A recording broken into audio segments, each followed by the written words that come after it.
Hello, check, check. Hello, check. One, two, three, check.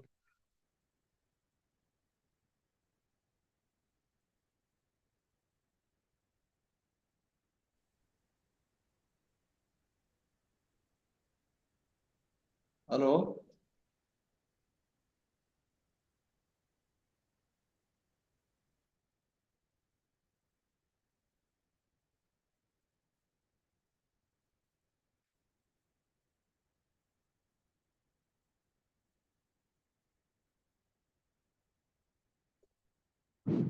Hello, hello, check.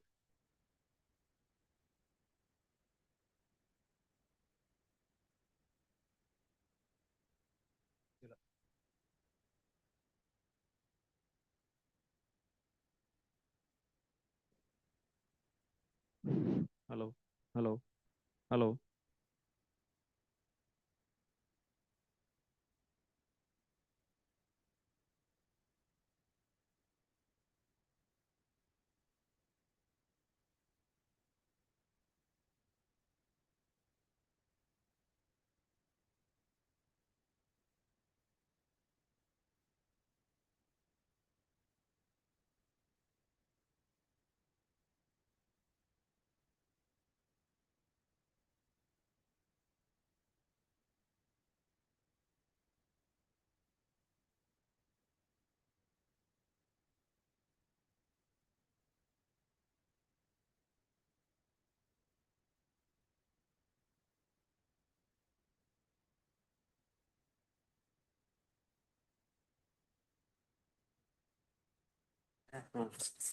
Hello, hello, hello. Audio ಕೇಳ್ಬೇಕು sir. ಒಂದ correct correct ನೋಡ್ರಿ. ಹಾ, screen share ಆಗಿದೆ sir. ಹಾ, ಆಗಿದೆ. ಒಂದೇ ನಿಮಿಷ sir.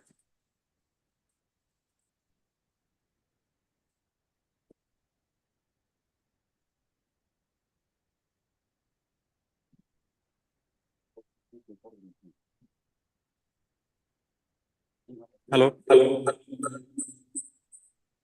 Hello.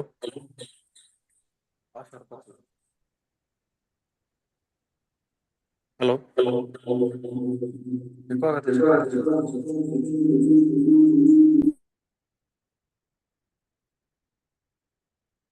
Hello, check.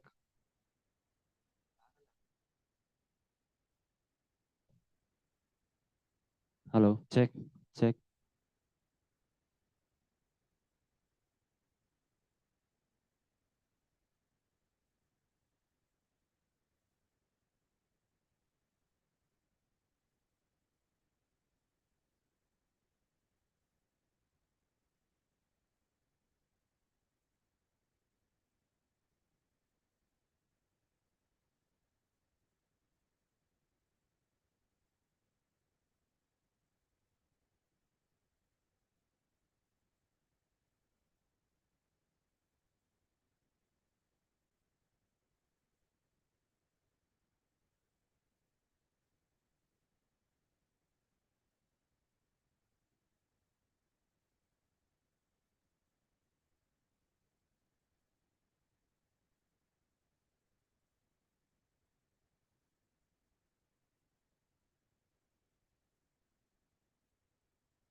Hello. Hello. Hello.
Hello. Check.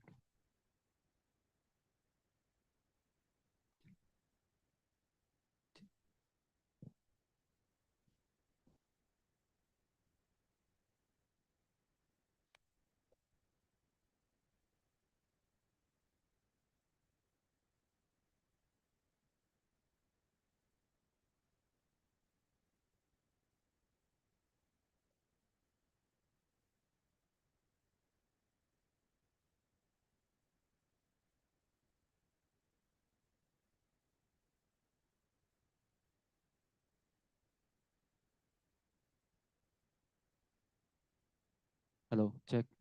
Check 1, 2, 3. Hello, check.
Good afternoon, sir. Good afternoon. Sir, is it audible, sir? Yeah, audible. Whether I'm audible? Yeah, thank you, sir. Okay, thank you.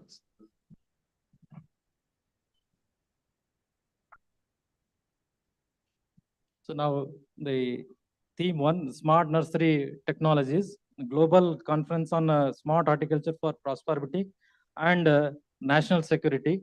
So today we have gathered here to the session 1, that is the theme 1, Smart Nursery Technologies. For this, the keynotes address by the Dr. Dinakara Adiga, sir. So who is Director, ICR Director of Cashew Research, Puttur, Karnataka. And also we have with us lead speaker, Dr. V.K. Deshpande, sir, Professor and Head, the Department of Seed Science and Technology, College of Agriculture, Dharwad, US, Dharwad. And also the another lead speaker, Dr. Nagarajappa Advapar, the Professor and the Principal Investigator, the Arekanat Research Center, Navile, Shimoga. So all the keynotes and lead speakers are delivering lecture on the smart nursery technologies, and also the 6 oral presentations are enlisted, so who are presenting under this theme. So now I firstly welcome all the delegates, especially for this session.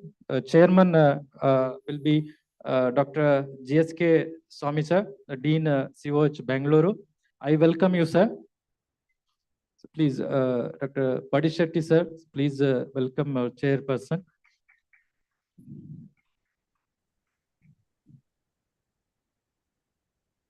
I also welcome co-chairman, Dr. Kulpati Parisa, the Dean COH Almel.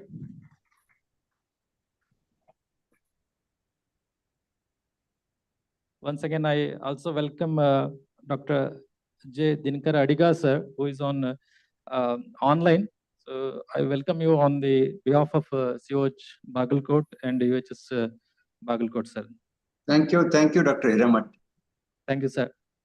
So now I welcome Dr. V.K. Deshpande, sir, Professor and Head, who is also delivering a topic on recent advances in seed production and storage for enhanced seed quality in horticulture crops. I welcome you, sir. So Dr. Nagraj Adiyappa, sir, who is also delivering smart nursery technologies for high-tech horticulture. I welcome you, sir, on behalf of organizing committee and the COH Bagalkot. And more than that, all the oral presenter as well as the poster presenter who are here as well as our students from the COH Bagalkot, I welcome you to the theme 1, that is Smart Nursery Technologies. Thank you, sir. So now I handed over mic to the chairman for continuing the session 1, that is the nursery, Smart Nursery Technologies. Thank you, sir. Hello. Startable. Sir, before that, I wanted to brief the oral presentation. There's a total 6. Out of that, 2 will be joining on online, and I think 3 are offline. For that, the 4 plus 1 minutes time will be allotted. Thank you, sir.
Okay, good afternoon to all. I welcome for this first session on theme 1 smart nursery technologies. Welcome our co-chairman Dr. Kulpati, Dean CH Almelu, and also rapporteurs Dr. Anil Sabrad and Satish Fatehpur, and all the participants, though they are in small number, but they are very eager to hear this technology, smart nursery technologies. So we have one keynote address by Dr. Dinakar Adika and two lead speakers by Dr. V.K. Deshpande and one more by Dr. Nagaraj Adiyapar, and 6 oral presentation. So already it is late, so we'll, straight away we'll start with the keynote address. I welcome Dr. Dinakar Adika to present this keynote address for this first theme. Dr. Adiga, please. Thank you, Dr. Swamiji, Chairman, and Dr. Kulpati Pargi, Co-Chairman, organizers of this conference, and all the delegates. Shall I share the screen? Yeah, please. Yeah.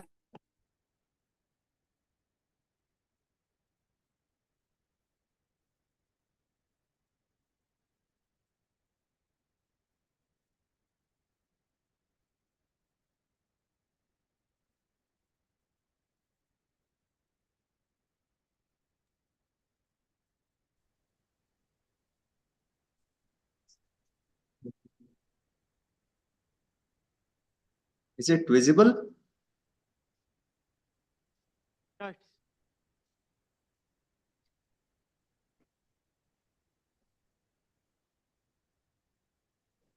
Is it full screen now? Yeah, it's visible. I can go ahead. Okay.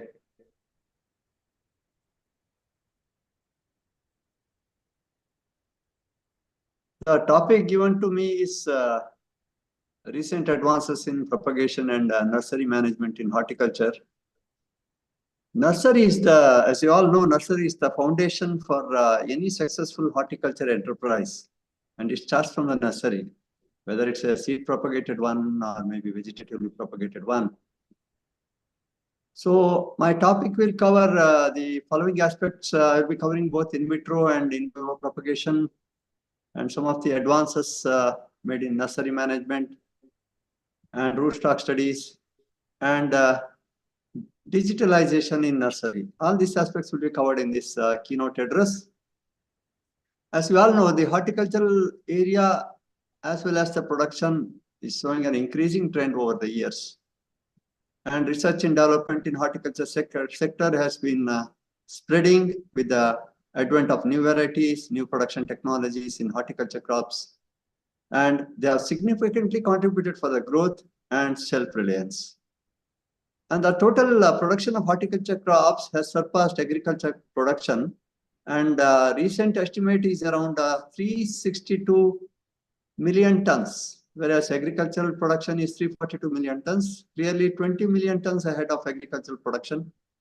And projected demand by 2050 will be around 700 million tons. That's the demand for our country. And to make it possible, the planting materials play a pivotal role, and they should be true tribe and they should be of utmost high quality. So there are two kinds of propagation, you all know, macro and micro propagation. Advantages, disadvantages is known to all. One is the quickest method of propagation. With a large scale method of propagation, you can produce highest number of planters in the least possible time, whereas macro propagation or in vivo propagation has its own pros and cons, and it's inevitable in tree crops wherein the micro propagation protocols are not successful. And you all know how banana is propagated, how mango is propagated, guava is propagated. All these things are known to most of you.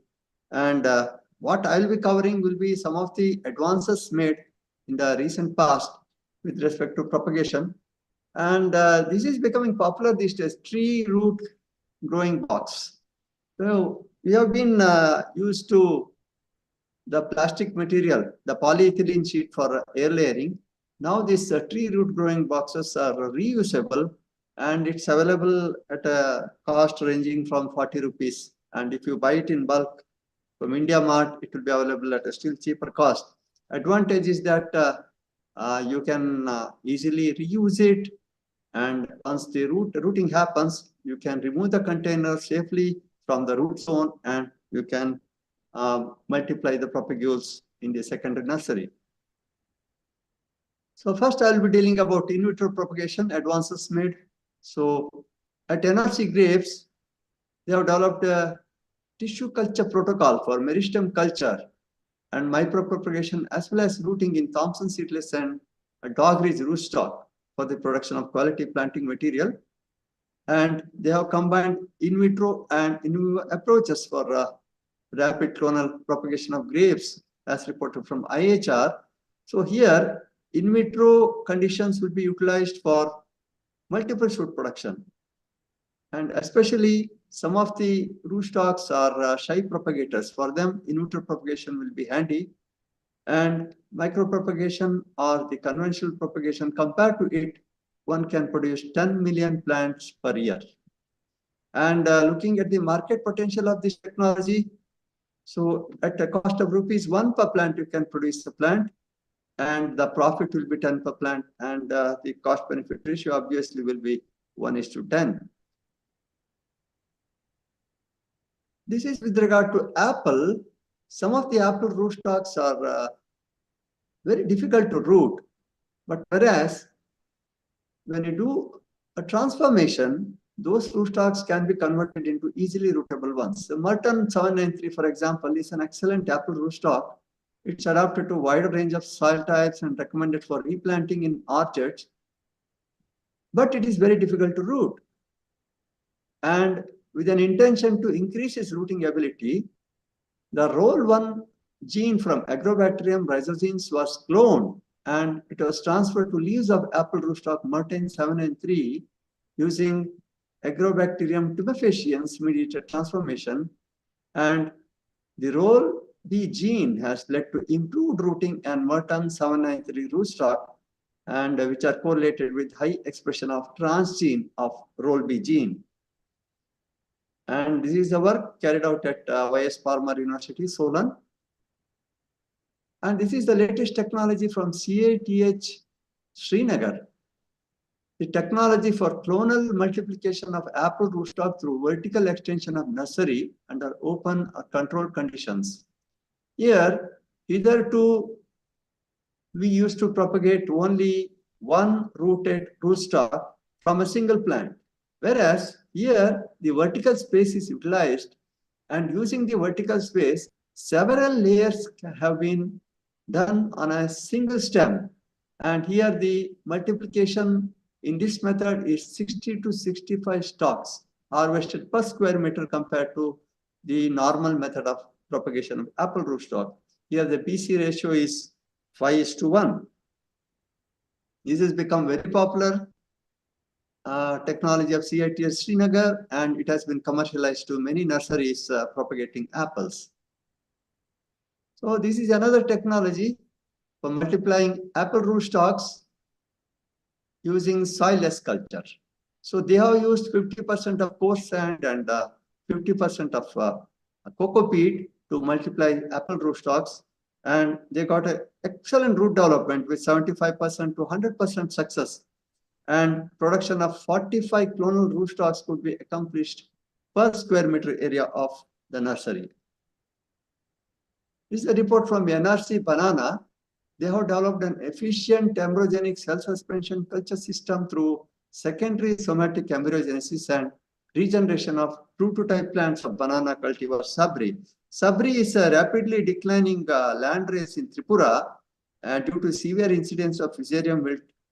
And here in the Sabri cultivar, they could effectively develop a protocol for cell suspension culture system through secondary embryogenesis. From primary embryo, they have developed a secondary embryogenesis and regeneration of true-to-type plants, and they have identified that the tissue culture plantlets were similar to the mother plant through both fingerprinting as well as the phenotypic evaluation. They have established the fact that All the plantlets developed through the suspension culture were true to type. This is another work reported from NRC banana. See, banana is highly susceptible to bunchy top virus. And at NRC banana, they have induced a kind of tolerance using bioformulations. The mixtures of endophytic Bacillus fumulus and Bacillus subtilis isolated from banana cultivar grand 9 and rhizobacterial isolate of Pseudomonas fluorescens, they were combined together and they were supplied to young plantlets of banana. And it was found that the application of bioformulations in banana led to delaying the symptoms of expression for 63 to 70 days compared to control after challenge inoculation with virus in 34 to 60% of the 67% of the plants that exhibited symptoms till 150 days after inoculation. But after the incidence of this banana bunch top virus, these inoculants don't have any effect. And so it says that inoculation should be done before the occurrence of, at the nursery stage itself. If you do it, you can delay the occurrence of banana bunch top virus. This is another IHR technology. It's embryogenic cell suspension for mass multiplication of Elakki Bale. Elakki Bale, as you all know, it's a popular cultivar of banana, highly relished by most of the consumers. It's a table variety. Here, the large-scale micropropagation of Elakki Bale was done using embryogenic cell suspension. And 1 lakh plants from embryogenic calli were produced, and field evaluation of embryo-derived plantlets, they were showed true to type compared to the mother plant. Hence, the current embryogenesis protocol can be an alternative technique for large-scale production, commercial production of Elakki banana. You know, watermelons, especially seedless watermelons, are released by consumers. So seeds come in the way of chewing and enjoying the watermelons, whereas the F1 hybrids, especially the seedless hybrids, are difficult to multiply. And you have to do the crossing and produce the seeds, whereas micropropagation has come in handy here. And using a micropropagation, you can easily multiply the seedless watermelons. The benefits of the technologies are rapid multiplication without relying on seed production, and multiplication up to 1 to 10 million plants per year is the potential, and plants could be made available for commercial supply in pro trays or in sachets is another added advantage of this technology. And this is another report from IHR on efficient strategy for mass multiplication of carnation plants. So carnation, as you all know, is a major cut flower and is propagated through shoot tip cuttings, and it needs a large number of mother plants to produce and propagate carnations. So alternative strategy can result in 30% profit over the existing method of carnation multiplication, considering the resources, space, and the time required to multiply carnations. This alternative strategy combines the advantage of tissue culture with that of vegetative multiplication.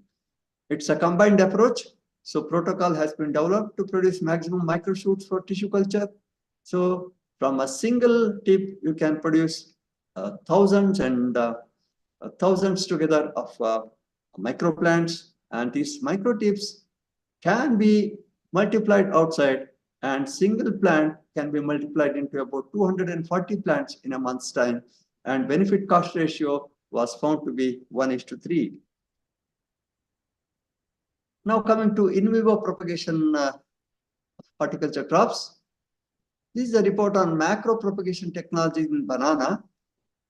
So from a single sucker, you can produce 15 to 20 plants using this technology. And this is a minimum infrastructure is required. You don't need any labs, less cost of production, and skill is also not much of skill is required compared to in vitro propagation. And they have compared both the conventional method as well as the new method for 2 varieties, especially Grand 9 and Robusta, and they found that the bunch weight, BC ratio as well as advancement in flowering were better with the new technology compared to conventional method of suckers. And this methodology, maybe some of you may be knowing this, it involves decortication followed by decapitation, and rhizomes will be further divided, and suckers were treated with vascular or vascular mycorrhiza and Trichoderma viridae at 30 grams per sucker. And primary shoots are developed after 20 to 30 days of putting the suckers in the bed. And primary buds are again decapitated by removing the juvenile meristem, and 4 to 6 horizontal cuts are given. And secondary shoots take place within 40 to 50 days with 5 to 8 shoots after putting the suckers in the bed. And the same procedure of primary shoots removing must be repeated here for secondary buds also. So after 3 to 4 months of planting suckers, tertiary shoots with 15 to 30 numbers will be developed depending on the variety. And for hardening of plants, so all plants should be kept in shade net for 15 to 20 days. This is about grafting technology in cashew. We have standardized the most effective and highly commercial method of propagation in cashew, and it's softwood grafting. We have tried different methods of grafting, including epicutile grafting. Even we have tried layering, but softwood grafting gives highest success in cashew. This is the latest report on avocado. The softwood grafting in avocado was successful in younger rootstocks. When the rootstocks are young, say 2 months after sowing to 5 months after sowing, you can do softwood grafting successfully. And for older rootstocks, patch budding is known and chip budding is also known. It's an existing propagation method. And the new method of softwood grafting could reduce the grafting cycle, and grafting can be taken up on younger rootstocks too.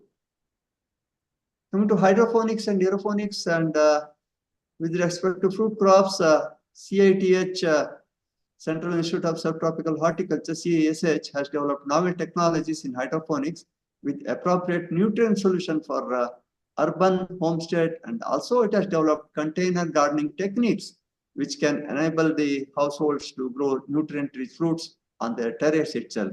So now peri-urban horticulture, in urban horticulture, this hydroponic technology will be very handy.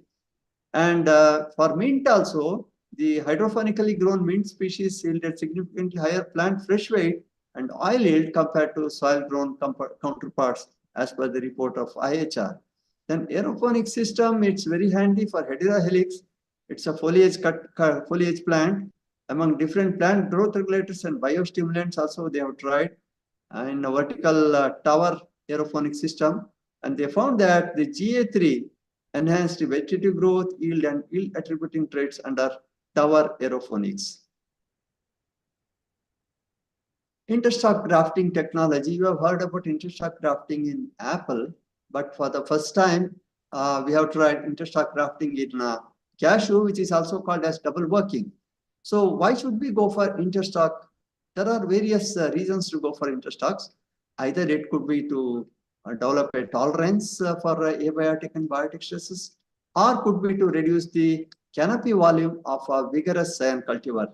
So our intention is to reduce the canopy volume of vigorous cashew cultivars, which are very popular, so that those cultivars can be accommodated under high density planting system. And interstock grafting technology, we could induce dwarfness in cashew nursery by Anacardium fumulum as an interstock, and we have planted them out in the field, and field study will reveal the effect of interstocks in few years from now. And in citrus also, the interstock grafting was successful with species of Citropis, then Eremocitrus, Clymenia, Microcitrus, which frequently reduce the size to the tune of 50%, and in some instances to the tune of 75%.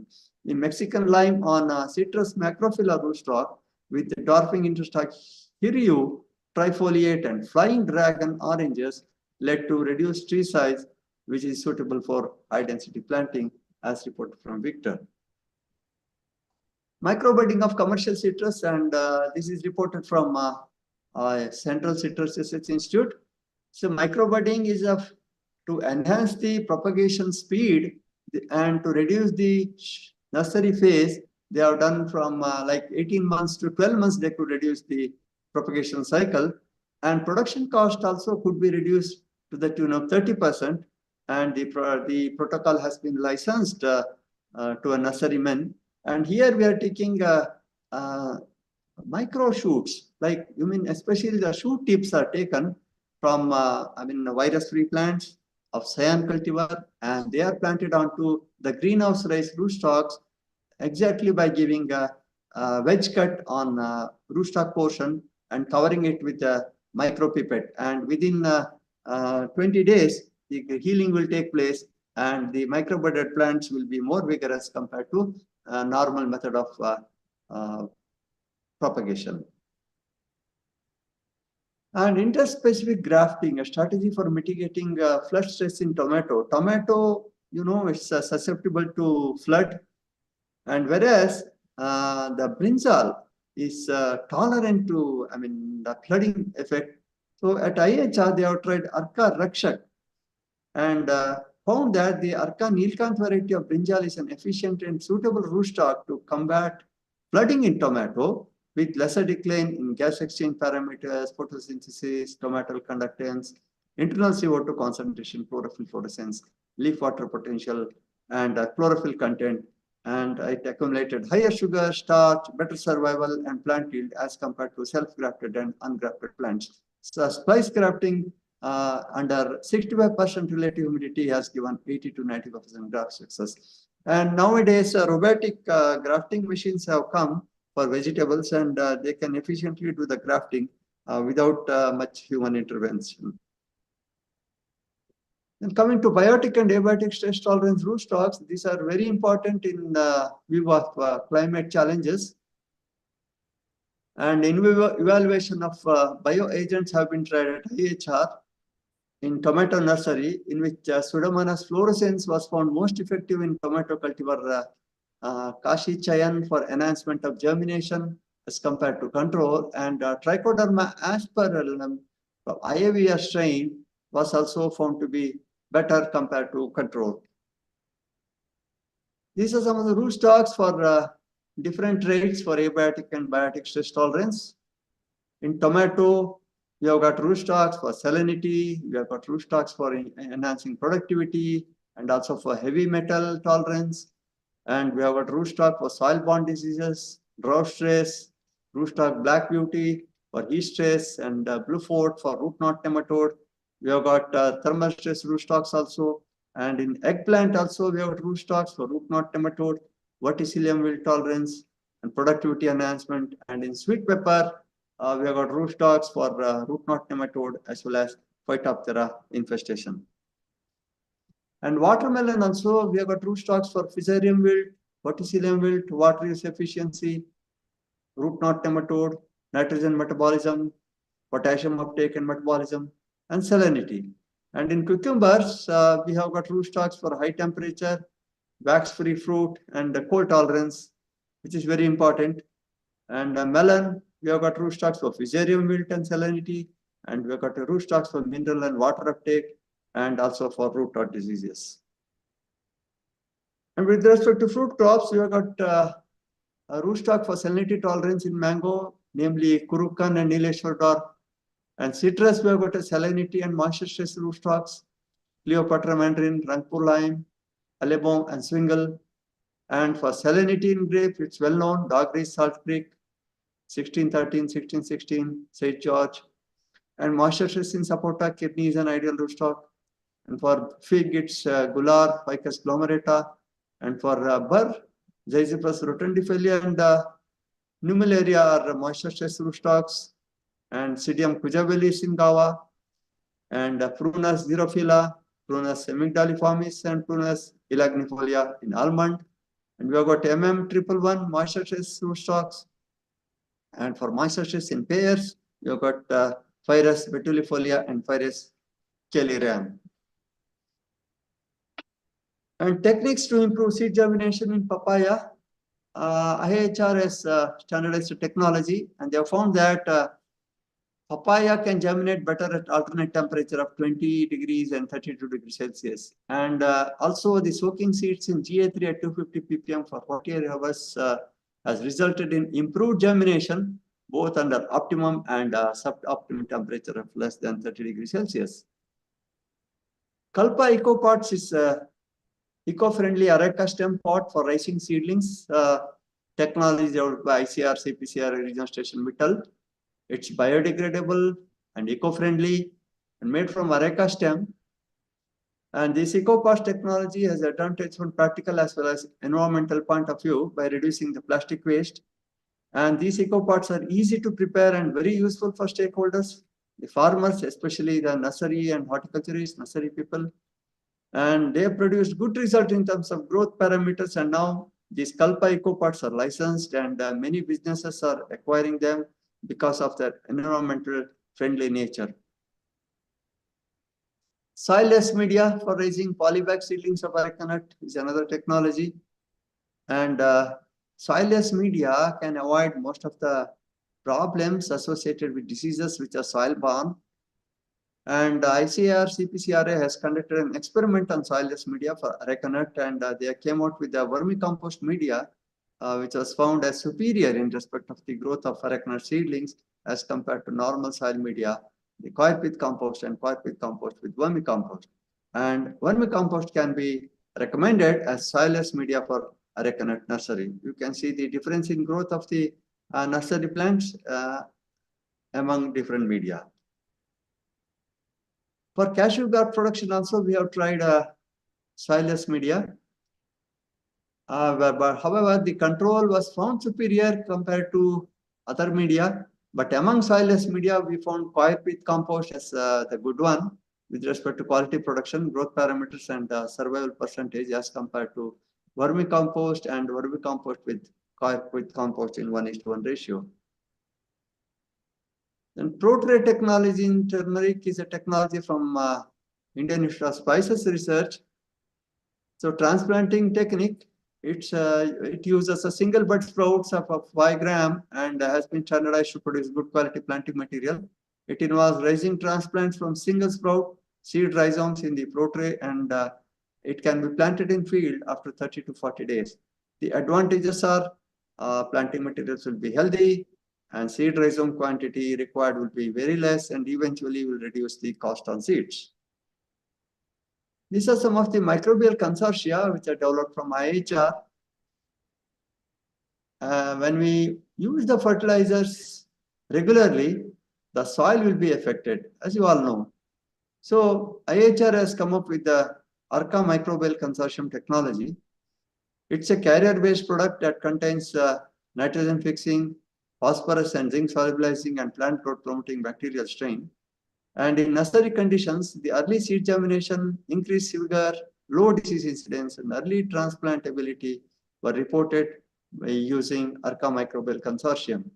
And method is like you can mix it with seeds, you can mix it with even coco peat, you can mix it with the FIM. Soil drenching also can be done. It can be mixed with water at 20 grams per liter and then applied near the root zone 10 days after transplanting. And for main field application, for 1 acre of land, you need 5 kgs of AMC, which can be mixed with 500 kg of FIM and applied near the root zone for standing crop. Especially, this was found very useful for even in black pepper for the problem related to wilt. Actinobacterial consortium is another product. It's called as ACT from IHR Bangalore. It's again a carrier-based microbial product which contains phosphorus and zinc solubilizing phytohormone producing cellulose and chitinase excreting anti-actinobacterial strains. And it can be applied either through seeds, seedlings, soil, or through drip irrigation. The individual strains used in actinomycobacterial consortium development have cleared the biosafety trials also. And based on the systematic evaluation carried out in various vegetables and fruit crops, and it has been found to be very beneficial for increased seedling vigor, enhanced beneficial microbes in the soil, reducing 25% nitrogen fertilizer requirement, and it reduces 25% of phosphoratic fertilizer requirement and enhances the nutrient uptake of plants and increases the vegetable yield by 6 to 14%. ARCA fermented coco peat is another technology. As coco peat, is a novel substrate for raising vegetable seedlings. And by the solid state fermentation of coir pith with the tannase producing fungal consortium, this will reduce the concentration of tannins and polyphenols that are naturally present in coir pith to the levels that no longer retard the seed germination. Seed germination will be better with this product. The unique feature of this product is the enrichment with beneficial microbes that aid and promote plant growth, and production cost will be reduced, and no need for washing the raw coir pith. Hence, environmentally it is friendly. It's enriched with microbes like nitrogen fixers, P solubilizers, and plant growth promoters. And better seed germination and vigor of seedlings with uniform growth can be accomplished, and seedling raised on this media can attain early transplantation maturity. This is soilless arbuscular mycorrhizal fungal inoculant technology from IHR. It's again cocoa peat, fermented cocoa peat based AM fungal inoculum production technology. It utilizes sterile fermented cocoa peat as a sole substrate for host plant growth. And with the intervention of a beneficial bacterium applied at the rate of 0.5 gram a kg of carrier-based inoculum per 1000 kg of fermented cocoa peat substrate, and it can enhance the host plant root growth, AM fungal colonization, and proliferation within the host plant roots. The fermented cocoa peat-based AM fungal inoculum can be used as a bioinoculant for raising vegetables, fruits, ornamental, and plantation crops. And the technology facilitates the production of mycorrhizal colonized seedlings and planting materials, which is a prerequisite for successful horticulture crop production.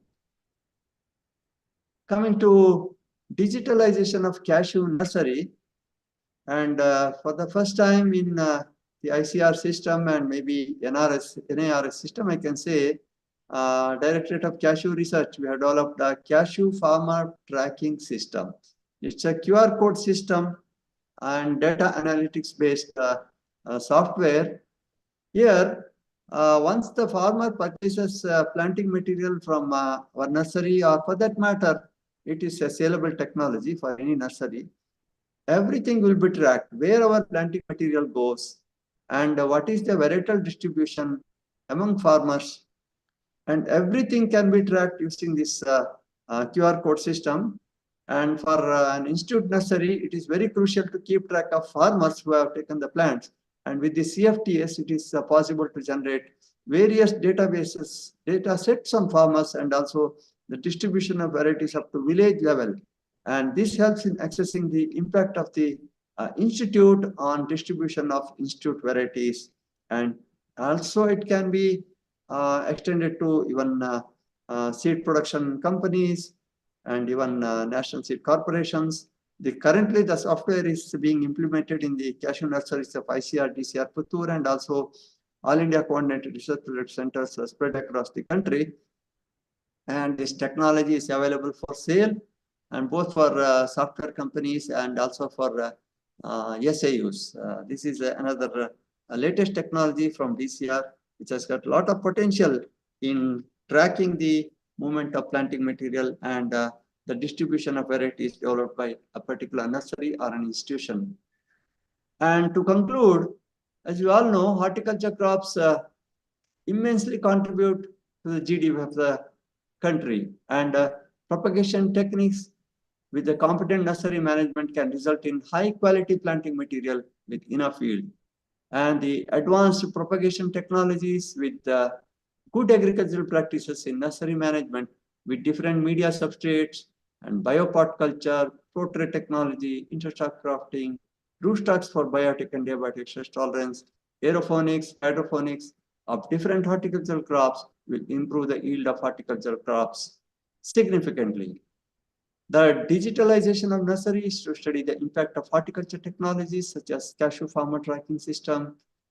This allows us to access the impact of our technology, and this enhanced propagation and nursery management technologies will pave path for the increased production and productivity in the future. With this, I thank the organizers for inviting me to deliver a keynote address, and I thank one and all, and also I thank the chairman and co-chairman of the session. Thank you one and all. Okay. Thank you, Adiga, for nice presentation covering. So can you please be a bit louder? Yeah, I am. Hello, is it audible? But you are not audible to me. Maybe you may have to hold the mic bit closer. Hello, now. Hello.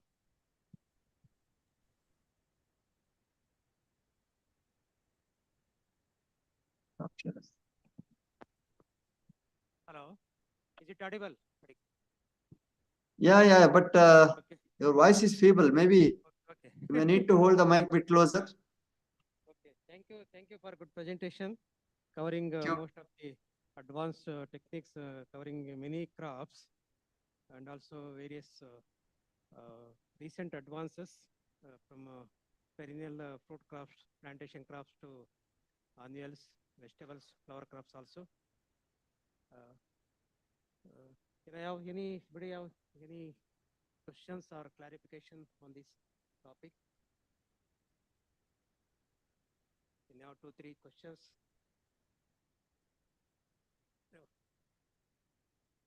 Any questions from the audience?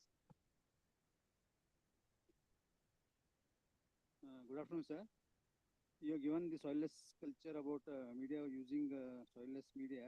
Vermicomposting is better than the coir pit for using as a soilless media. But what is the CN ratio? Yeah, it's not audible. Hello?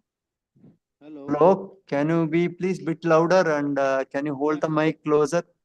Yeah, sir. Among the soilless media culture, you have presented vermicomposting is better than the coir pit, using as a media, soilless media. But what could be the CN ratio of this the comparative vermicomposting and the coir pit? No, definitely vermicompost has a better CN ratio, which is very much, in a usable form and available form. A coir pit only, the fermented coir pit, cocoa pit only, you can say somewhat beneficial. But a coir pit you needs leaching and you need to wash it, na? Otherwise, CN ratio is too wide. Thank you, sir. Yeah.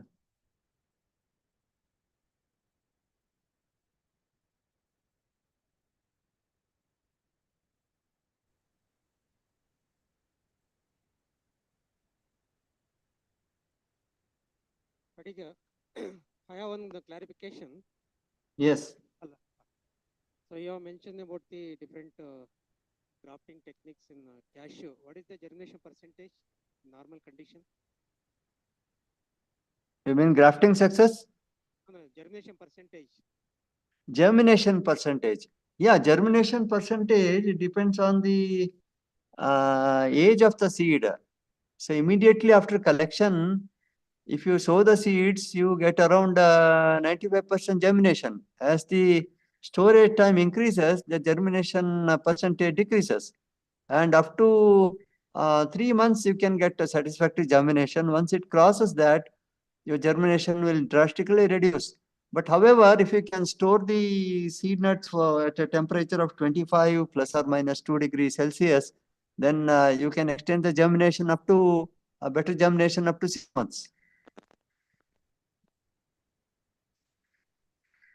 Because many farmers and also we come across a problem in getting the quick germination. Yeah, especially germination also depends on the media composition. When the media is if you have more of clay content, then germination will drastically reduce. We recommend 1:1:1 of sand, soil, and FIM. And if the soil has more of clay content and if they use, the media for the second time, the germination will definitely reduce. And second part is you have mentioned about the interstock, use of interstock in cashew nut. Yeah. Correct. So what extent it is beneficial, and what about the cost of the grafts? Yeah, that we have to, work out. We are in the initial stage now. Like cost, see, under normal density, you can plant 200 plants. If interstock can reduce the height and spread drastically, At the same area, you can plant 625 plants of same variety under high density planting. So there is an increase to the tune of 3 times in plant population per unit area, and definitely the overall productivity will be high. And this we have to ascertain only from the yield data, and our plants are hardly 1 year old now in the field. And in days to come, we will be able to comment on this about benefit cost ratio. Only it is in an initial stages. What about the availability of that particular row stock? Anacardium familia. Yeah. Root stocks availability we have in limitation. But if the technology becomes successful, like if it can easily contain the vigor of the cyan cultivar, we can multiply the root stocks. There is no issue. It can easily be grafted on the normal root stock. Thank you.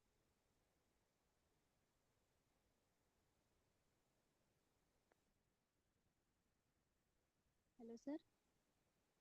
Yes. My question is, with interstock, you are saying the dwarfing rate. Can you please be louder? I don't know. Maybe this you may have to hold it a bit closer. Yes, sir. With interstock, you said it is having the dwarfing effect, right? Yeah. Whether is it used for container culture, this cashew nut, potted? Is that you are having any experience with fruiting in cashew in potted ones, sir? I didn't. Your question is not like you mean container gardening? Yes, sir, with cashew nut. Yeah. Definitely. Even we have one variety released by name Netra Vaman. It can be grown in a container as such, and it's a dwarf cashew, and we have released it in the name of Netra Vaman. And interstock, if it is successful, you can even grow the otherwise vigorous cultivars as a container plant. Okay. What is the expected yield of this Netra woman in container, sir? And at what year it will start the fruiting and all? Can you please? It can start fruiting right from the second year. Even some of the grafts can plant in the first year also. It's a shy bearer. You can expect a maximum yield of 2 kg per plant. 2 to 2.5 kg. Okay, sir. Yeah. Where this plant I can get? Yeah. Plants are available with us. DCR Cost of Puttur. Cost of the plant, sir? Cost of the plant is 50 rupees. Okay. You Thank can log into our Cashew India app, and you can put your indent in that app itself, or you can send an email to us. Thank you so much. Yeah. Normal hello. Radigar. Yeah. Same rate for the normal grafts as well as the use of this interstock row stock also. No, that we have not yet fixed the rate. Once it's successful, then only we will sell the technology. That's what actually. Definitely it will be higher because grafting success will be less in interstock grafting compared to normal grafting. And we will be increasing the cost of grafts. Dr. Adiga, Yeah. you have given very good information and a very good presentation. Thank you, sir.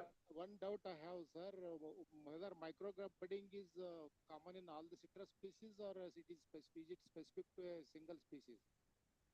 Can you please repeat? Micro budding, Yeah. is it common in all the citrus species? No, they have. They have tried in oranges. Okay. Only oranges, Nagpur oranges. Okay.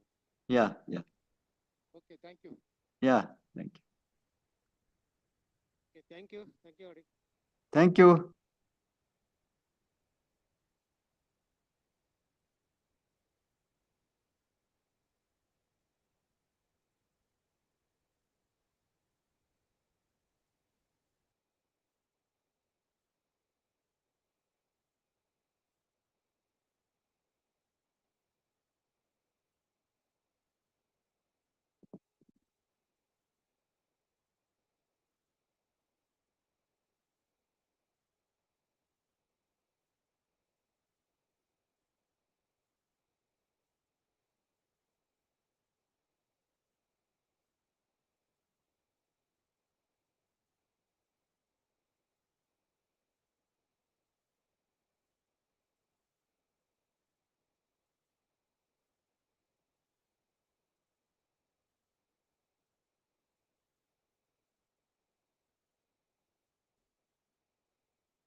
respected chairman and co-chairman, and also rapporteur and my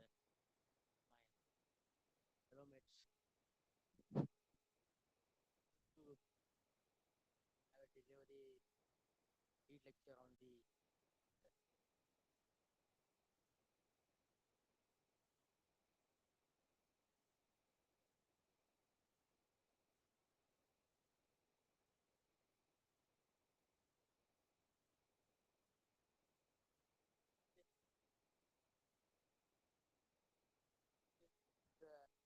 recent advances in seed production storage for enhanced recent advances in seed production storage for enhanced seed quality in horticulture crops.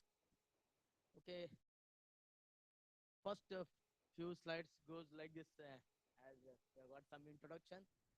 The global position of India's horticulture, it's already dealt. Share in total world production for the fruits and vegetables is 12%. Share in global export is 1.7% in vegetable, 0.5% in fruits. We are first in banana, mango, lime and lemon, ginger and okra, second largest producer of fruits and vegetables in the world after China. We are largest producer of and consumer and exporter of spices. So horticulture contributes around 30.4% to agriculture gross domestic product, using only 13.1% of the gross cropped area. This 13.1% cropped area is cultivated for horticulture crops in 24 million hectares. Horticulture contributes 6% to GDP and adds to 1/3 of the whole agriculture output. This industry, which makes up to 18% of the total land under cultivation. So we have got major countries and states in India. We stand third in the fruit producing, and coming to the states, Andhra Pradesh, then Maharashtra, Uttar Pradesh, they're all topping first, second, third, and Karnataka stands fifth. So these total states account for the about 74.5% of the production. This is somewhat old data. Next. So India's position in the vegetable production. China is the first, and India stands second.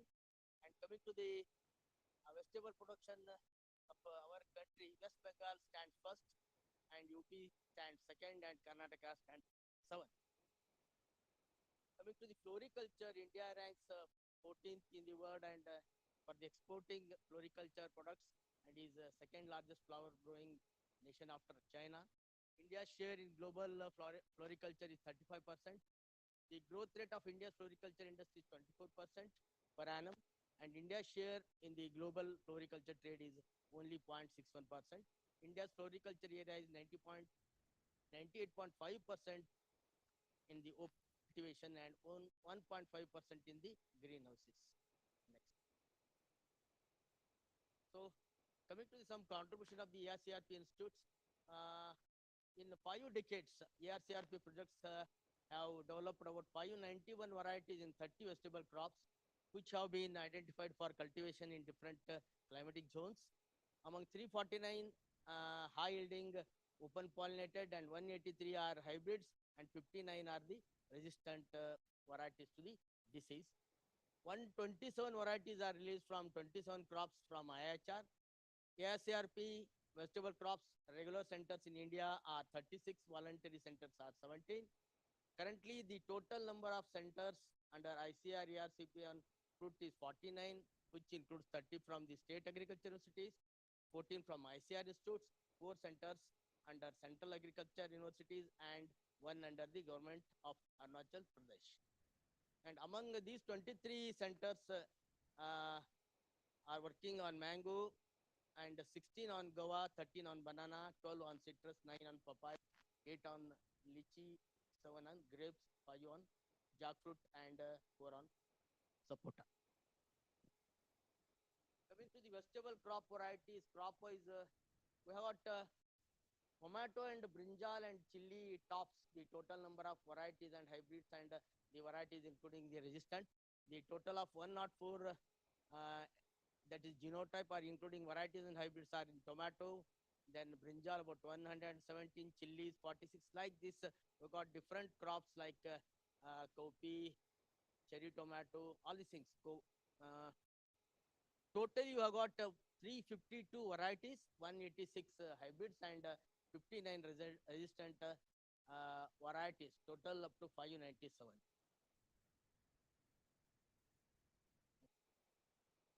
So major seed companies operating in the fruit and vegetable seeds are these are the global level, BASF, Bayer, Syngenta, like this, it's Corteva, Sakata, like you have got the number of companies are there, Bijo, Eden, and Harris, like that. And coming to the India, horticulture seed market trends about recent performance is increased from $8.62 billion in 2023 to $9.39 billion in 2024 with the CAGR of about 9%, and future growth outlook is from 24 to 28, the market size to $12.76 billion by 2028 with a CAGR of 7.9%. So key players in our Indian market, as we all know that our seed companies Syngenta, Bayer, Monsanto, BASF, UPL, Namdari, East West, Maheko, all these things, Rashi, Sakata, Nongu, and Takil. Like this, we have got a number of seed companies are the players, main players in our Indian vegetable sector. Total turnover of 25 crores plus is 3190 and others together 1800 and total turnover is 4990 crores.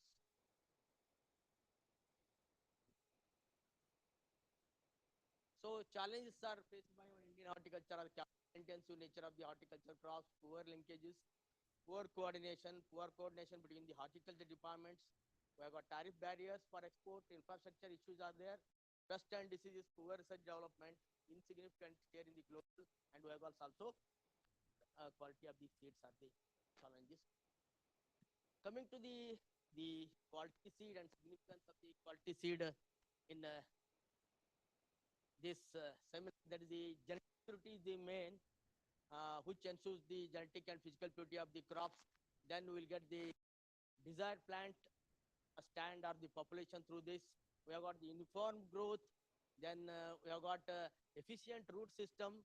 Then resilience, that is the capacity to withstand the adverse conditions, which have got the better vigor, and that is the vigorous growth, which the seedlings can produce the fast form and resistant to pest and diseases. Then it will have a better nutrient response for such seeds called, and then we can expect the higher yield in the various varieties. Okay, these are the, I think it is a reputation. Characteristics of the seeds, we have got the physical purity, we have got genetic purity, which is about 98 to 100%. That is the 98% for the certified seeds, 99 for the foundation seeds, and 100 for the breeder seeds. Uniform growth, variety of the seed is, then healthiness of the seeds, that is the disease-free seed production is very important.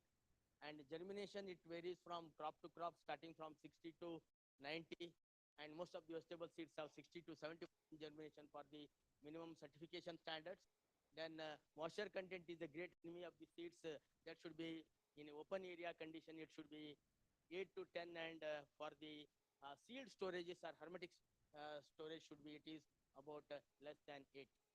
And I think the test weight is also one of the criteria for the seeds to called as a, and all together makes the vigorous nature of the seed and the seedlings. So coming to the advantage in seed production, so we have got the earlier selective breeding system is there. Then we also use some of the mutation and seed treatment for the getting the better this one. And nowadays biotechnology revolution, which began with the recombinant DNA technology, which led to the insect resistance and herbicide resistance, tolerance, and we have got the improved nutrition. Then we have got the agronomic intervention for the biofortification, what we are calling the biofortification in case of the vegetables, cowpea, green grams, turnip, radish. We have got a different legumes, root crops, cole crops, cucurbits, leafy vegetables, solanaceous crops where iodine, Zn, then MGP, all these things, Fe, all these things have been biofortified. The work has been by different authors, and that is good for the health, the biofortification seeds, and we can get the better fruits and the yield. So next comes to the CRISPR-based gene editing, which allows the precise genome modification for the improved plant traits. According to Liu and his co-authors, they use the CRISPR-Cas9, which knock out the two genes which plays a role in the anthocyanin sequestration, resulted in the male sterile tomato lines, identified trichome density and hypocotyl color. This enabled the efficient selection, ensuring the 100% pure hybrids by using this technology. Next. Now we have again and his associates use this technology to mutate the CIBG1 gene in the watermelon. This mutation led to smaller, lighter seeds due to reduced cell membranes and cell numbers caused by the ABA level decline and increase in the germination and also linked to decreased ABA conditions. Then this is the mechanism of nursery operations, where we can get the nursery crop production through sensor platforms. We have got the stress detection through sensors and that indexes.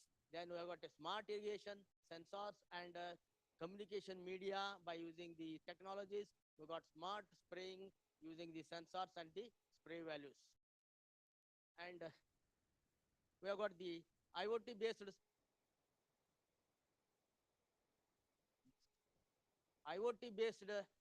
smart irrigation. We have got the computer vision guided disease detection procedures and light detection and ranging. That is the LiDAR guided variable rate spraying systems are there. UAV based tree canopy characteristics in the some of the fruit crops. It has been also dealt as the smart horticulture. So coming to the sowing in the pro trays, it is a cumbersome process, laborious. So we have got the automatic plug seeders, seedling nursery machines, where we can have the sowing of speed of 400 to 500 trays per hour. That the sowing rate will be 95% to 98%. Then coming to the to enhance the seedling vigor and the growth, we have got the pre-sowing seed treatments.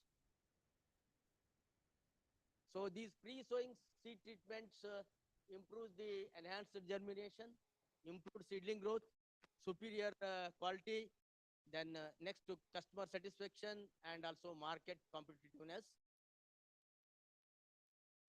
This priming is also one of the techniques followed in pre-sowing seed treatment.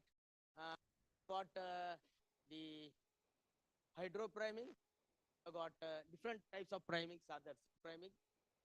This is a restriction of the water imbibition, or you can say controlled imbibition of the water along with the different either the chemicals or botanicals or maybe other things. Hydro priming, solid matrix priming, and using the bio priming, hormonal priming, we got halo priming, we have got nano priming, and also osmo priming. These makes the changes in the cellular metabolism and seed growth and improvement will be there. There is a synchronized germination we can obtain. Then there is a enhanced seedling vigor index. Then increases the photosynthetic value and also performance, and that also combat with the stress tolerance. So coming to the one of the area where we have got the nano priming, this seed nanoprimers may be carbon nanoparticles, got metallic nanoparticles, metal oxide nanoparticles, porous nanoparticles, core shell nanoparticles, magnetic nanoparticles. These are the things where we can use. This is the mechanism how plant raised from the nano materials or the nano treated seeds. We have got protection from the pest and disease and insects.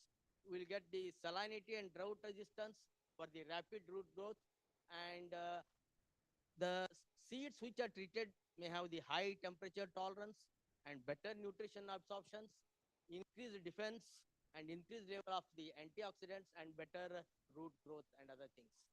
And higher things will also detrimental. That the toxicity of these nanoparticles is also there.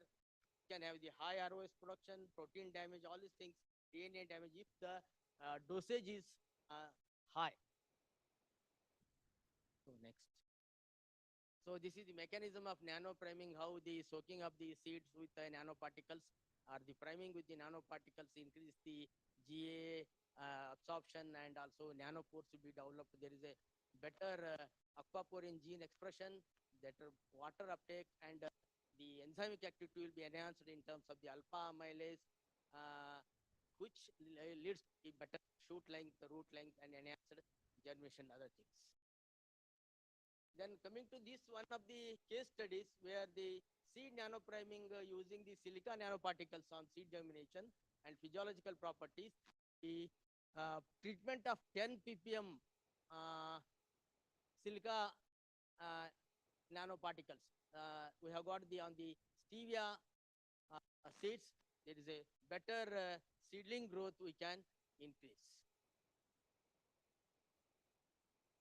And coming to the seed priming with the phytohormones, we have got the phytohormone with the IAA, we have phytohormone with the gibberellic acid, we have got phytohormones like ABA, then SA, and also ET, and also others, where this priming will be done under a controlled temperature, and there is a particular ratio of the seed and the solution, which makes the enhanced germination, increased viability and vigor, uniform germination, then ultimately it will have a abiotic stress tolerance, then the enhanced crop yield, and these are the things prime seeds how they are going to have a this one this figure it shows.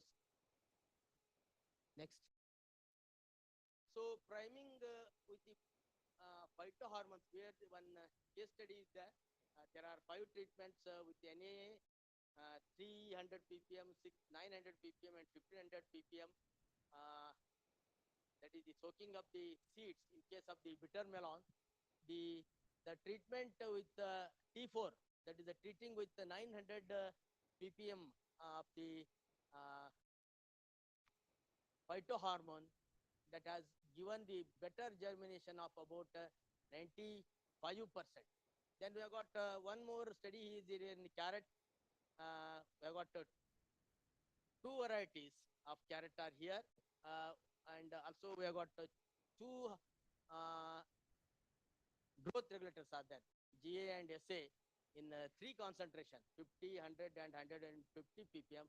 In coming to the carrot here, we have got the best result is obtained in 100 ppm GA3 in case of the carrot, one variety Nantis cultivar, and another variety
new digital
So it is also one of the case studies there. Self-incompatibility can be managed in case of the some of the crops where the CO2 can be 2 to 6 hours can be increased than in case of the polyhouses.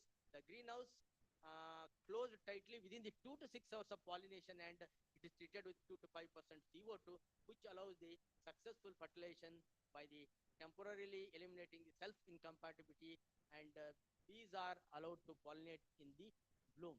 Okay, it is possible in the cauliflower where we have got a problem of self-incompatibility. So maintenance of this one, and here I want to say that insect pollination better than the open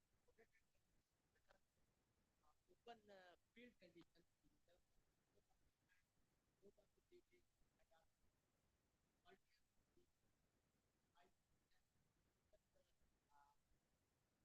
proof net house is better, it is proof. Next. So I think it has been already dealt. Soilless seed production is also possible. It is in case of the solution culture or aeroponics or solid media culture. Innovations in seed production practices, that is the controlled precision pollination, is one of the case. So where we have got the technologies having the driving precision pollination, robot pollination, we have got drone pollination, we have AI pollination and pollen dispersers, and also sensors and IoT can be used. This approach is utilizes automated system, artificial intelligence, and robotics to manage and enhance the pollination in case of the control condition. Next. We have got the robotic pollinators, we have got drones, we have got the pollen dispensers, we have got AI and machine learning, all these things.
Field from harvest we have got 15 to 20%, grading and packing 15 to 20% wastage, storage we have got 30 to 40%, transport and sale other things like this. We have got the both the fruit and vegetable losses are there.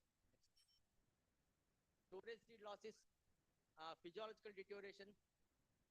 Shall I continue? Under 2 minutes.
area of this seed processing is also great in case of seed, this one, and also area of seed testing. There are so many techniques are there.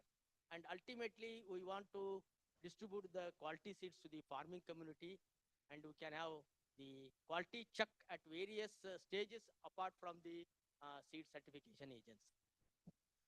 Thank you.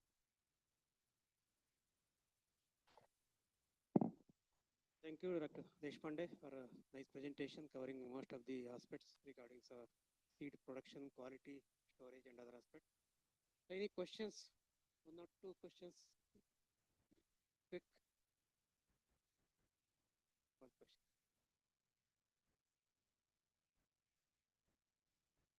Hello, madam.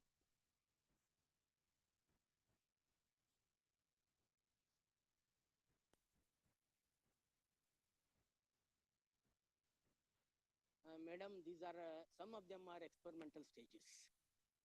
Experimental stages in most of the PhD thesis and other project mode are there. They yet to be commercialized.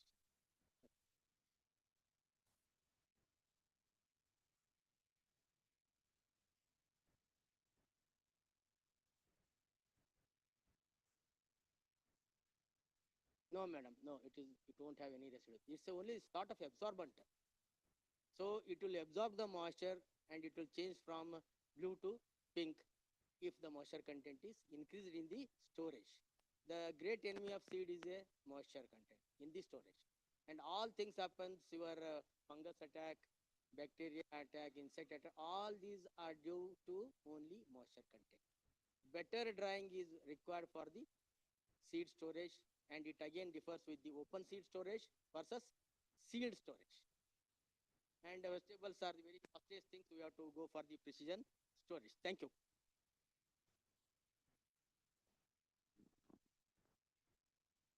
Thank you. Move to the next. Thank you, Deshpande. That's already time. We move to the next speaker. So one more addition, lead speaker by Dr. Rajendra Hegde.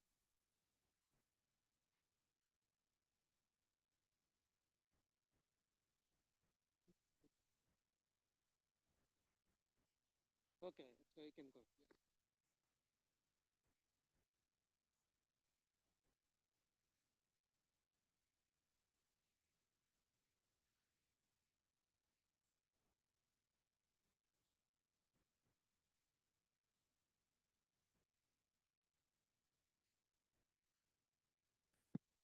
Respected chairman, co-chairman, rapporteurs, and the participants of the workshop or seminar. I am Dr. Rajendra Hegde. I am a principal scientist from the National Bureau for Soil Survey and Land Use Planning. So I am an odd man out. I was feeling because my session was originally told that it is today. Then when I booked the ticket and this one, they told your session is tomorrow. Then I asked that you please drop me. But no, but you please come. They told. Then I come now. Just I was thinking, once I was hearing our Sadhguru's talk, he was telling there is no point in telling about vegetarianism in vegetarians conference. You have to talk about vegetarianism in a non-vegetarians conference. So then I thought it may be good. I may be talking about soil with the persons who are not directly connected with the soil. So my title is Land Resources Inventory for Horticulture Development. A case study under Reward. Reward is a project under implementation in Karnataka. It is being operated from the year 2014.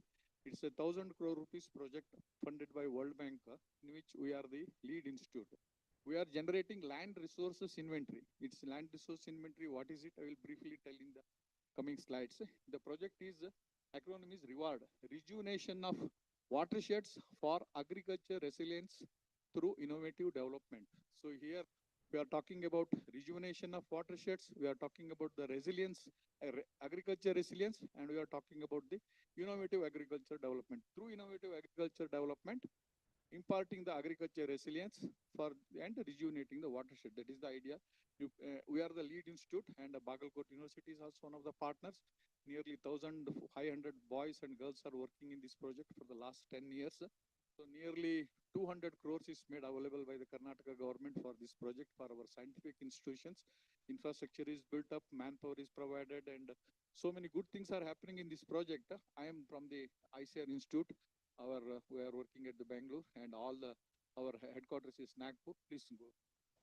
I will try to complete as early as possible so that many of the people who are waiting, they may be cursing me how this person has again intervened in between. So the land resource inventory is nothing but it is assessment of the present status and changing status of soil and water and the related resources, that is biodiversity and all those market, everything comes under this one.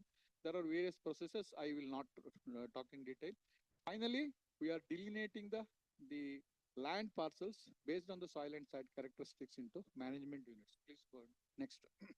So you can see any landscape you should see, you can see uplands, midlands, lowlands, valleys, like that. So land resources, the potential constraints here and here.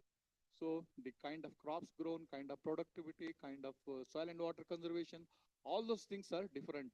So accordingly, we are making the landscape into different management units so that interventions in terms of watershed development, horticulture development, agriculture development that takes place as per the status of land resources in that area. See, in the status of, in the sense, what is the soil depth, what is the erosion, what is the salinity, alkalinity, or whatever the problem.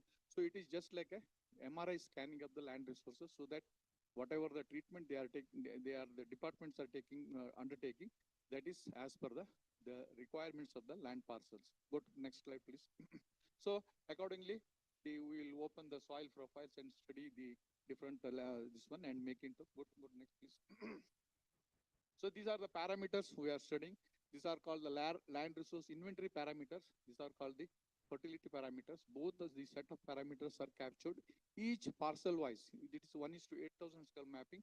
Presently, Karnataka and Orissa are doing it, and the good practices coming out of this project is going to be becoming the national technical guidelines of the PMKSY3, Prime Minister's Krishi Sinchai Yojana 3, in which nearly 55 lakh hectares, because our Prime Minister has committed that India will achieve land degradation neutrality by 2030. To do that one, the PMKSY 2 and 3, they are targeting this much of area to be treated using the resources government of India, in which 60% is from the center and the 40% is from the states. So these are all the parameters we are capturing at the plot level, and this is the dynamic parameters which are also captured at the plot level, and farmers are distributed with land resource inventory cards also. Then departments are undertaking the interventions based on the whatever is our finding. Please go to next. So you can see the land parcels are different. This is just one watershed in a Bidar district of around 600 hectares. You can see soils of a few centimeters, 30 centimeters. What you see below is calcium carbonate layer, and more than 2 meters also. So naturally, the potentials and the constraints, the kind of crops grown, they're all different. So within a watershed, this is the kind of situation. The satellite imagery shows all the uplands, the ridges are all eroded, and the deep soils are found in the between. So there is a need for understanding the constraints and the potentials of these parcel of lands so that the watershed planning, agriculture planning, horticulture planning is as per the potentials and limitations. Same thing you can see from outside, all the soils are black soils, and here in the first profile, below 30 centimeters, it's all calcium carbonate. If you plant any kind of crop which is deeper than 30 centimeters, by the time it reaches 40 centimeters, it will start withering because it is having no microbial activity, or it is just like a salt. Similarly, it is in the 60 centimeters. So it is to say that potential of each and every plot of soil will be different. Once you study the soil profile only, you will be able to understand. We capture the site's characteristics, what we see on the surface. What we see on the survey, there is a standard guidelines manual for capturing this one. So with the help of that one, for each and every plot, we will be capturing this one. Go to next. Go to next. Then we have capturing the what? Previous one. Previous one, you can see here, this is a soil profile. It's in the Magadi area near to 70 kilometers from Bangalore. The upper 20 centimeter is fully sandy, but this is an in situ soil. Unlike the alluvial soils of northern plains, is the soil generated or took birth from the parent material maybe it must have taken millions of years. So the upper 20 centimeter sandy, it allows rapid infiltration of water, and also it acts as a sand mulch which prevents the evaporation of water. This is in the month of February when we studied. You can see, you can just, if you squeeze, water will come out. These layers are full of clay and they are holding abundant moisture as well as nutrients. That's why in this area, under rain-fed conditions also, farmers are able to grow more than 2 crops. So this kind of complete understanding is possible when we open the soil profile and study. These are all the characteristics we record while studying the fields.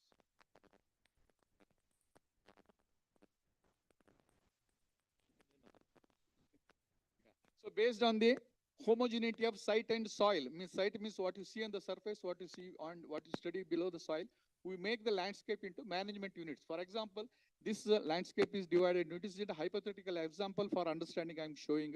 It is made into 6 management units. See, this is one unit. It is occurring here. It is occurring here. It is occurring here. It means to say that all the soil and site characteristics, what you see above and below, they are same here and here and here. So whatever the soil and water conservation or the crop choice or whatever the management practices you practice here can be applied here also. It can be applied here. So it becomes very easy for the DPR preparation for the watershed department. Go to next. Yeah, this is the soil map, same thing. Any particular color if you take, in the previous slide of what we show is a hypothetical example.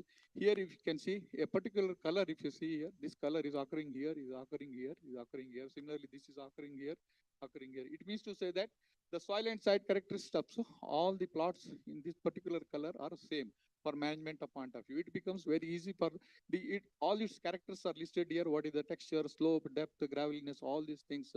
Based on that, the watershed development plan, DPRs are prepared and implemented. So in this way, go to next. I will conclude within another 2 minutes. So this is also useful for making soil quality monitoring sites. We have done such 100 quality monitoring sites for coffee growing areas as well as rubber growing areas. So at regular intervals in Reward and Sujala, we have established nearly 300 monitoring sites. It means previous one. Previous one. See, if the soils of major soils wherever we are finding, after 10 years or 15 years, if you revisit that one with the help of the geocode, the lat long details what we have, we can understand what is the change that is taking place because of various reasons, whether due to anthropogenic reasons or natural reasons. So go to next. So same way, we have documented the soil quality monitoring sites as per the requirement of this coffee board, then rubber board also, more than 100, this one we have made. So after 5 years, 10 years, if we can revisit those plots, we can understand what kind of change, particularly in rubber growing areas, it is very, very essential because there was a concept that rubber is a acid-loving crop. After our study of the entire this one, now they have telling that rubber is acid tolerating crop, not a acid loving crop, soil acid type. Go to next. Yeah, I finally come to the last 2 slides. So land resource inventory, it provides an effective basis for climate smart farming because climatic factors are beyond our control. We don't have the control over temperature, rainfall, or any other factor, but we can manage our land resources for a resilience if we understand the land resources properly.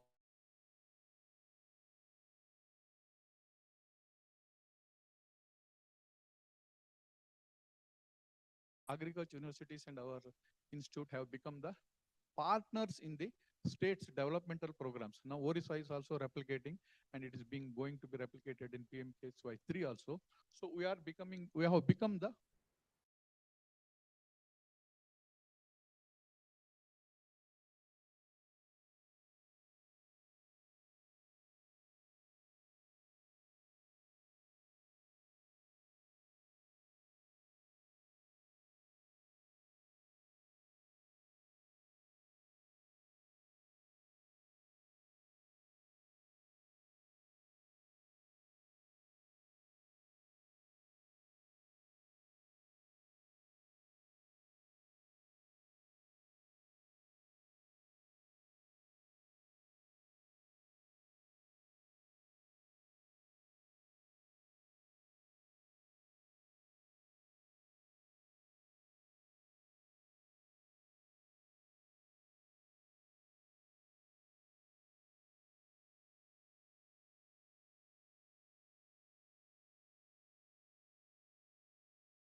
which are the lands which are less productive, marginally productive. And Vijay Bhaskar sir was very much impressed. He told you, please share this with our industry department, because instead of allotting the lands haphazardly, let us protect the agriculturally productive lands and allot the lands which are non-productive. But what happens is the industries, they want a huge patch of land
Hello.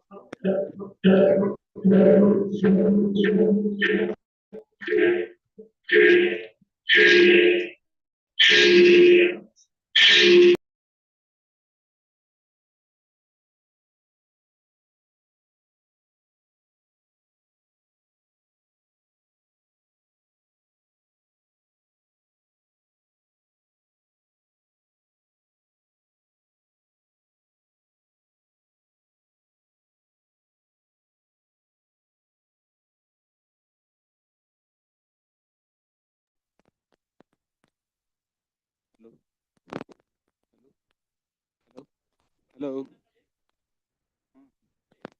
Hello. Hello. Hello. Is it audible? Headphone ಹಾಕ್ಕೊಂಡು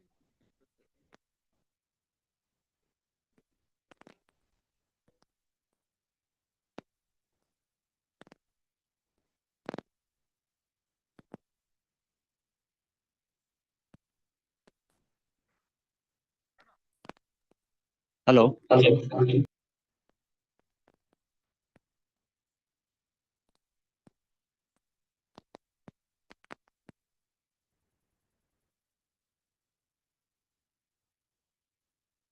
Hello, check.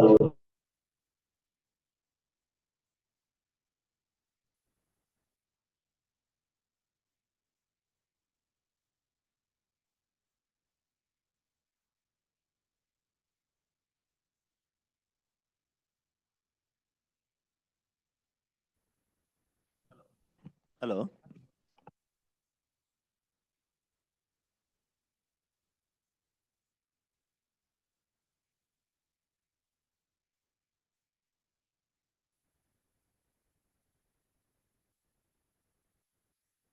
Hello. Hello.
I request all of you to please assemble inside the studio.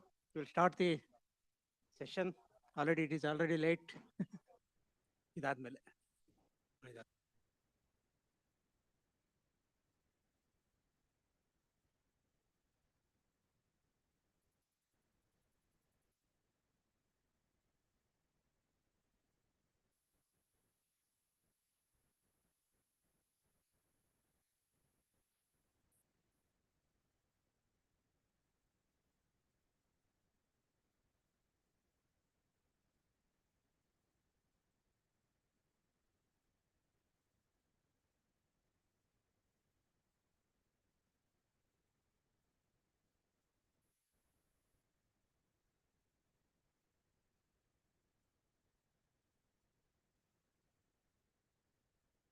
Okay, next speaker is Dr.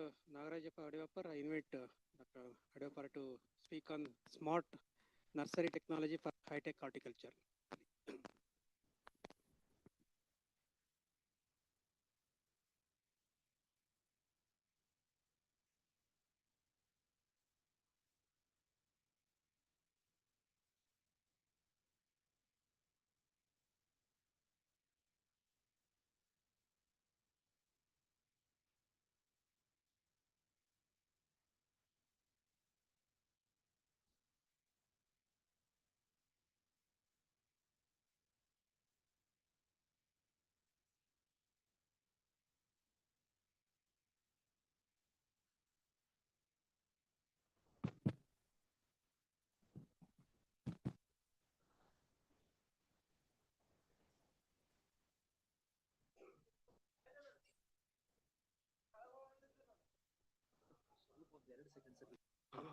ಆಯ್ತು.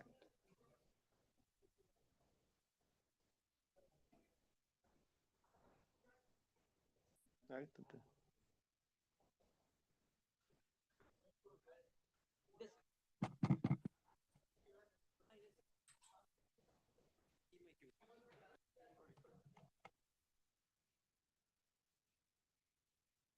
Check. Hello.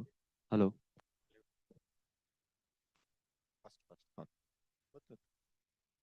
Good evening to one and all, respected chairman, co-chairman, rapporteurs, and university officers, and CFTRI, our beloved scientist. I take this opportunity to present the topic on smart nursery for high-tech horticulture. The next, the presentation flow goes like this.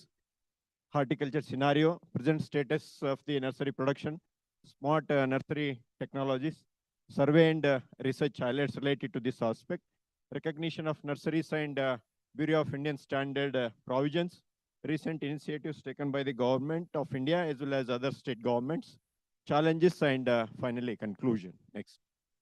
And morning already they have highlighted this. This is an estimate, not actual figure. Last week only government of India has published and they have estimated that 362 million ton. Next. Area and production, if you take consideration of area and production of horticulture crops for the last 30 years, the area and production has increased drastically, whereas productivity has not increased in the same manner. The main reason is low quality production of horticultural planting material. According to the study, 25% of the productivity depends on quality planting material. Successful horticulture depends on desired quality and quantum of the planting material. According to the working group on fruits and plantation crops, we require 2,500 million planting material per year at the rate of 4% growth. And production of quality planting material in horticulture, that is very important because crops are perennial in nature and highly cross-pollinated, and the highly cross-pollinated gestation period is long, and biotic and abiotic stresses. These are the four important factors which influence productivity as well as production of the horticulture crops. That's why quality planting material plays a crucial role.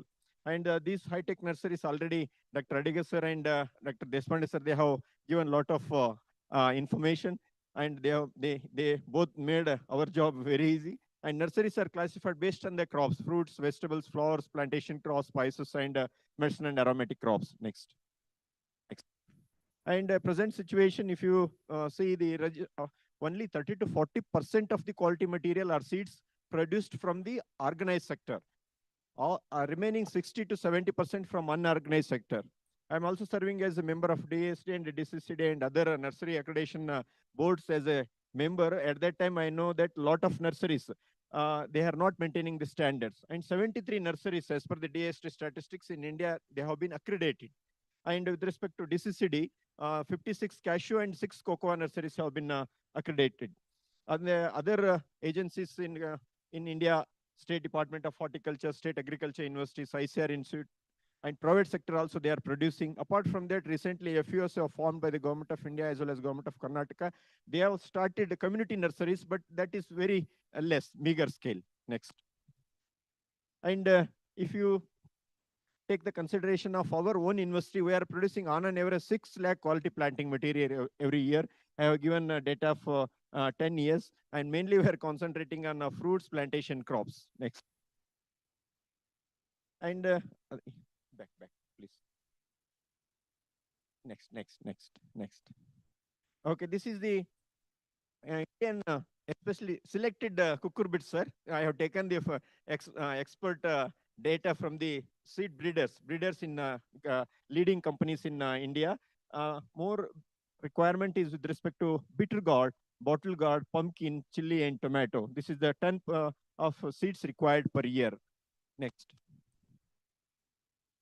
And this is the State Department of Horticultural Production. Almost they are also producing 60 lakh quality planting material per year in Karnataka, and almost all whatever they are producing, they are selling. Next. Okay, and with respect to smart nurseries, with respect to smart nurseries, they wanted to concentrate on weather parameters, water management, light and photo period, propagule management, and IPM modules, and data analytics and decision support. Next. And advantages, already both the speakers, they have highlighted what are the advantages of smart nurseries and smart seed production. Next. Smart nurseries means here mainly they are taking the help of Internet of Things, artificial intelligence, that is machine learning and deep learning, robotics, and a few days back also you might have seen that DeepSeek, one more advanced method has come with the least cost. That's why majority of the countries in the world, they are fearing about that technology. Helps in healthy growing and monitoring of the propagules, and sensors like pressure, temperature, relative humidity, air quality, air movement, all will be monitored properly. And for energy requirement, again, they are considering green technology, that is solar energy they are using. They are fixing the solar panels on the protected structures. And camera with computer vision technology will be fitted, capturing of the pests and diseases.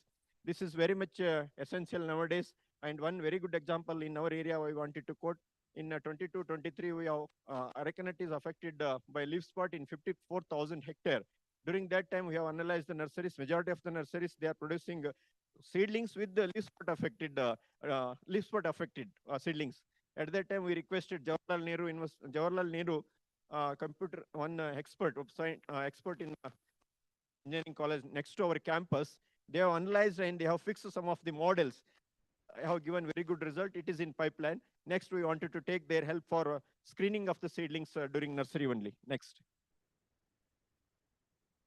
This is the schematic representation of use of artificial intelligence for smart nurseries, especially irrigation, climate, pest and disease.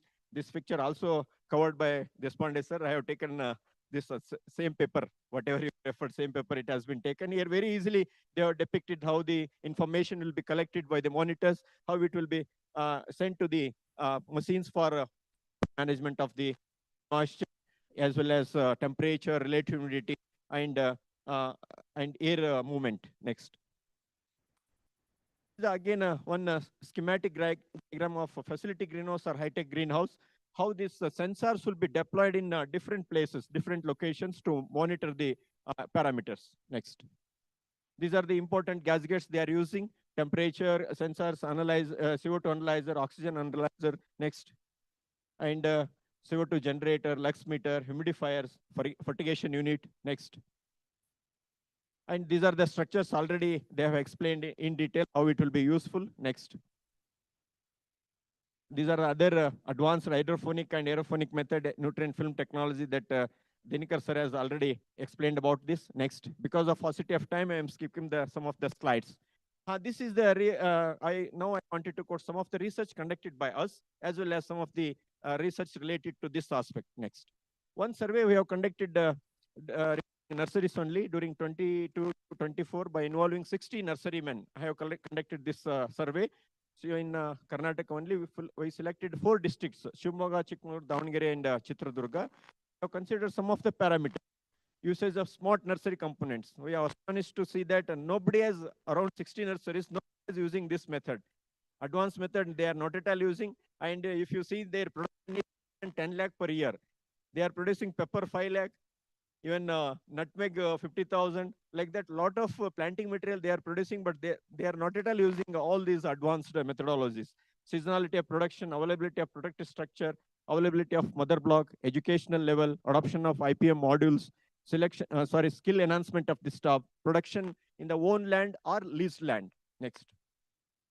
These are the extra highlights. Availability of greenhouse. Almost all nurseries, they are having protected structures like medium cost polyhouse or shade nets. And 42% of the nurserymen, they are not following the integrated pest or disease management. Means we have still scope to enlighten them. And status of production, majority they are taking up on own production. Only 23% they are outsourcing, means they are planting material somewhere else. With least margin, they are again selling. That is also one big business in nursery industry. And seasonality of production. You can see here, almost all 80% they are producing year round. Only 20% they are seasonal. This holds good in case of vegetable seedling industry, vegetable seedling nursery. They cannot take throughout the year because in season no vegetable seedlings. Next. And with respect to presence of skilled manpower, majority they are having very good skilled manpower. That is also one criteria in case of nursery accreditation. And maintenance of mother blocks, I have considered only 30 nurseries. And fruits, almost 73% they are maintaining mother blocks. Whereas spices and plantations, 27% they are maintaining. Here you can see one more thing, production on own or lease agreement.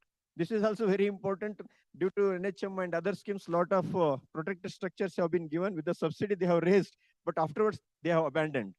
Again, they are giving on lease for 1 lakh, 2 lakh per year, and some entrepreneurs, they are utilizing this for production. And educational level, you can see here almost all degree holders. If you want to enlighten, if you want to develop skills, very easily you can capture them. Next. Next. And this development of Saket and co-workers, they have given one smart plant nursery management system. This is very small and with low cost. They have used artificial intelligence and the Internet of Things. We think that artificial intelligence and Internet of Things cross together money invested. No, I discussed with that professor, he's expert in computer science. He told that for students, you can give with the investment of 2 to 3 lakh in your only just 100 to 200 meter square area you can take, and you can grow the plants. Again, you can show like that. He has, and he bought some of the structures that whatever we are seeing in our radio transistor and a very good example he has quoted is washing machine. Simple technology you can give, and means what I want to say that though by hearing those buzzwords, we can't think, we can say that cross together money is required. It is not like that. Next.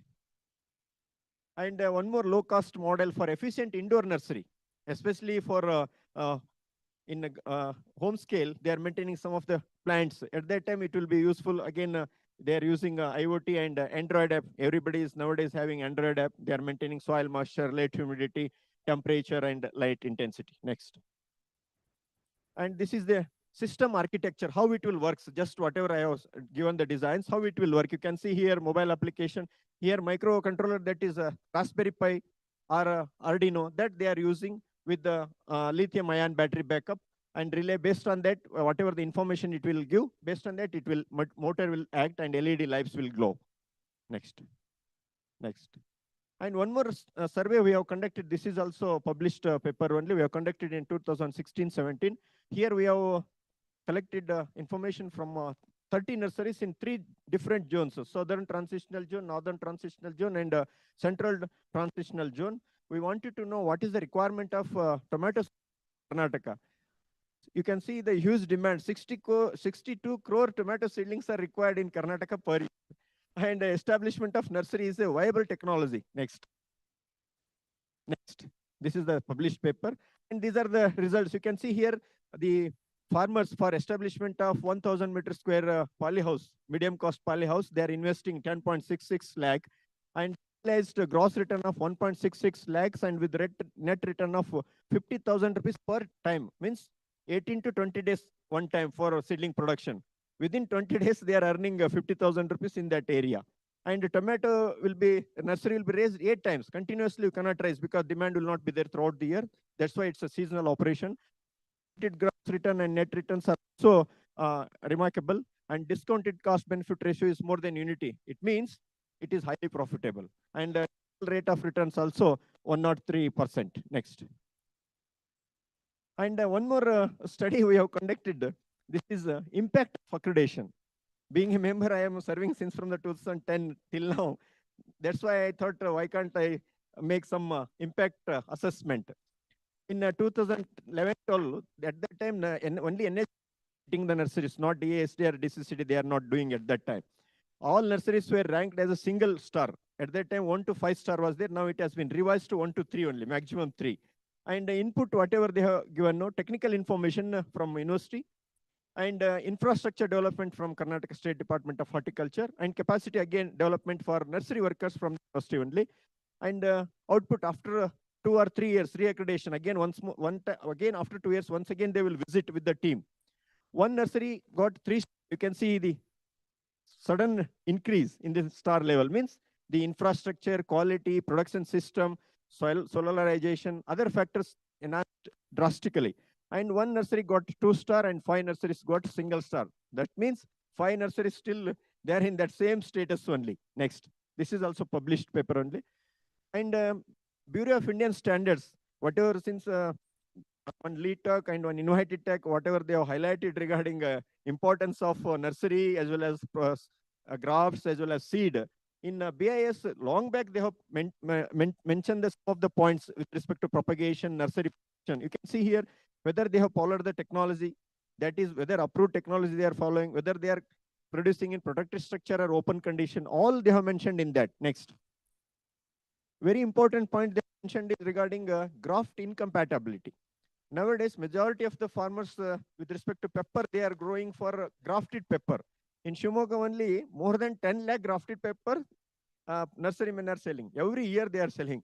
And majority of them telling that it is not graft compatible after 5 years or 6 years. See, that has been long back. BIS has noted that. Bureau of Indian Standards given is the selection of rootstock and appropriate cyan and graft compatibility is there or not. That's take all these points into consideration for for smart nurseries. Next. And as far as recognition is concerned, because the organizers mentioned that you have to cover recognition of nursery. That is also very important point. That's why I have covered. At present, no legislation to regulate the production of quality planting material in India, particularly seedlings or vegetative propagules. With the seed, separate act is there, but not the vegetative propagules. Next. And status, if you see, the Andhra Pradesh, Assam, Bihar, Goa, Gujarat, Karnataka, Haryana, Kerala, Tamil Nadu, they have some sorts of monitoring exists, not the act. Whereas in Punjab, Maharashtra, Himachal Pradesh, Uttar Pradesh, Telangana, Uttarakhand, Orissa, and Tamil Nadu, they have some registration acts. Next. Other states, they don't have registration acts. In Karnataka also, since from 20 years, they're trying, still it is lying, it has not come with the act. And what are the important accreditation bodies with respect to different crops, horticultural crops? Now, fruits, flowers, vegetables, NHB is taking care. National Horticulture Board, headquarters Gurgaon, and individual offices, regional offices will be there in each state. And spice crops, Directorate of Spices and Directorate of Arecanut and Spices Development, Calicut. Cocoa and cashew, that is the DCCD, Cochin. Next. And recent initiatives, Government of India has taken one very important initiative. This cabinet decision has been taken during August 2024. They have that program is called Clean Plant Program under MIDH. Financial outlay, you can see very huge, 1,766 crore rupees. And the main aim of that scheme is to produce virus-free planting material, streamline certification process, enhance the infrastructure facilities. Next. And with respect to these parameters, off record, I'm telling, I have called some of the nurserymen, whether you got all the facilities, they are telling we don't know all about these schemes. And grapes, they have particularly mentioned 9 of state-of-the-art facility across India with respect to different crops. Grapes, they have mentioned NRC on grape at Pune, temperate fruits, CITH, Srinagar. So Srinagar sir has to mention about whether it is materialized there or not. Citrus fruits, Nagpur and Bikaner. Mango, Gava, avocado, IHR, Bengaluru. Like that, other crops, they have mentioned important research centers there. Next. By seeing all this, we have some challenges. Within 2 minutes, I will complete, sir. Capacity development of the nurserymen is very important because nurserymen are not nurserymen educated, but nursery workers, laborers, grafters, they are not highly qualified. First point. If you give robots, how they will use? If you mention this is the time you have to put this machine. If something happened, who will take care? That's why major challenge. Capacity development is the major challenge, and high investments. Small scale nurseries, okay. Big scale nurseries, just I mentioned 5 lakh producing 10 lakh, they're producing means huge cost has to be involved. And export and import policies, some of the materials we have to import. Very good example, this polythene sheet, whatever we are putting, no, that majority we are importing from different countries also. That is also, and development of low cost and location specific modules. Means whatever the technological point of view we are conducting at Bagalkot may not be holds good at Solon. That is the problem. That's why location specific and safety and regulation. This is very particular about robots and drones because some problem means who has to take care. Is there any insurance policies or some mechanism to take care of the health of the workers? Next. And finally, I want to conclude with the important points like fully equipped protected structures with advanced technologies required for huge large-scale production to meet out the huge demand and efficient resource utilization because resources are very costly. And we have calculated in case of arecanut seedlings, we are producing almost per year from arecanut research center only 30 to 40,000 we are producing. We have taken into account of the economics. Almost we are spending 12 rupees per seedling. We are selling at the rate of 25 rupees, almost double within 1 year. And pest and disease free propagule. This is also very important because it is highly relevant in case of pepper because nowadays pepper is affected by viral disease. Also majority, they are fearing to take the material from the nurseries. Hence, proper planning, execution and monitoring is required to make our present nurseries into smart nurseries. Thank you. I take this opportunity to thank organizers for giving an opportunity to present and the officers of our Department of Horticulture, DCCD, DSD, nurserymen and experts of seed industry. We have shared the data. Without their data, I might have not presented so neatly. Thank you. Thank you, one and all. Thank you, Dr. Nagaraj. Thank you, sir. For giving a actual figure of the what is the nursery industry in the India. Any questions? One or two questions, quick questions.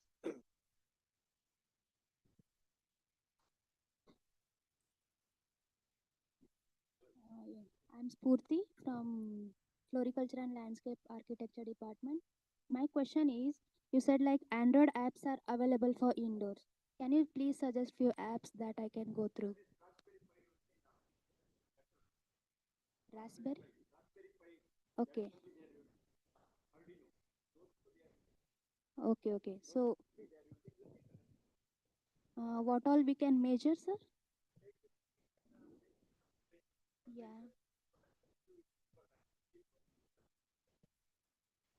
Okay, sir. Okay.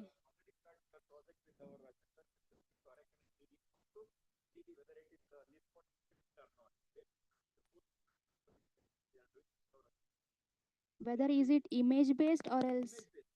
Okay. Not the sensor based. No, you're saying the temperature, humidity. Yes, sir.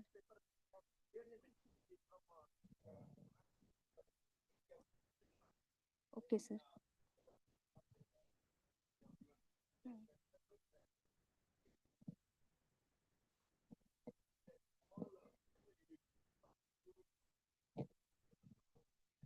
Okay, sir. Thank you so much. Thank you, sir. Thank you, sir. Yes, yes, sir. Yes, sir.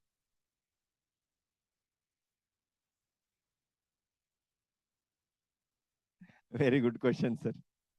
Paddy area is drastically decreasing, arecanut area is drastically increasing. Within 10 years, arecanut area in Karnataka has increased 2.5 times. In Shimoga district, only one example I want to give, in 2010, it was just 45,000 hectare. In 2024, it was 1,25,000 hectares. Thank you, sir.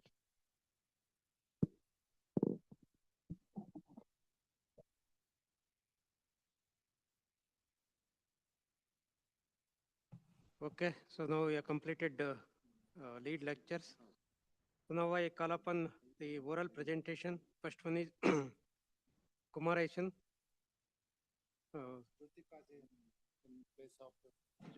Okay. We're talking on smart grafting technique for biotic and abiotic stress tolerance in tomato. Kumar Sen. Marshal Marja. Vasuki, SM and Jyotika Jain.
Good evening, all of you.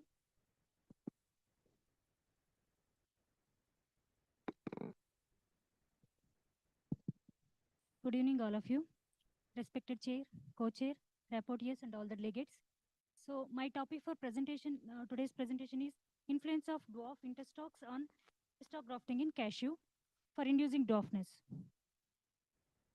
So as per my convenient, I divided my topic like this: introduction, background of my study, the objectives and methods and methods, result and discussion and conclusion. So cashew, botanically known as Anacardium accidental, it belongs to the family Anacardaceae, and it is a perennial in nature and is highly cross-pollinated and heterozygous. So due to this nature, it is having a long breeding cycle. So cannot, if you want to anything, any traits can be introduced, it will take long time for introducing the any new traits. So this is now presently it is a international trade. Cashew commodity is international trade, and also it is cultivated in East Coast, West Coast, and nowadays it is expanded to the in region also and northeastern region also. Nowadays it is extended in a larger area, and it is an export earning crop as we all know. But only problem is the low availability of the raw cashew nut. So because India is having more than 3,000 cashew processing industries, but we are in lack of raw cashew nut production. So our supply is only 7.5 million tons, but demand is 15 million tons. So that can be overcome by, only the thing is improved varieties can be incorporated in the farmer's field, or replacement of the old varieties or senile plantation. So another one is we can go for the high density planting or ultra density planting method. So that can be achieved only by availability of the dwarf and compact nature means varieties are required. So that is very meager in the cashew actually. As of now, we are having some varieties like Netra Vamana and KU Nihara, some wild species, Anacardium pimilum. These are having a dwarf nature category. So to introduce the dwarfing nature, so we can done by the breeding method. So as I already told, it will take a long breeding cycle, so it will take a long time. And another one is dwarfing rootstock can be used. So already we have studied in our directorate, so that dwarfing rootstock, it will not work actually, cyan dominating crop. So another one is by use of the chemicals like paclobutrazole we have used, that is also study reported. So only thing is that chemical is hazardous to the soil, so that cannot be used. So another method we have tried is interstock grafting technology. So whether it will work or not, that in this background, we have taken the study on dwarf interstock study. So these are the methods and methods. I have taken the three important species as an interstock, that is Netra Vamana, K. Nihara, and Anacardium, along with that vigorous varieties like V4 and Bhaskara as an interstock. So 14 different combinations I have taken, and 3 replication. And VTH-174 we are having on accession, that is used as a rootstock. There is no standardized rootstock in cashew. Why we used VTH-174 is because uniform germination of the seed nut. So that's why we have used this VTH-174. So this is the methodology I have followed in my study. Like 60 days old rootstock I used for interstock technology. So then scion, these are the second picture is scion sticks, and these scion sticks were treated with a bavistine to avoid any further infection in the grafting. And also the softwood grafting technology only we have followed. In the normal grafting, we were using only the rootstock along with the scion. But what we have used here is interstock we have added in between. That is what I told already in the metals methods that we have used. And we have recorded the observation monthly up to 6 months. So these are all the parameters I have recorded. In that, majorly I am concentrating on this internodal length, height increment, and the bark percentage. These are supporting to the dwarf nature. So that's why I have taken these characters as important characters. So this is survival percentage of the interstock graft, what I have done in my study. So this is actually, the survival percentage varies from 12.5% to the 100%. So means it is an indication of interstock is a successful, but the percentage of survival percentages varies from the different interstocks. Actually, in the Anacardium pimilum is having a less survival percentage, that's a 12.5% and 14.29. In case of the control, we can see the 100% survival. So wherever we use, there also we can see that is also having 100% survival percentage. So these are the growth and parameters. This I'll explain next in the only internodal length and height increment and bark percentage. I am going to explain in the next slides. So the picture of my these are the 6 months old graft. What I have done in the double work grafting, that is a interstock grafting. These are different treatment wise I have given the pictures. So coming to the internodal length, here also you can see this I3V1, I3V2 means that is a wherever the Anacardium pimilum is used as a interstock. There we can see the internodal length is very less, 0.06 centimeter. Means I have taken the 1 month after the grafting to the 6th month grafting I have taken for the height increment measurement. So in that case, compared to other different interstocks, this is having a very less internodal length. So this is the indication of dwarf. Then another one parameter is, sorry, that is actually,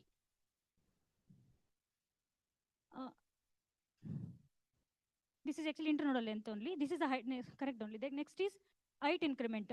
This I have taken for the height increment. Among this also, wherever the pimilum you used, their increment, height increment is less as compared to the other different interstocks. In case of control also and other interstocks also, it is showing less in pimilum used as a interstock. So bark percentage also, among these also, among the different varieties, wherever I used V4 and Bhaskara is used as a main cyan varieties, among this, V4 is having a high bark percentage, except in the control, other varieties, if we see, in that the V4 is responding more to the, wherever the bark to wood percentage is more, some report says that is a dwarf nature. In that case, V4 is responding good to the dwarfing nature. So this is the Anacardium pimilum with V4 variety. This is the Bhaskara variety. As compared to the Bhaskara, V4 is having a less dwarf. So coming to the conclusion, so in my, as per my study, this Anacardium pumilum is, which is used as interstock, will lead to a dwarf trait in the nursery in case of the varieties of V4 and Bhaskara. Among the varieties, V4 responds good as compared to the Bhaskara. And inducing the dwarfness feature in the cashew varies depending on the cultivar and also means different varieties and also season of grafting. So by this study, we cannot draw any conclusion because this is a nursery experiment only. In the nursery, it has given indication. So we have planted in the field. Further, we are studying for the another 4-5 years. Then we came to know whether really it is a dwarf or not. That already we are conducting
90 and 120 days after transplantation.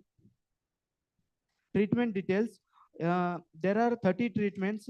Na and GA3 at 2 concentration, that Na at 50 and 75, and similarly GA3 at 50 and 75 ppm, and CCC at 500 and 750 ppm, whereas seaweed extract, triacontinol, humic acid, these are taken at 2 concentration, like all these are taken as 0.25 and 0.5 ppm, and control as taken as a water spray. Experimental results. This is the general view of our experimental site. Table 1 is represents the plant height at various growth stages. Before imposition of a treatment, that is 45 days after transplantation, there is no significant difference among the treatment. But after the imposition of treatment, GA3 at 75 ppm shows the significantly highest plant height, least in case of a control. Similar trend was also observed in number of primary branches per plant and plant spread. This is the different stages of a crop growth at 45 days, 75 days, 105 days, and 135 days after transplanting. Next, coming to table 3 represents flowering parameters of the crop. The days taken for first flowering and days taken for 50% flowering was recorded in case of Na at 50 ppm. This induced the early flowering, whereas control record the maximum days for maximum day for flowering. Next, table 4 represents fruit length, width, and single fruit weight of bird's eye chili. Among these all characters, humic acid at 0.5% recorded significantly maximum, whereas control recorded the least. Whereas fresh fruit yield and dry fruit yield and estimated dry fruit yield, among these also same trend you have observed, that is humic acid at 0.5% recorded the maximum, whereas least as a control. Next, table 6 represents effect of growth stimulants on quality parameters of bird's eye chili. Among in this also, humic acid at 0.5% is recorded the maximum ascorbic acid content, oleoresin content and capsaicin content. This is the best versus control treatment regarding growth parameters. This is the fruiting parameters of bird's eye chili, best versus control. Coming to conclusion, the maximum plant height and the plant spread was recorded in case of GA3 75 ppm, whereas considered to yield parameters and quality parameters, humic acid at 0.5% is recorded the maximum. Hence, I would like to conclude humic acid at 0.5% is regarded the best treatment for bird's eye chili growth and yield up. Thank you.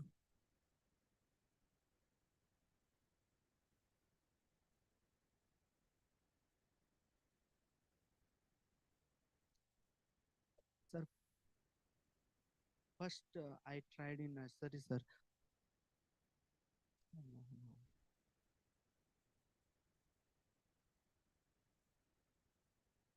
Sir, first experiment was in seed, sir.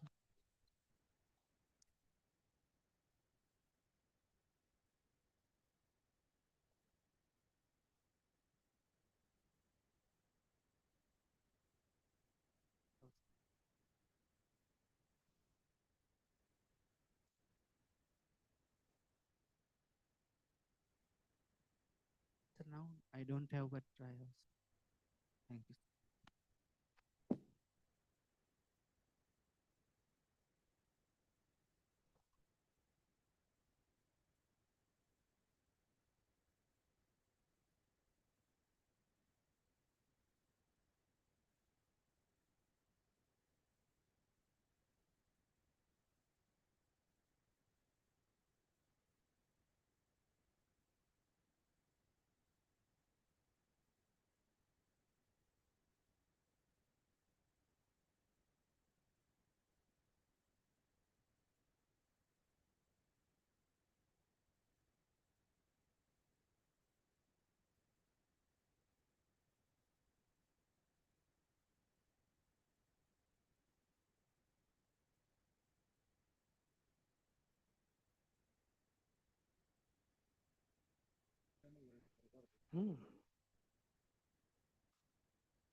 Nivya, idara nodi. Yes, sir. Audible? Yes, sir, it is audible. Shall I share, sir?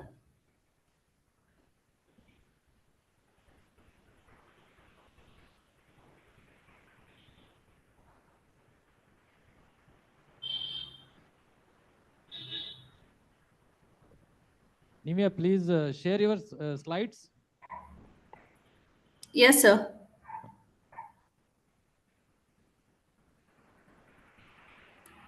Sir, is it visible? Yeah, it's visible. Okay, sir.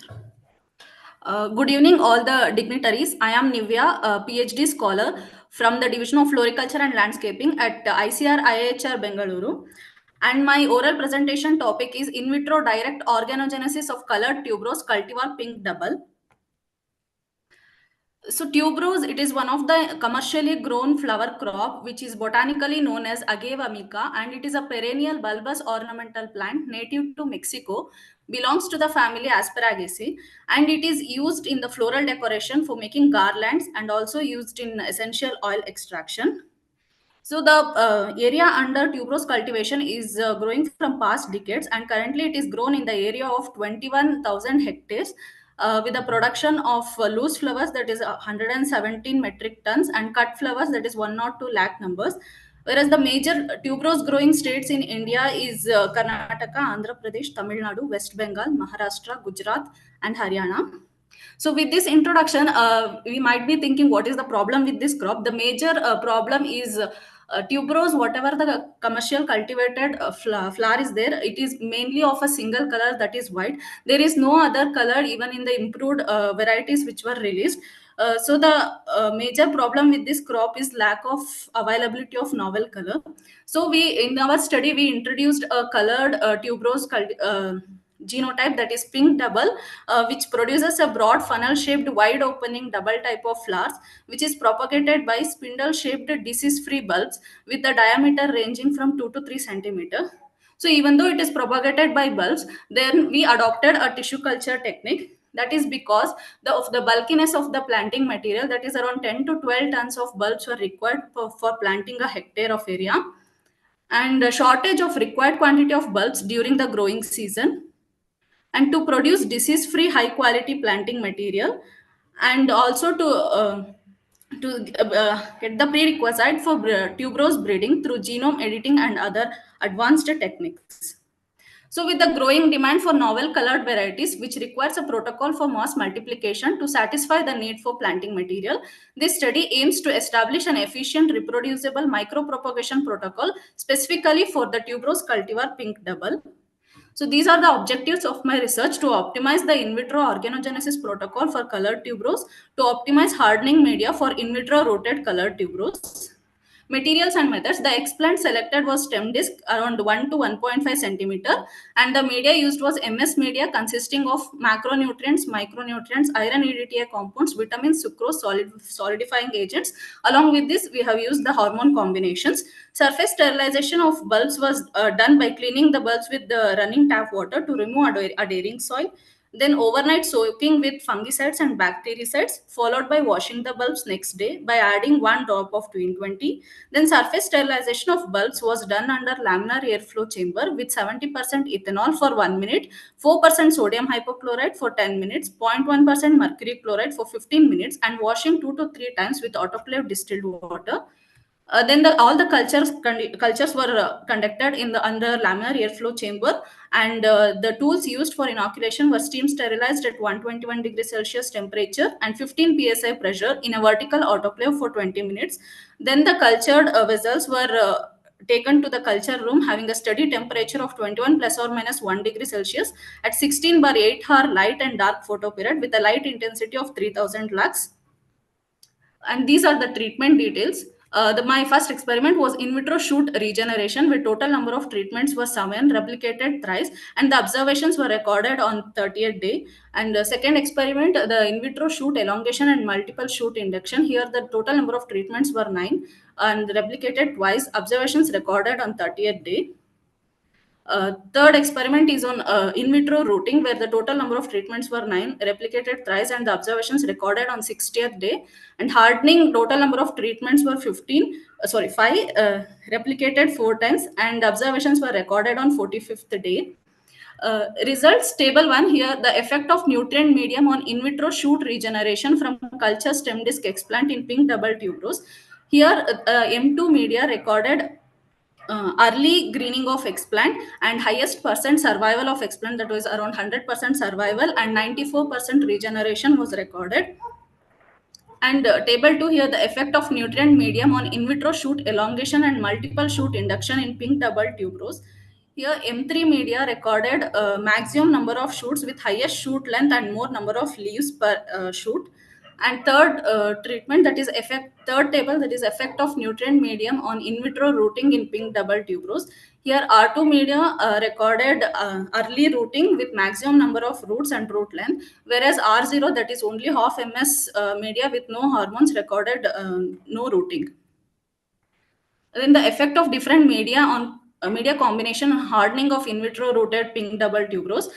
Here survival, in case of survival percentage, all the media supported the growth of in vitro rooted plants, and it was found non-significant. Whereas in case of number of leaves per plant, leaf width, number of roots per plant, and root length, M1, that is Arca fermented coco peat alone, recorded the best value. And this is the standard direct organogenesis protocol for pink double tuberose using stem disc explant.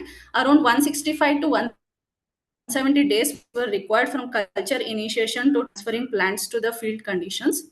So conclusion, an efficient reproducible in vitro direct organogenesis protocol was developed for colored tuberose using stem disc explant, and the MS media, which was combined with 4 mg per liter BAP with 0.5 mg per liter each of NAA and TDZ, was found to be the best media for regeneration. And for in vitro multiplication, 0.4 mg per liter BAP with 0.5 mg 4 mg per liter BAP plus 0.5 mg per liter NAA with 1 mg per liter GA3 recorded highest number of shoots, and the rooting was found to be better in half strength MS media, which was supplemented with 1 gram per liter PVP followed by 1 mg per liter IBA, and better acclimatization of in vitro rooted plants was observed in Arca fermented coco peat media, which was developed at IIHR Bengaluru.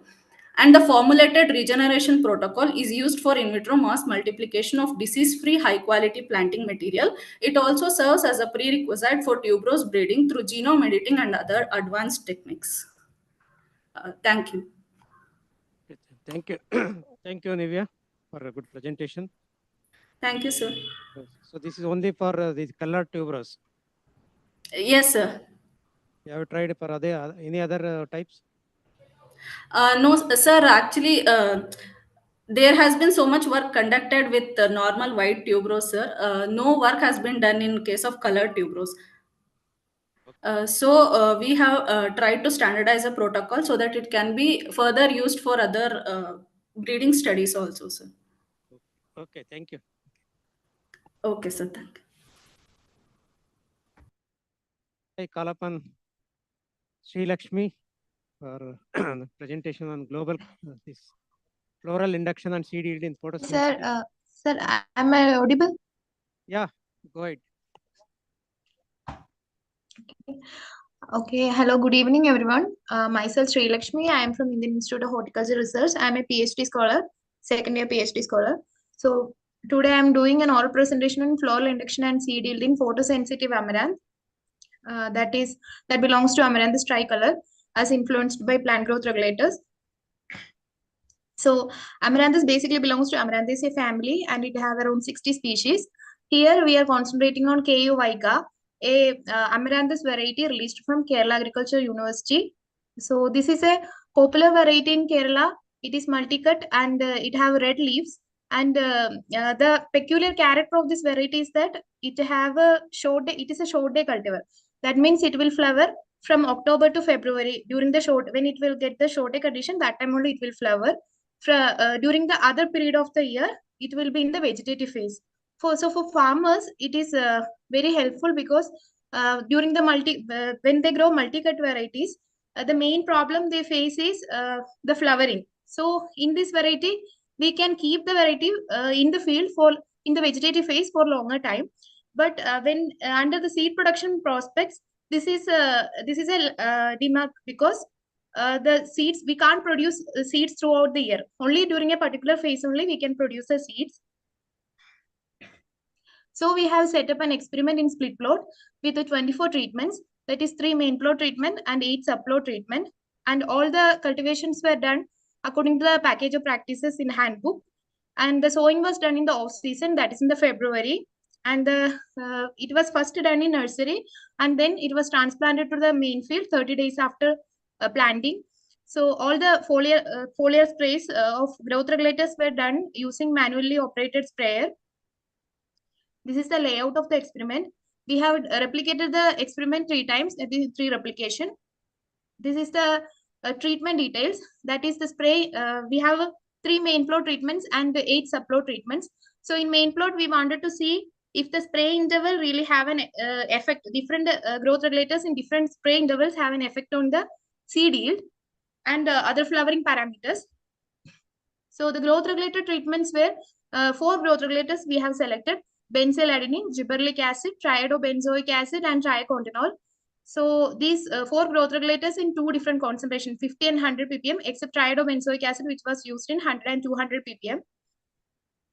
We have taken observations on flowering and seed parameters, that is days to first flowering, height at first flowering, length of terminal panicle, seed yield per plant, and days to seed maturity.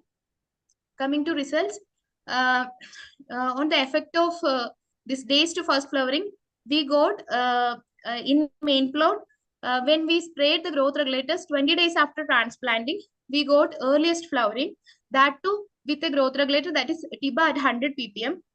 And the interaction between main plot and subplot was also significant. That is TIBA at 100 ppm. When we sprayed it 20 days after transplanting, we got the earliest flowering, and it was on par with the gibberellic acid at 50 ppm 20 days after transplanting.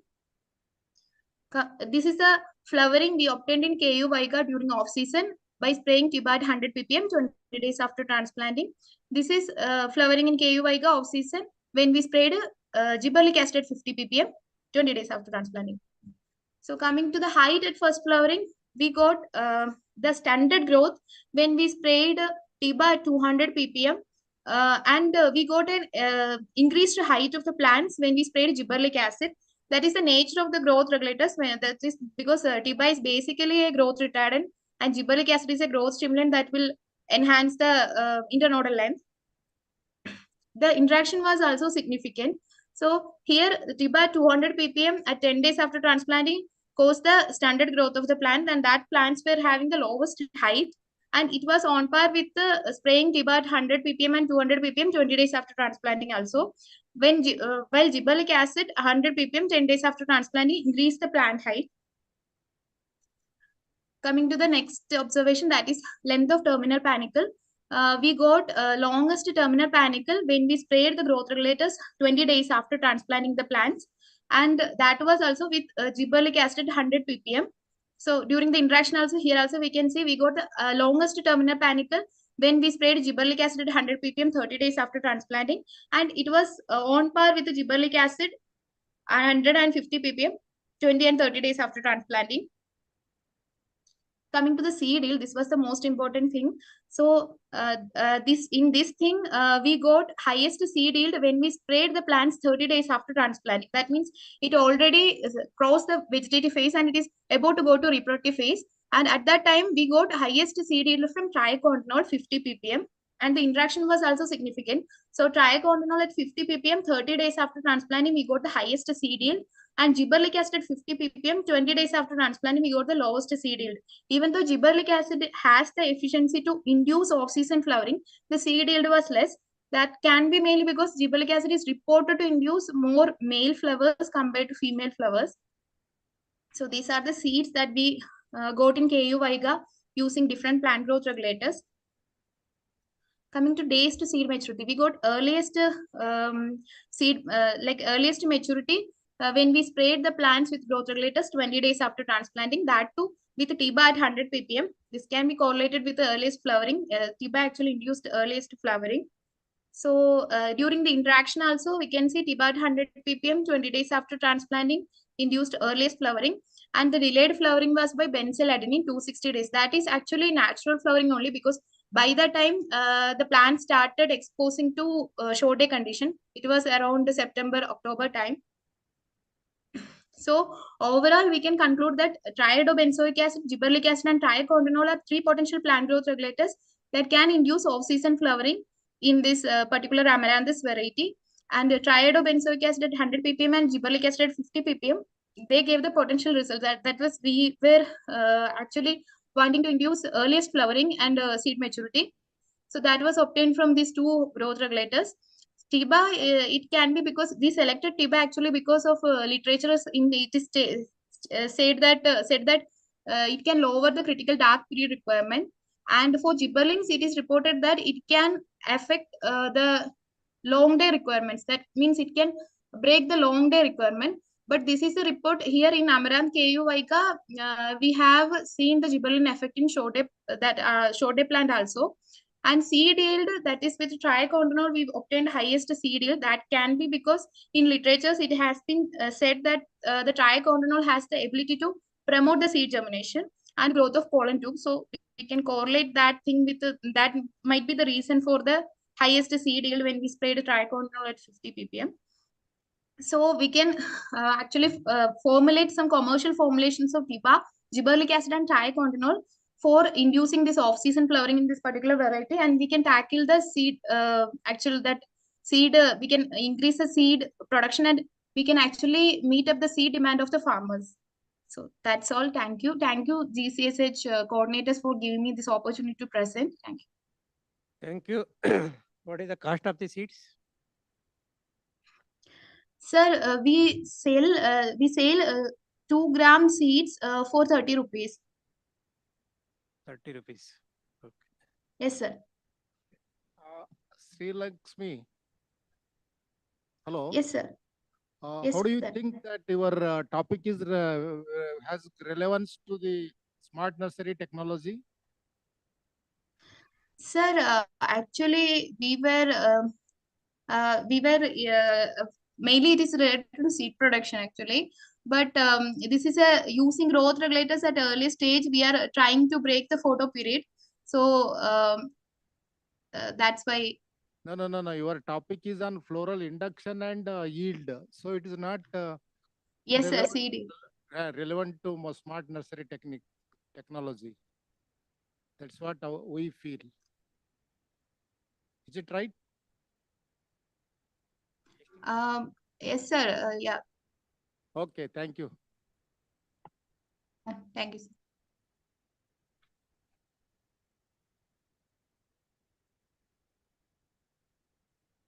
Okay, to the end of this session, even though less number of speakers, but it's a marathon session.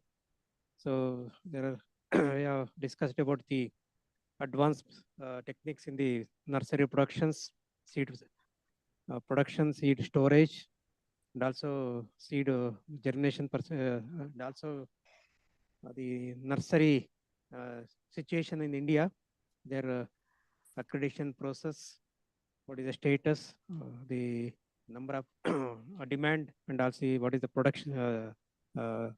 production aspect, and also with oral presentation, few speaking on that interstock on cashew, and one more on the in vitro production of novel tuberose.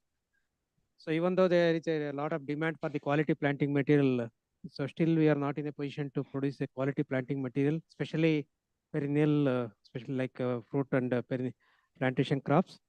And majority we depend on the private nurseries, even though government nurseries are there, but still we don't have any policy to have a accreditation control over these private nurseries. And there is a lot of import of the unknown varieties from the other countries, and we don't know what type of planting materials, whether they are using particular root stocks or not, and whether they're certified, and after planting, is there any problem? So these things have to be noted down. So the accreditation and the control over the introduction, import of these planting material is very important. So still the long way to control over the guaranteed certification of this quality planting material. There is a lot of and huge demand for the planting material and seed production. So in this way, this session is very important, and still it requires a lot of advanced technologies and the facilities for the production of good quality planting materials. So in this way, some effort has been made, and the few presenters have talked about some of the important issues. So in this way, I thank co-chairman Dr. Kulpati and reporters. Please indicate some of the points related to these aspects, and also presenters for the good presentation, and also those who are present here for good participation.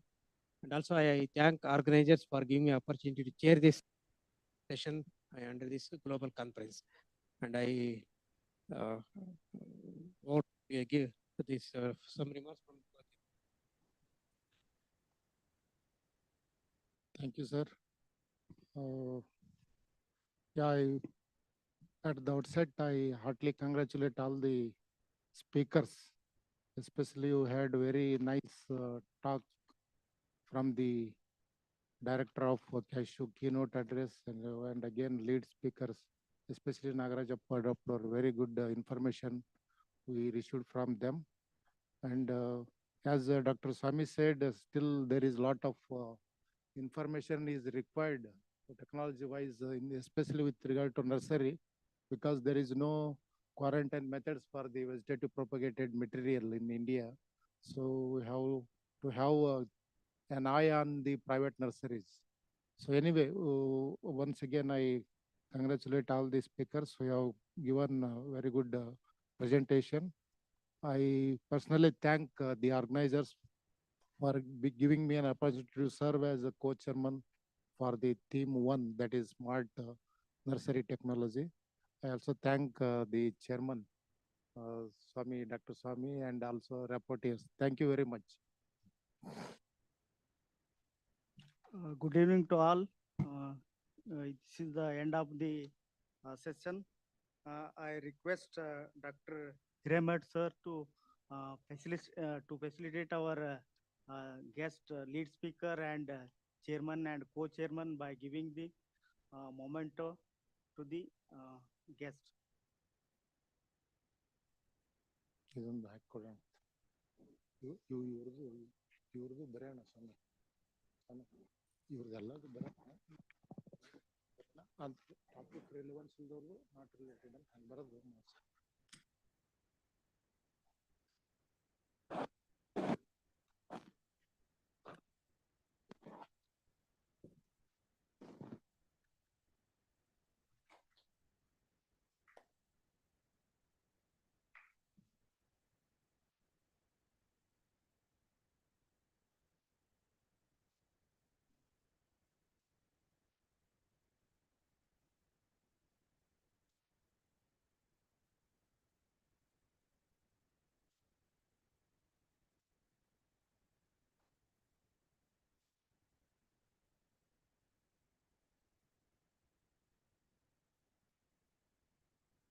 Dr. Kulpati.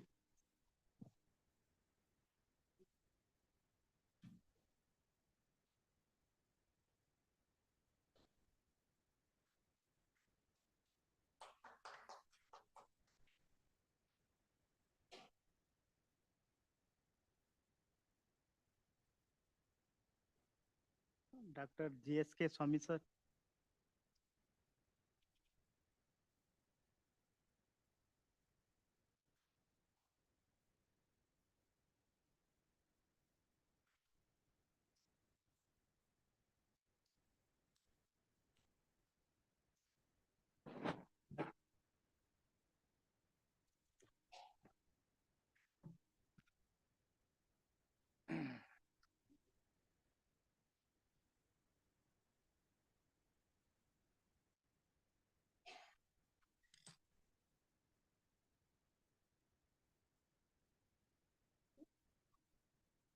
Dr. Anil Sebarat.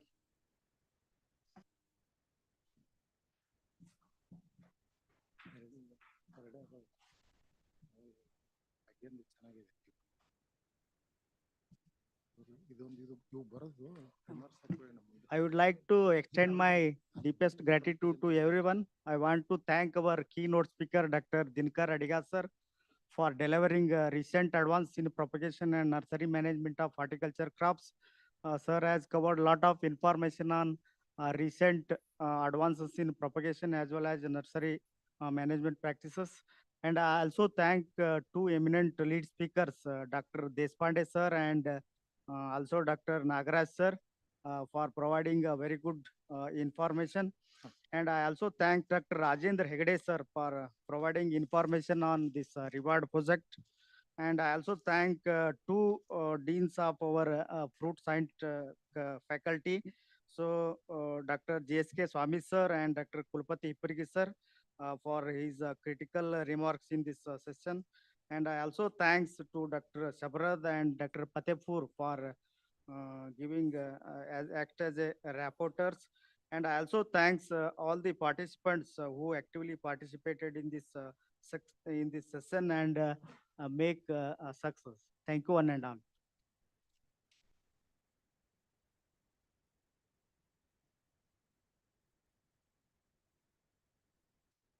ಇಲ್ಲ ಅವ್ರು ಅದಕ್ಕೆ not presented ಬರಬೇಡ ಸುಮ್ಮನೆ ಮತ್ತೆ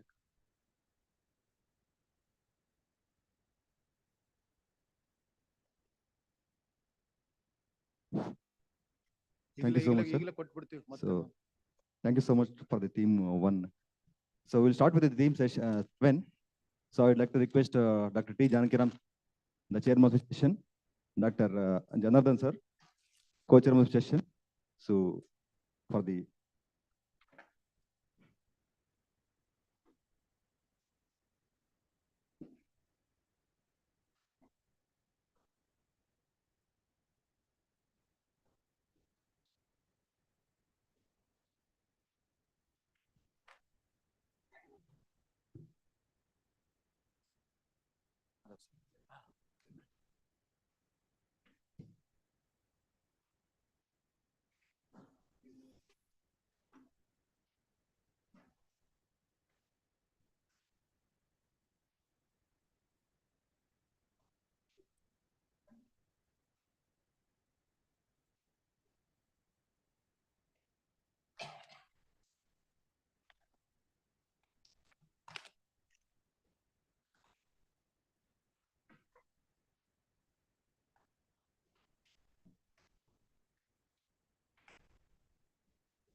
So good evening and welcome to Team 7.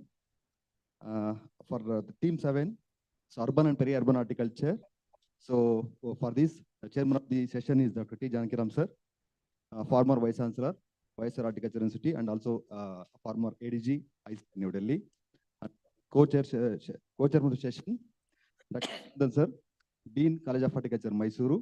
For this session, the reporters, Dr. Basarajappa HR, Assistant Professor, College of Horticulture, Bagalkot, Dr. Ansubai Madam. So, HREC, Kanbargi. So here in this session, so there will be one keynote lecture from Honorable former Vice Chancellor T. Janakiram sir, and 3 lead speakers. So first Dr. Manish Kapoor sir, then Dr. Dhanashekaran sir, and also like Dr. Sumangala HP from through online. And also there will be 7 oral presentations. So we will stick on to the time because we are running almost late 2 hours. So as we are aware about it. So maybe for lead speakers, we'll have 10 minutes. So maybe for orals, I think it will be so 3 plus 1. Thank you, sir. So over to you. So before going to take, You can start. I can start. So before starting with the leads, I think I would like to request Dr. T. Janakiram sir to present the keynote chair. So before that, I will just within a 1 minute, a brief introduction about the Dr. Janakiram sir. So I know it's running late.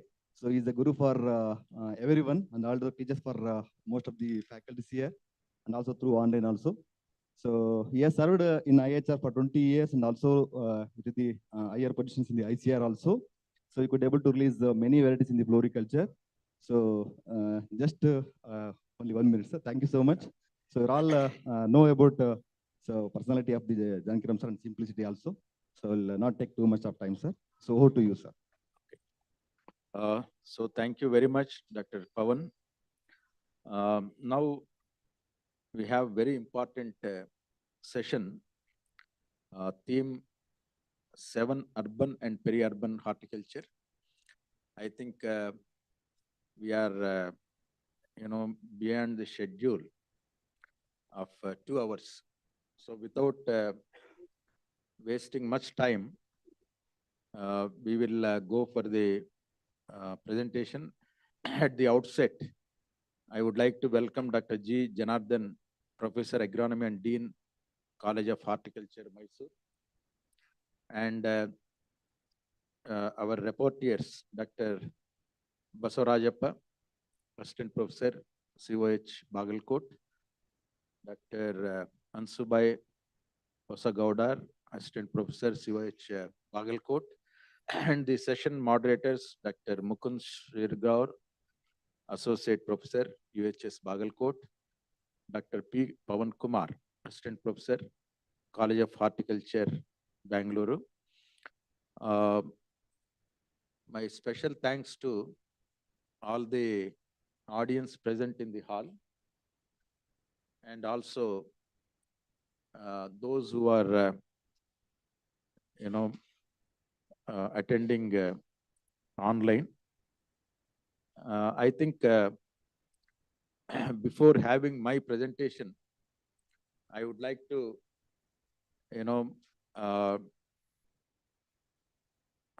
invite Dr. Manish Kapoorji, Professor and Head, Punjabi University, Patiala, Punjab.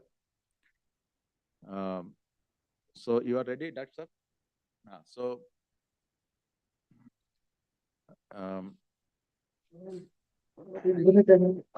ಆದ್ಮೇಲೆ ನಮ್ಗೆ ಗೊತ್ತಿರೋ ಹಿಂಗೆ ನಿಮ್ಮ ಆಫೀಸಲ್ಲಿ ಇದನ್ನ Hello. ಒಂದ್ಸಲ ಸರಿಗೆ ಹೇಳ್ಬಿಡಿ ಅಷ್ಟೇ. Thank you. And we have 7 oral presentations. Yeah. Then Shekhar is ready. So last try that. So that. Okay, first we'll give chance. So that's up.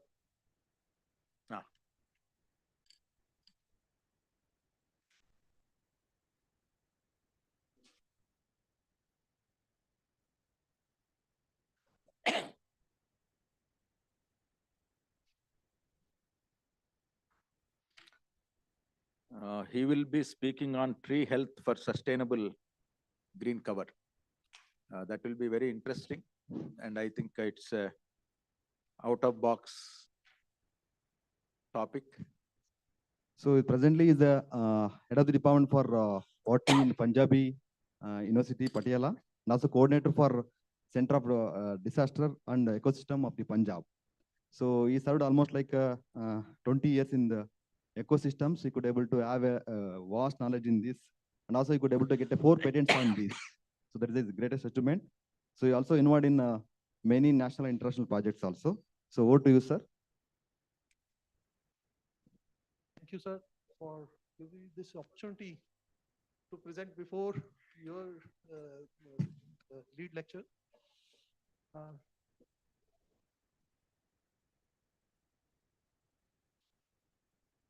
Today I'm going to present one, as sir has told, an eye-opening theme, which was my dream topic to work upon, and tree health. You must have heard about human health, animal health, but we have never thought of going for tree health. On this topic, I went to US n number of times just to learn how to work on it. And I have MOUs and research collaborations with 2 US universities, University of Virginia Tech, University of Massachusetts. Both Ivy League universities in US.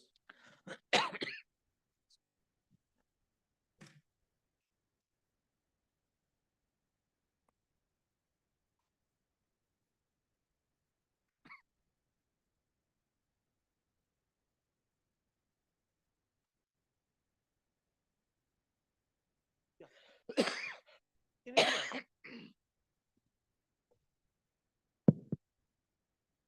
In India, since 2019, we have decreasing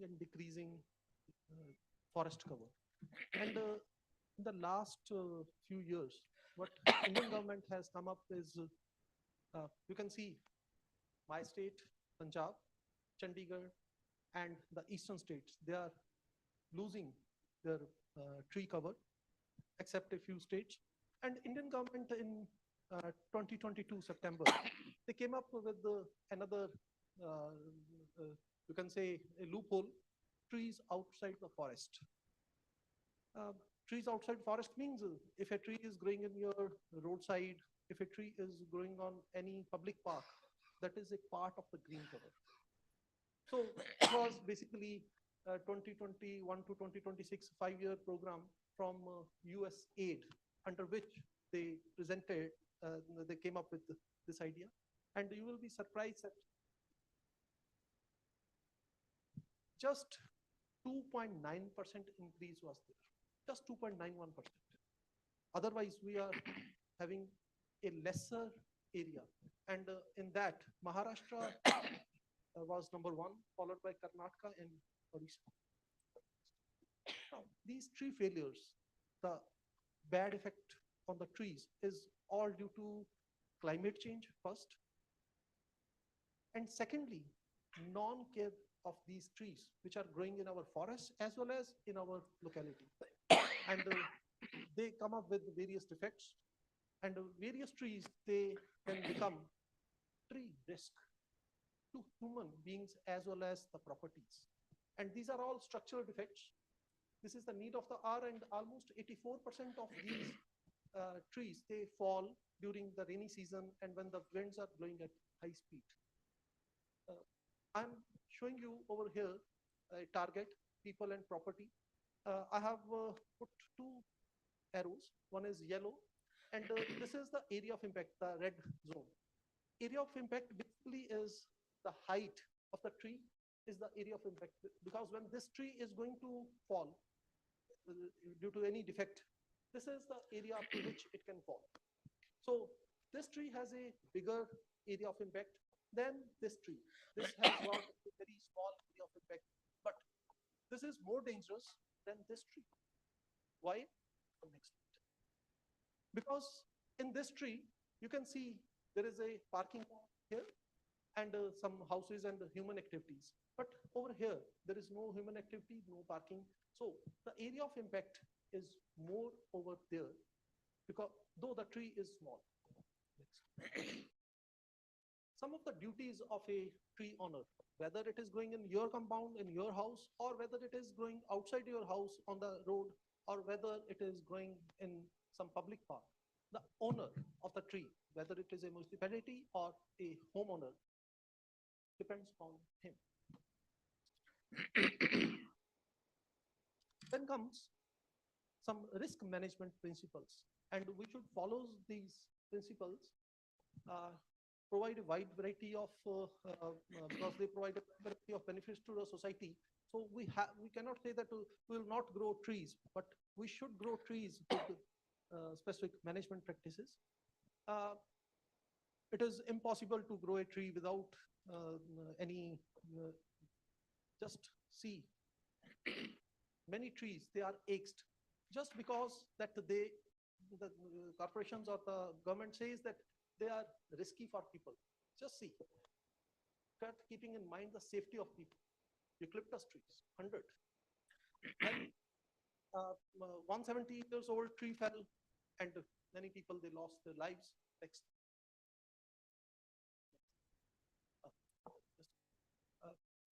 Many news.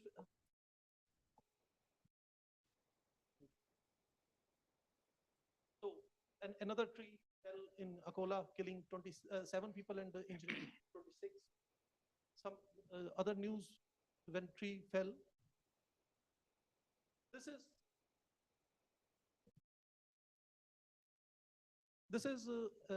was in news, very hot news, that a tree in a school that fell. It was Mount Carmel School in Chandigarh, and it was a heritage tree. It was marked heritage, but no one was caring for it. And ultimately, see what was the condition of the buses, and students, they were killed. And this tree was 250 years old. Then you can see a tree falling on railway tracks, on a horticulture officer in his office, a CEO of a company, he died because of this. This is the news from Patiala, my city, where just in a single day, 10 people, they were killed, just in these two cars and on these bikes and scooters. They were traveling. There was a wind, high wind. The speed was hardly 15 kilometers per hour of the wind, but it killed 10 people.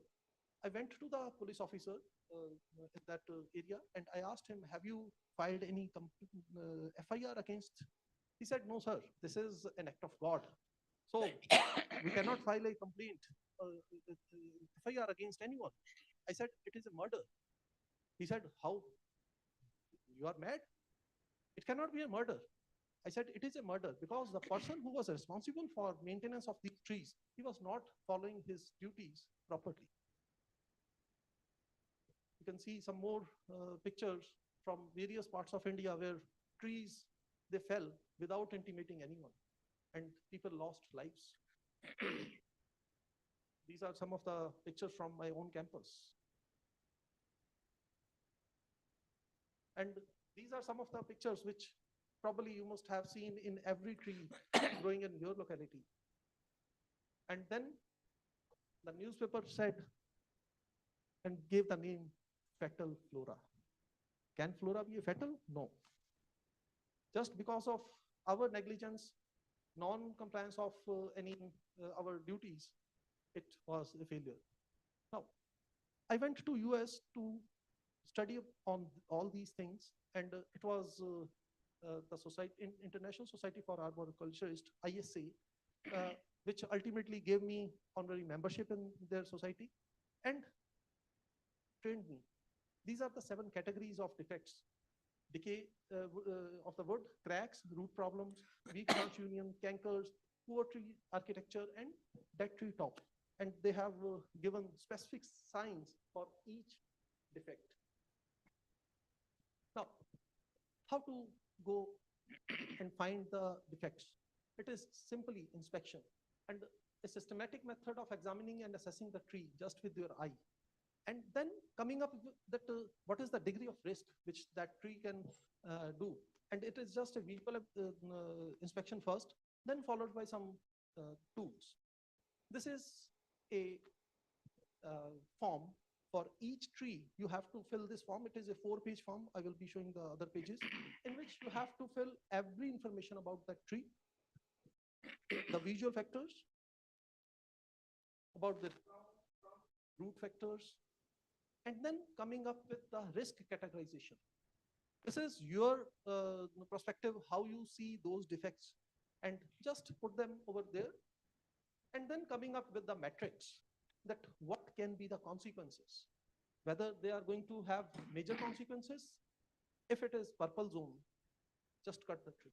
If it is high, if it is possible with some pruning or other management practices, then go about it. Moderate and low, they are in green zone almost. They are not that difficult. But the thing is, collecting data, again, 4 pages per tree after every 6 months is again consuming paper, and you have to cut trees. Then we came up with the idea, because in US they were already doing it, mobile data collection. But the thing was, I didn't have money to buy those softwares, which were 10 lakh, 15 lakh, 25 lakhs. Then the professor in US, he gave me the idea that you ask those companies to provide you some academia lessons. And I wrote to them. And the first lessons was given to me by Go Canvas. They were the first one to respond me, I think, after my mail in around 1 hour. And they prepared the form in just half an hour.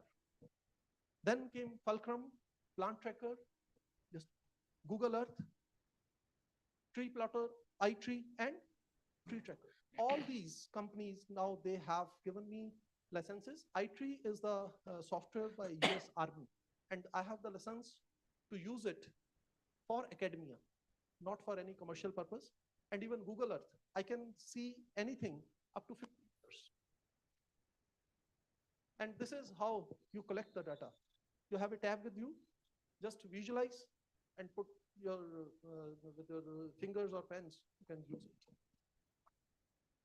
Then some traditional low-cost devices, high-tech and sonic devices, and electrical conductivity meters. These are some of the low-cost devices. Hardly to 500 rupees, you will get incremental borer rubber mallet. Just tap the tree with a rubber mallet. Hear the sound. If it is just like when you are buying some earthen pot, you just tap it with your fingers, and you come up that yes, this is solid or not. It has some cracks or not. Same way, you can find trees. Pentometer. Just you have to put this device with pressure. When you are just boring, this meter tells you how much is the strength of the wood. This is a sound impulse hammer. This is very basic thing, but the cost of this device is around 25 lakhs. Again, very costly. We have filed a patent. I have developed with the help of some MTech students. I have developed a device which we will be connecting with our simply laptop. And the cost of this device will be hardly 5,000 rupees. And it can work up to 2 feet.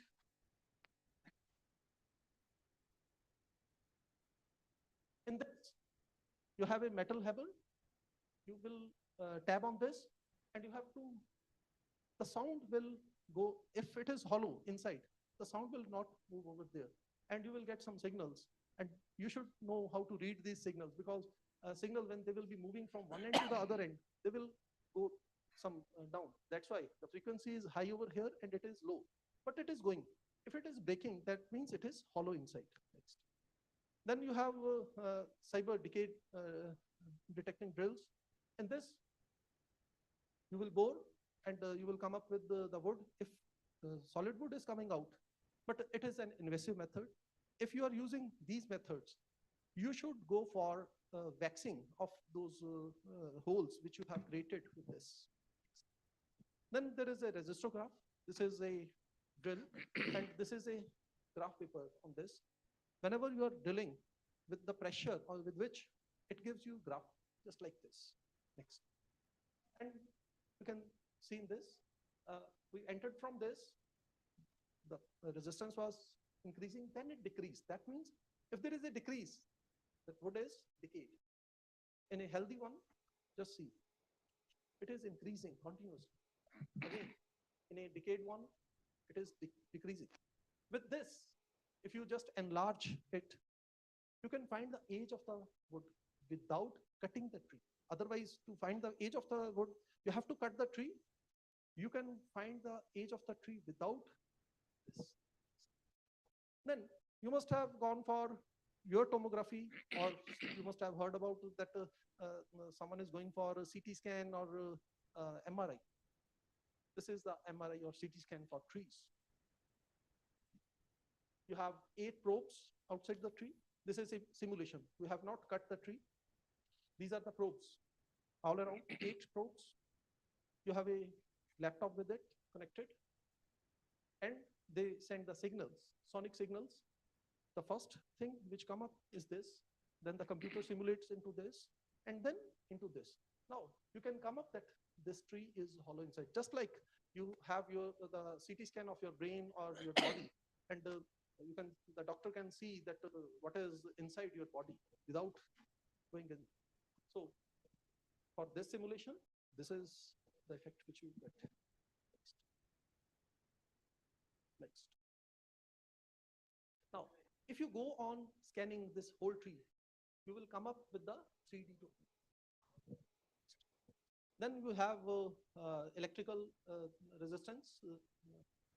In this, the water conductance in the tree is put to electrical signals, and again, that data comes to the computer, and you come up with the now.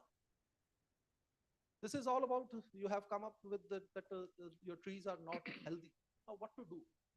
First of all, go for designing urban tree plantation, which we never follow. We celebrate one Mahotsav, lot many, but how many trees are there which are surviving? Very few. First of all, we should go for a well-designed species reverse. Usually what happens, we plant a single species everywhere. We should go for diverse species, uneven age system. We should not go for a single age system. We should go for unaged system. Replacement of trees are of varying species with different life expectancies. We should not go for a single one. Otherwise, if one disease comes, it will finish out everything. And design should be followed by the principles of landscape.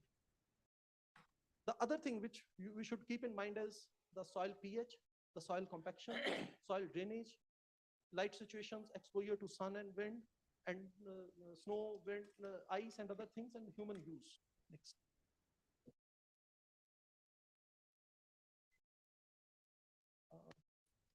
Go to the next. Yeah. Next. Yeah. So whenever we go to the nursery, we always ask the nurseryman, okay, give me a tall tree. But we have never seen that how much is the size of the bag in which it is growing. Usually the bag is very small and the tree which we buy is very tall. And that leads to encircling of the, even I didn't knew it before I went to US to learn about it. And it leads to encircling of the roots. Just see, this is what comes out in a pot. And once a tree starts encircling, it never follows the spreading of the roots. It will topple anytime. Secondly, we never keep in mind about the multiple leaders. A tree is one which should grow straight. It should not have multiple leaders. And mechanical injuries and the other things we never think of. Secondly, when we plant a tree, usually what we do is we just stake it with a single stake. We should follow the tripod system. This is a tripod system. Again, tripod, tetrapod. If we cannot spend much on these metal or plastic ones, we can go for our desi system. Then the pruning methods. Whenever we are to prune a tree, we just cut that tree, and our malis and other gardeners, they never care that how they are cutting. We should always follow that method. The first cut downwards, second cut this one, and that the final cut like this. Next. What I haven't explained too much. I have skipped other things. This bark ridge is very important. So if we have cut this bark ridge, this is the correct method. This is not the correct method. Next. If we have done that, the callus should be in a ring. If it is not in a ring, again it is going to decay the tree.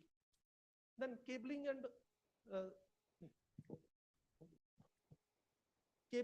and bracing is another thing you should go for.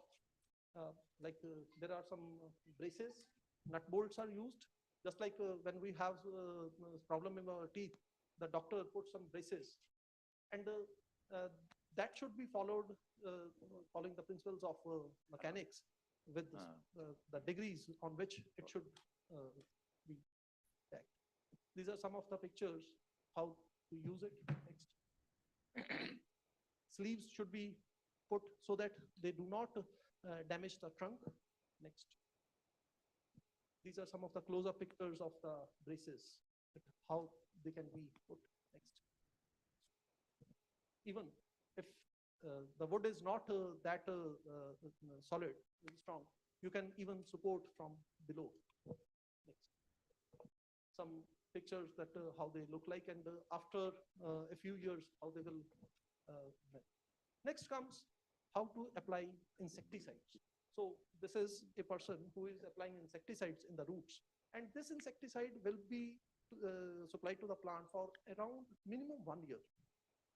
This injection will be effective for 1 year. This is the container in which he is having that chemical. Next. So after injection, see, this is the shots which have that insecticide. US people, they have patented one new thing. It is a new device which they have. They say that it can be effective for even 5 years. You need not inject again and again. So this is the device. Next. Any people, we have put out drip to us. This is the drip for the trees. Next.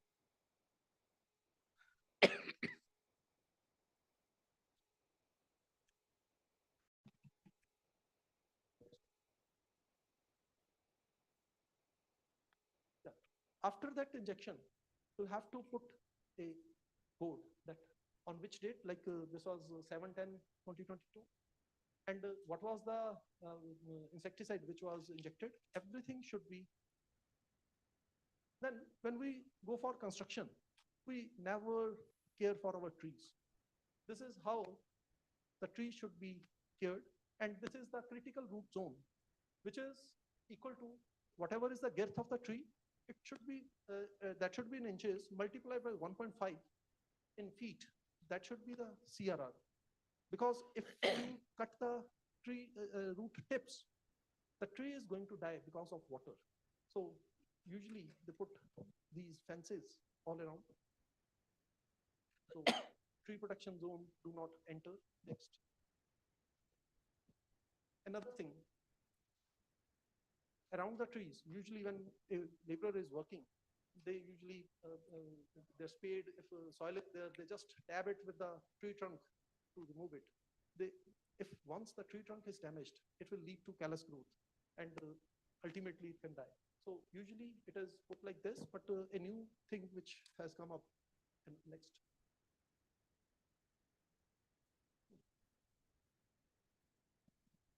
This is made up of ABS, and even if someone tries to damage it, it will not break. Next. So the last slide. If it is possible to move the target, that if you can ask the people or your vehicles to go away, go for it. If not possible, can the mitigation actions like pruning and other things can be done? If yes, perform it. If not, close the site possibly. If that is also not possible, then remove the tree. Removing the tree is should be our last resort. Thank you.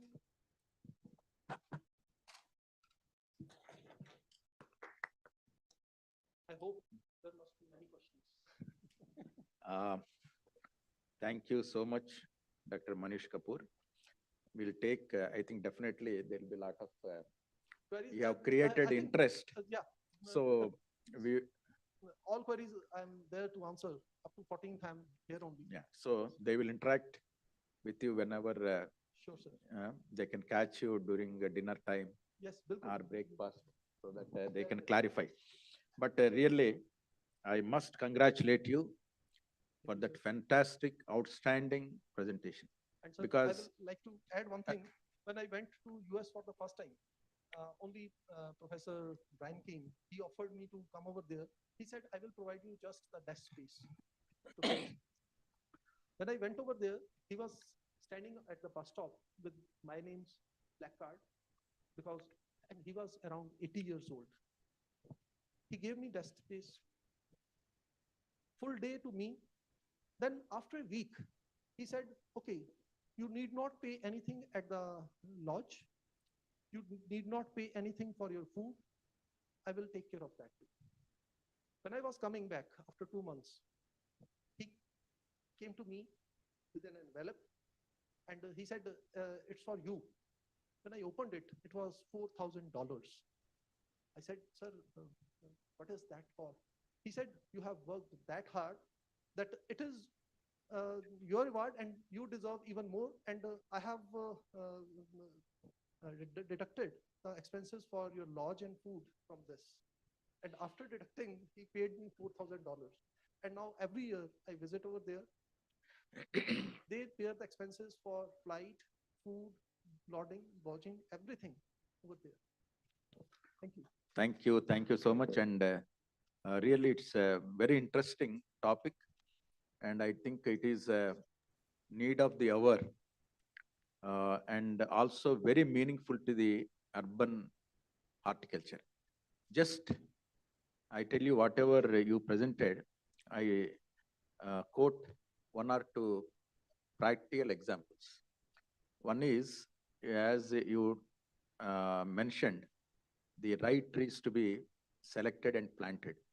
See, we celebrate so many functions and just whatever the available plants we bring in from forest nursery and some other sources and plant it.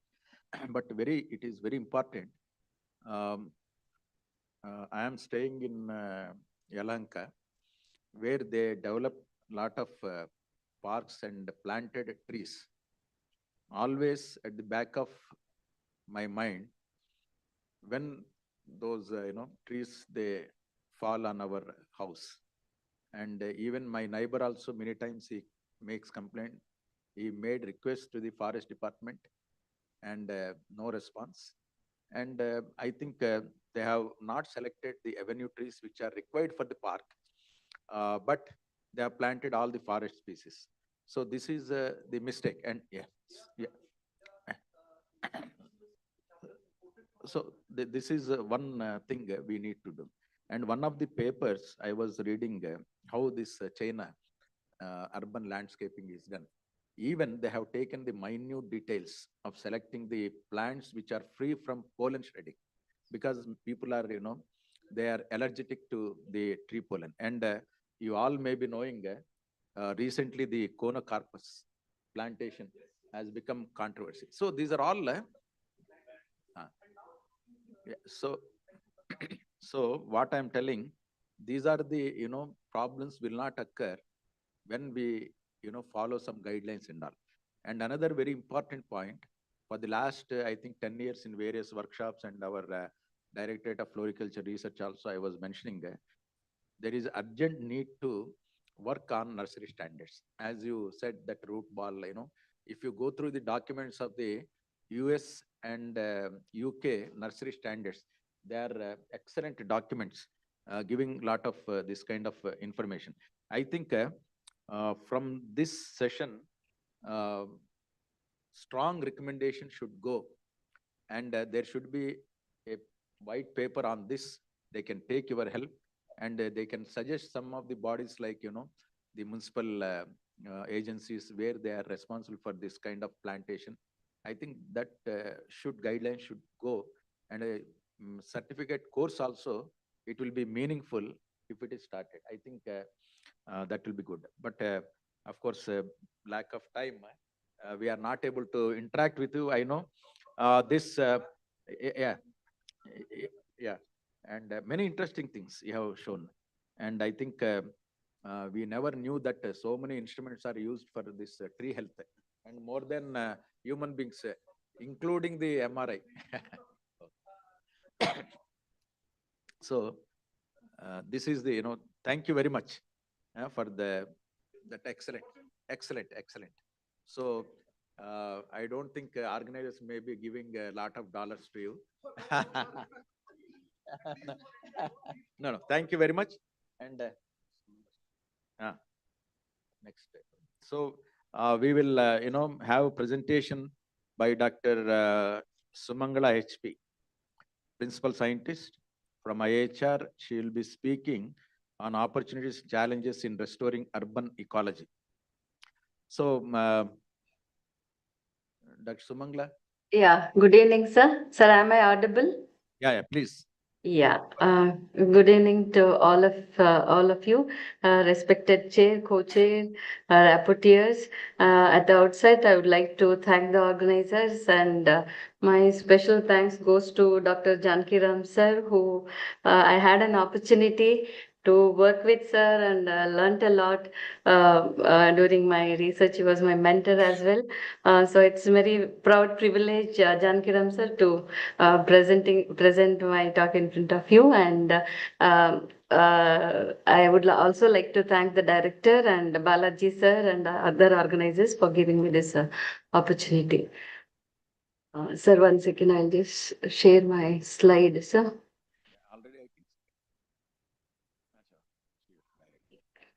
One second, sir.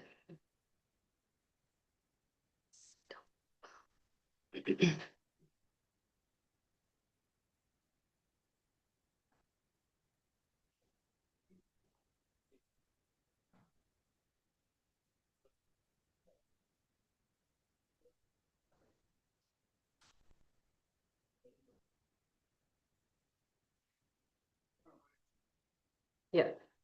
Good evening to all of you. As I said, I'll be presenting on my few thoughts on and my own research experience in this line, opportunities and challenges in restoring urban ecology.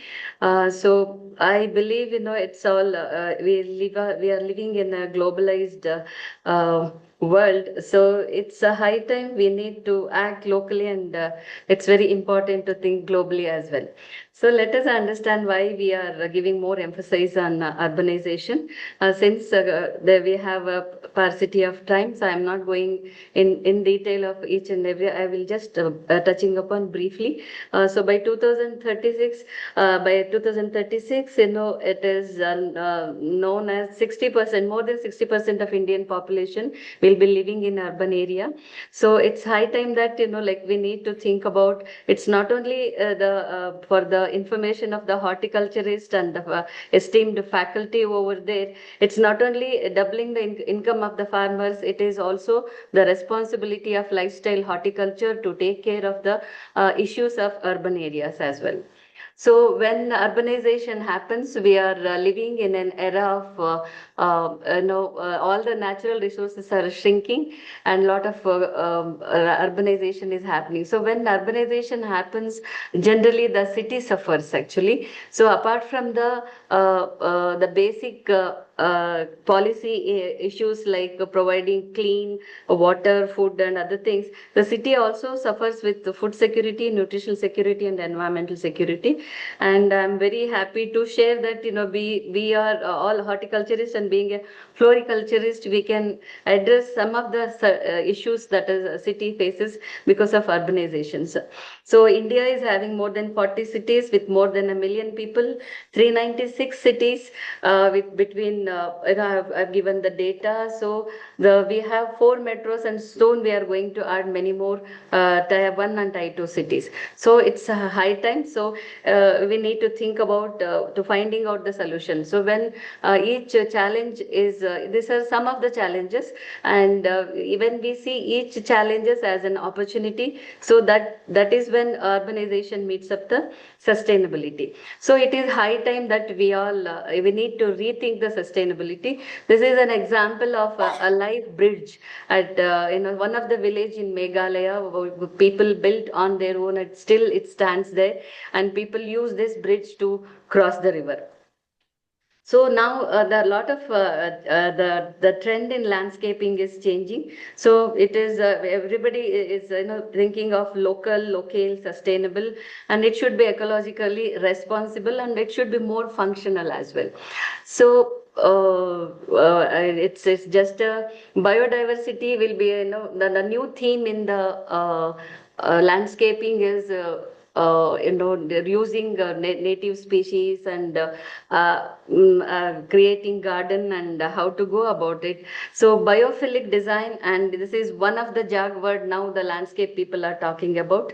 It is more of integrating environment to your space, and you're connecting material connection to the nature, strategic integration of openings like to maximize the natural light and ventilation, enhancing indoor air quality and sustainability, and incorporating natural elements in design like air, water, and sunlight. This is that biophilic design. So when we talk about all these things, so how to restore the urban ecology is when we talk about it, the one major thing comes into picture is the native ornamentals. Native ornamentals, we all know they have evolved to survive with local soil, climate, and pests, and reducing the necessity for other external forces like chemical fertilizers and pesticides very minimal. Since they have already adopted the local condition, they'll need less all of them, and they are fit into the effort of less maintenance gardens. So when we talk about biodiversity hotspots of the world, when in context of native ornamentals, we have 36 biodiversity hotspots, and one such study says that, and mega biodiversity hotspots are around 12, and out of which 2 are there in India. We have 2 mega biodiversity hotspots in India. One is in Himalaya, Indo-Burma, and this is in an enormous genetic diversity we have observed in this, and around 7% of the world flora comprising of 15,000 constitute the flowering plants. Look at the treasure we are sitting on. The number of plant species in India is estimated over 45,000, representing again it is 7%. In addition, India is also having 26 recognized endemic centers of flowering plants identified and described till date. So when we talk about the use of plant genetic resources, so this is about the general plant genetic resources, out of which 250,000 plant species are known to humankind, and out of which only 3 provide more than 50% of human food, 9 provide more than 75% of the human food, some 120 are cultivated today. So similarly, when we talk about ornamental genetic resources, 1 to 200 species are used intensively in commercial cultivation, 4 to 500 species as house plants, and several thousand species, herbs and other things are traded or used in commercial nurseries or amenity species. So what I want to emphasize here is the most of these have been introduced from the wild with a little selection or a breeding. Whatever we are trading thousands of species used in amenity garden or lifestyle horticulture, or most of them have been introduced from the wild with a little under selection or breeding. So let me quickly take you all through a small tour of natural valleys that we have it in India. This is Valley of Flowers of Uttarakhand. So it is open to the public from in the month of June, July up to September. So each day, each week, I think you can witness the natural richness of this area, natural valley. So I have listed out the genetic diversity, the flowering plants that are naturally existing in this valley. And this is another one. It is in Sikkim, and this is Sikkim. This is another view of Uttarakhand only. This is Sikkim. Again, I've listed down the species available there. This is in Natural Valley in Nagaland. This is Munnar Valley.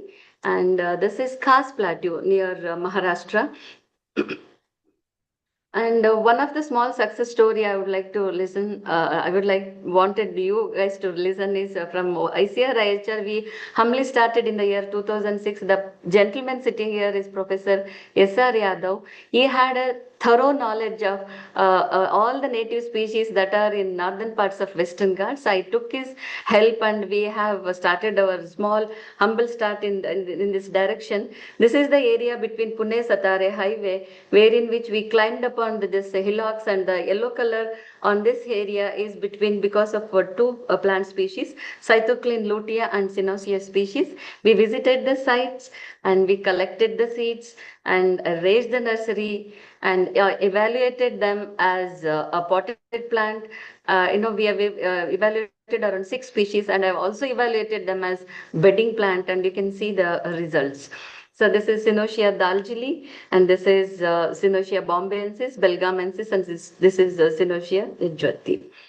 And another one of the species is Jasminum malabaricum, which one again we have domesticated. I have registered with NBPGR, this particular species. It had a fruit fragrance. When we did the aroma profiling of this particular species, we found that it is having more than 17% of esters group in it. That was giving a fruit fragrance. And I'm just giving an example. One humble species, look at the commercial value it is having. We have also shared the sample of concrete with a company called Jasmine Expositors in Chennai, and they were very much interested. Now a farmer is one guy who is taken a license of our institute, Arka Savi and Arka Parimala Rose. He runs an essential oil extraction unit, and he is very much interested to take this technology from us. And this is couple of other species what I have domesticated from native ornamental. Apart from this, I also had an opportunity to work with Soliga tribes of BR Hills. Again, the BR Hills is a place where the Eastern and Western Ghats meets up, and we have collected all the diversity available there and established a small conservatory at ICR IHR.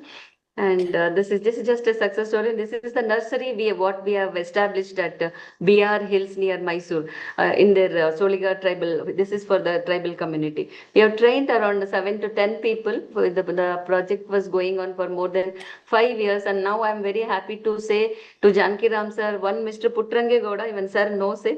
He is a tribe. He has done forestry JOC. He can identify more than 500 to 600 plant species with scientific name. So he was also involved in our project. Now, sir, I'm happy to share that he is establishing his own nursery at BR Hills.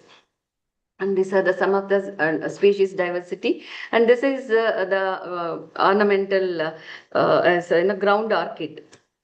And what I would like to bring attention of all the dignitaries there. So we have around 13 different botanical gardens are there across the country. I have mentioned the location also. This is the area, and this is number of the species holdings. They are having there, and it is high time. Janki Ram sir, maybe we need to come out with a policy paper or whatever.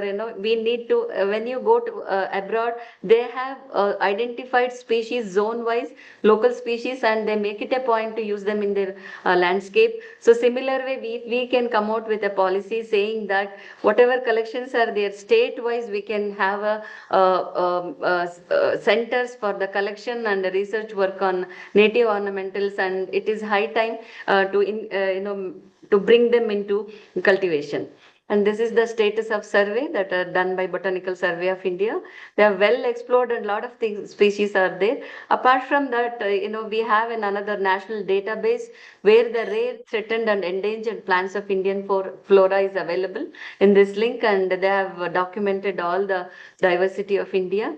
And these are all some of the NGOs who are working in this direction. And there is another institute called Jawaharlal Nehru Tropic Botanical Garden and Research Institute, TBGRI. They are also having a very good collections.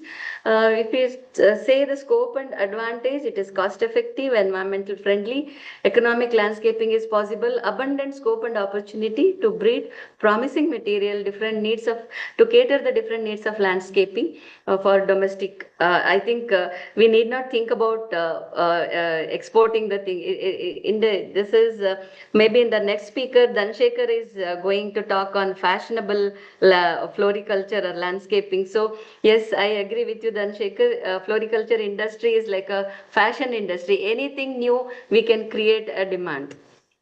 And so much diversity is there, and maybe future we need some systematic approaches to develop the production models for indigenous ornamentals to bring them into landscaping. A collaborative research program with tissue culture lab and different private sector as well, we can come together and work, and for me scope and perspectives looks very attractive. As my previous speaker Manish was talking about the tree care, yeah, I do agree. In urban areas, somehow the forest department think that it is a job of a horticulturist, and horticulturist think that it is a job of forest department. Unfortunately, no one is addressing this particular aspect, and I feel sad that the whole entire research system, we only focusing on cut and loose flower. Apart from that, lot of scope is there. Someone can work on shrubs, someone can work on trees, and there are so many issues. It is also very important for Indians to work on urban aspects as well, because in future most of our population is going to live in urban area.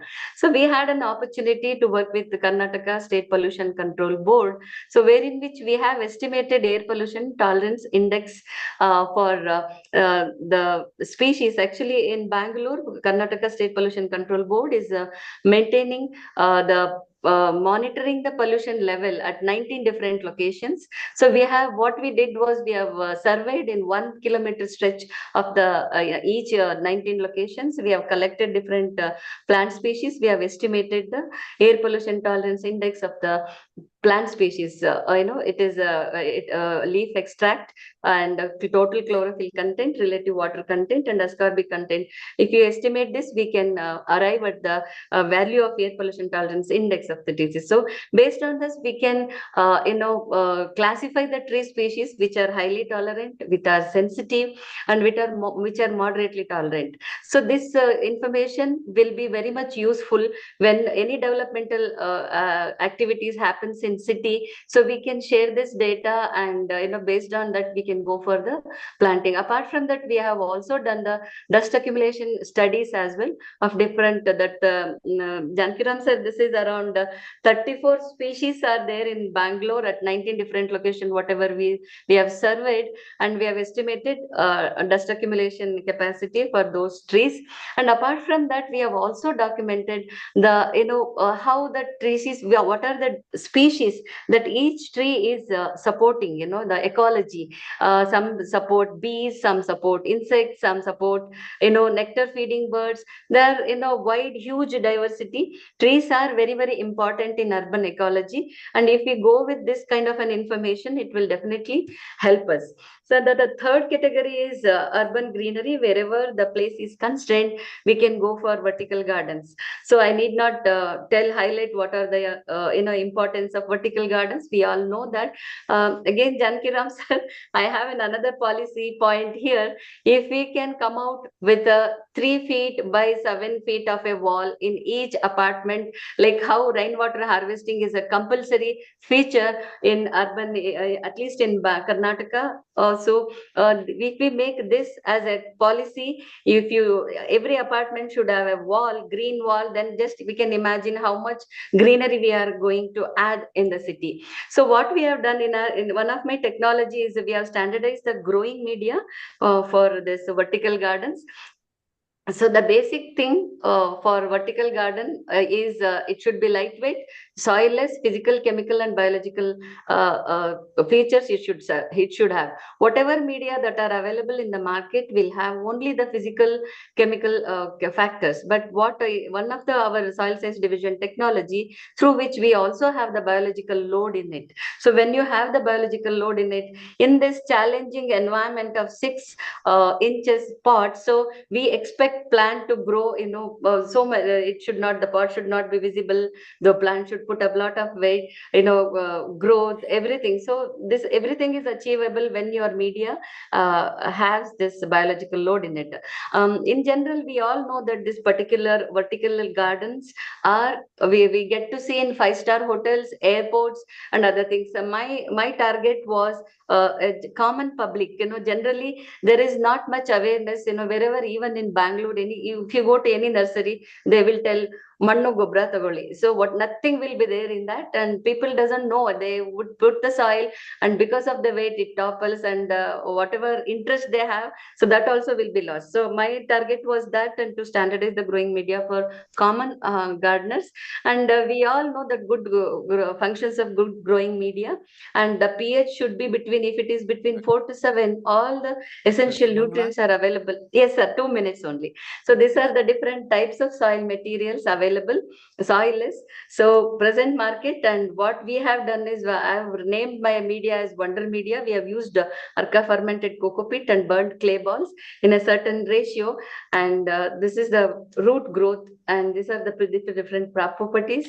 And we have standardized, this is the vertical wall we have standardized. This is in my lab room. So in a small window, you can accommodate 34 plants, and you can create greenery. And it's such it's a stress buster, and you feel happy, you feel good when you work around with the people. So to conclude, urban greenery, it's realized not only on an investment, it's a technology, but largely the attitude and the involvement of urban residents as well. So there are many things. To conclude, the green spaces continue to provide a range of environmental, socio-cultural, economic, and health benefits to the individuals. And green open spaces management research needs to be undertaken, that is scientifically valid, to ensure the best environmental management practices can be put in place. Thank you. Thank you very much. Thank you very much, Dr. Sumangla.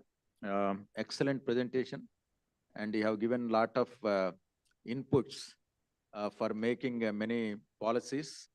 I really appreciate your presentation. I think we can take few recommendations from this, presentation.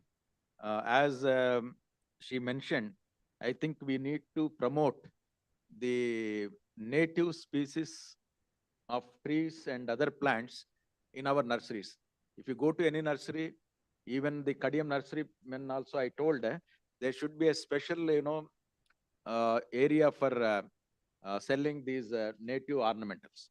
I think you have also, identified some of the good species. I think those material should come into, the market. That is one thing. And of course, when we talk about the biodiversity, even it was found that the birds make nests in our native trees. I think when we are going for urban planning of the tree planting, I think we should select such kind of, trees. Lastly, congratulations for that success stories. But only thing, you mentioned Cenosia and Jasmine and Malabaricum. I think these, material should come into the, landscaping, urban landscaping. I think we should promote, even you mentioned this BR Hills. Many, species were also into marketing. I think it should come into the urban areas. Two important things. One is dust, accumulation. You have identified some species. And also air pollution control board, you have worked and The tolerance index we have tolerance calculated. index you have worked out. So Yes. once you can select first 10 species for these two purposes, And if you submit a white paper through this forum or platform, to the government agencies, I think they can adopt. Sure, Even sir. around our tree, houses, lot of dust daily we, see in our houses. So many people also they are asking for dust pre-accumulate plant. So I think these kind of recommendations should come, and it should be come into practicality. I think these Yes, are the 3-4 recommendations. So once again, I must congratulate. Thank you very much. Thank Of you, course, sir. we are short of time. So we Thank you, were sir. very much interested to such a interesting presentations. But the organizers, they have other things to things for the audience. So thank you very much. Thank Now, you, sir. Thank you very very much. quickly, Dr. D. Dhanshekaran, Assistant Professor and Head, ACRI TNAU. He will be talking about fashionable landscaping, a switchover from contemporary gardening. I think Yeah. over Yes. to Dhanshekaran, Yes, sir. Dr. Dhanshekaran. Respected chairman and co-chair of the session. Wait, you can go for presentation. Yes, sir. Yes, sir. So No this is a different topic that what I am taking here, and what landscaping actually what we are learning and teaching in the colleges are entirely different and what is there in the market, right? So what we are teaching is the Rajavanam, Tapovanam, all history of the garden, where these Brindavan, all these concepts of landscaping and the forerunners in landscaping, the Persians and the Mughals, and there are plenty of gardens where India stands as a big example for these gardens. And fashionable landscape is the one that what people now in recent years that what they actually wants, right? What they actually go in market, because enormous numbers of nurseries, plant stores, planter container stores are available, and online Amazon is a leader in giving away what kind of concise customized pots you need. All the things are being supplied to you on your doorstep. So this is what fashionable landscape is. And what is what actually there is a mild difference between the contemporary landscape and fashionable landscape.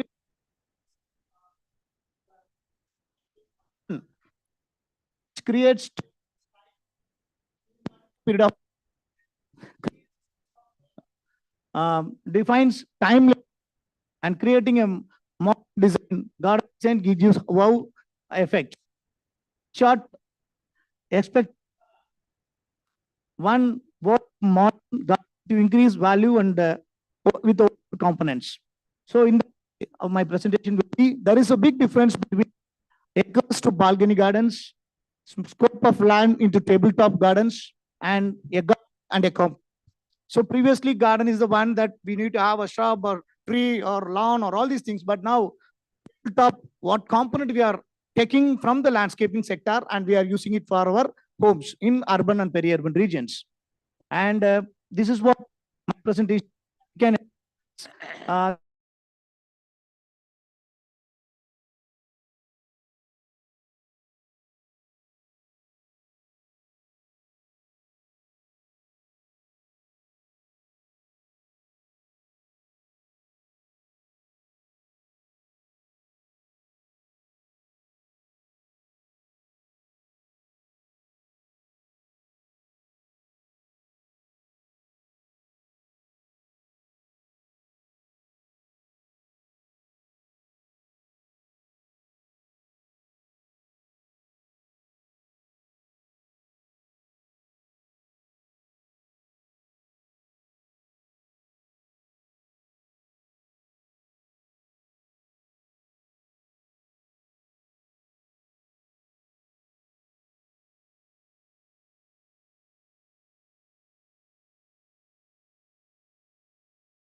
everybody are quite interested to develop these type of pathways or pavings.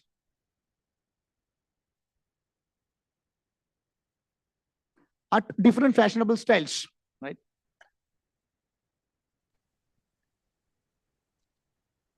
Okay. To come here, I think they are not.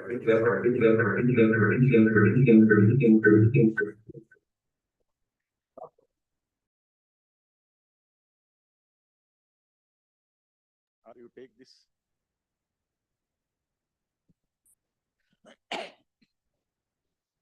Yeah. Yeah, go ahead. Yeah. Next one. So fashionable. Yeah. Yeah.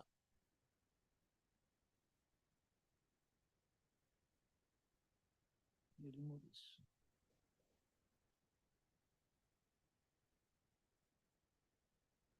So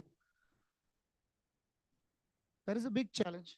There is a big challenge from tiles to pebbles. Pebbles are making as a big art in recent years. And next one is just stones. With the pebbles, we can create enormous arts in the garden, which is now become a big fashions. Next one.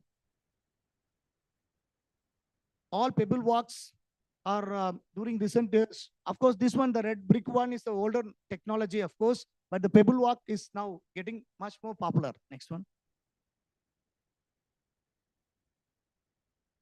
And retaining walls to Gabion walls. So nowadays, instead of going for retaining walls, Gabion walls are getting much more popular. Next one. And miniatures, of course, as I already discussed. Next one. Next one. Next one. Yeah. So what is very important thing for this type of fashionable landscape is selection of planting material and all these concepts. Next one. Next one. So what is the thing which is important here is these gardens are not just a versatile museums. It will change periodically, occasionally, so that it should create some sort of colors and variety based on the modern moving global leads, so that all these components are available with our thing, and it is a sensational feeling that we can develop many sort of these type of gardens with the fashionable things. And actually, the real competitor, since this is where people are talking about nurseries, the real competitor for a landscaper is the nursery man. We are struggling and designing to develop a new concept in landscape, but the nursery man, when you quote hardly for 1,000 square feet of area, hardly some 3 lakhs or 4 lakhs with different components of new landscapes. The nursery man enters and fix up the project for 30,000 or 40,000 by planting Korean grass and Duranta gold and 1 cycas and 1 aracaria. Right? He tapped the project for 30,000 rupees and the client is very happy. So he is the client, actually the real competitor for a landscaper. Right? Sorry if any nurseryman is there. And maintenance aspects and know-how technology, again, is a big issue. All the bridges, initially they have constructed with all vertical gardens and all. But now we go and see that all these things are unmaintained.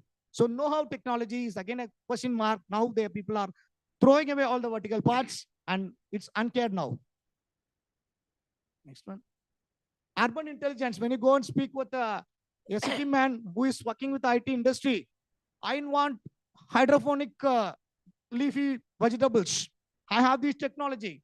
I have seen in that. They started establishing because customized things are available in the market. They get hydroponics. In my apartments, I have hydroponics. Like that, it's become big fashion, but they don't know how they have to be maintained that. Value addition in landscape, of course, a normal one with the value added one, right? So this becomes a big fashion nowadays. So the success of any landscape is not based on what are the plants grown and maintenance of garden. Of course, it is how it relatively being styleful for the moving recent day markets. Thank you very much for the opportunity. Right. Sorry for taking time.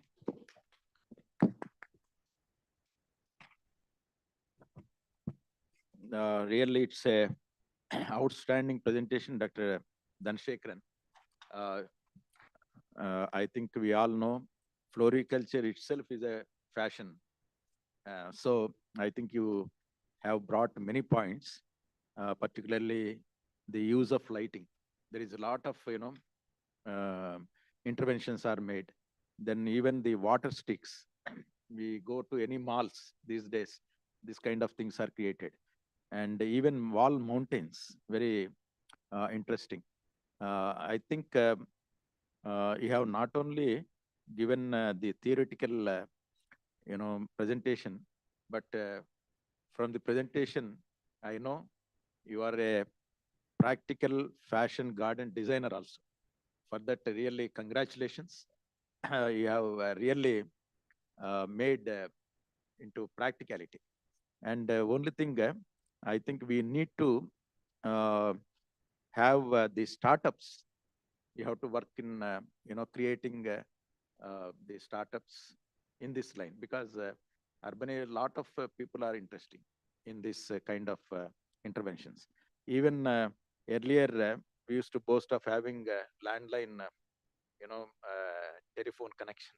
I think as you told, now anybody has this hydroponic garden in their house, I think it will be a prestigious issue for them. I think excellent. Really, you have made a excellent presentation, and it is also need of the hour in urban horticulture. Particularly, it will bring, they are the stress busters. Even you can spend a little time, definitely, I think it will, yeah.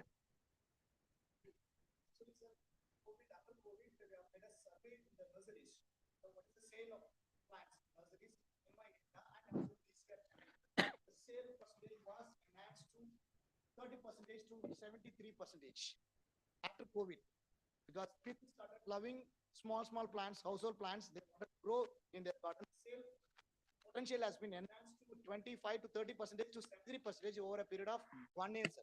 Thank you, sir. And also, Dr. Dhanshekaran, you can plan for a certificate course in this, because it's a new area. We don't have such kind of, courses for youngsters, and it will also lead to startups. So once again, congratulations. Excellent. So now Move on to the oral presentation. we'll go for oral presentations. We have 6, 7. Only 6 are there. So the first presentation, comparative analysis of organic and inorganic nutrient solutions and media for optimized growth and yield of Palakin NFT systems, R. Raki and others. So please come. She's there.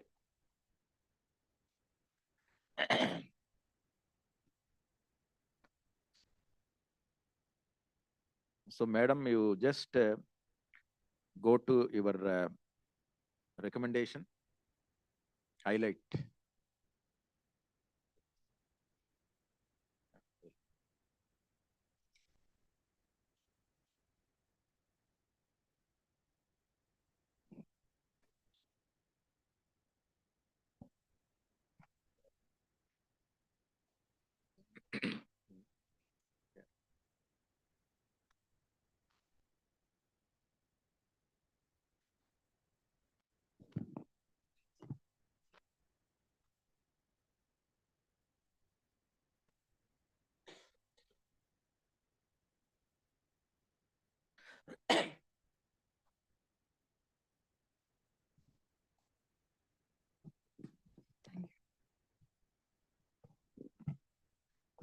Pawan is there, and Jayashree.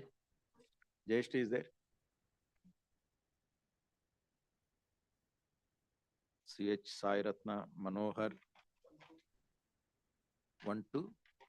Okay.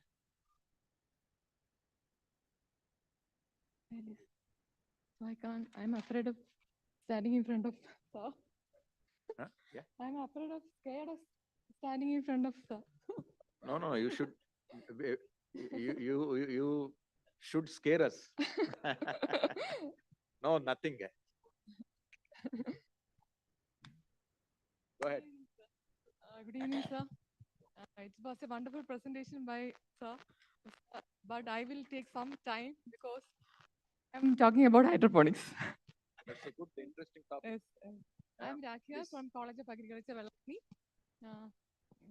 I'm presenting the topic comparative analysis of organic and inorganic nutrient solution and media for optimized growth and yield of palak in NFT system.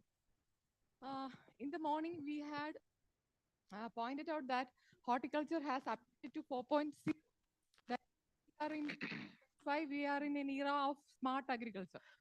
That an era of technologies which help us to bypass the limitations of conventional farming. Also, hydroponics is also an integral part of smart farming, especially in urban and peri-urban areas. That is, we know the advantages of horticulture. That is, we can grow plants in any place, any time with less resources, less area, more yield, more quantity, etc. Apart from that, in peri-urban areas, we can improve the quality of life by vertical farming, by fashionable horticulture, floriculture, and also by foodscaping. Our food plates also with leafy vegetables, which is produced freshly in our farms or in our households, so that we can set up a hydroponic unit, a less expensive hydroponic unit in our households, so that we get daily requirement of fresh leafy vegetables from our households, so that our children, women will be nutritionally self-sufficient, be healthy. So,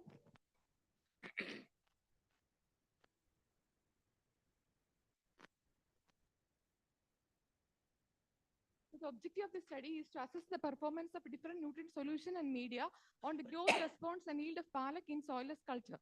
Sir has told that because why we don't go for hydroponics is that our farmers, hydroponic farmers, is relying on commercial nutrient solution or private entrepreneurs. They will supply the nutrient solutions and all the materials, and they are very expensive and they will charge more.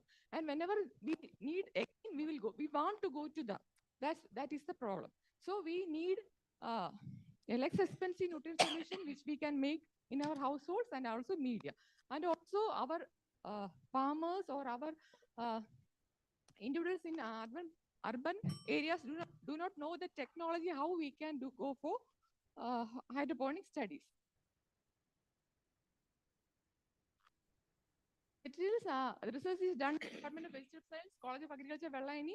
We have taken a naturally ventilated polyhouse and healthy Deshi palak or Indian palak was selected. We can go for multiple cuts, and it is a nutritious antioxidant-rich vegetable. And the method of hydroponics is well suitable for leafy vegetables. That is nutrient film technique.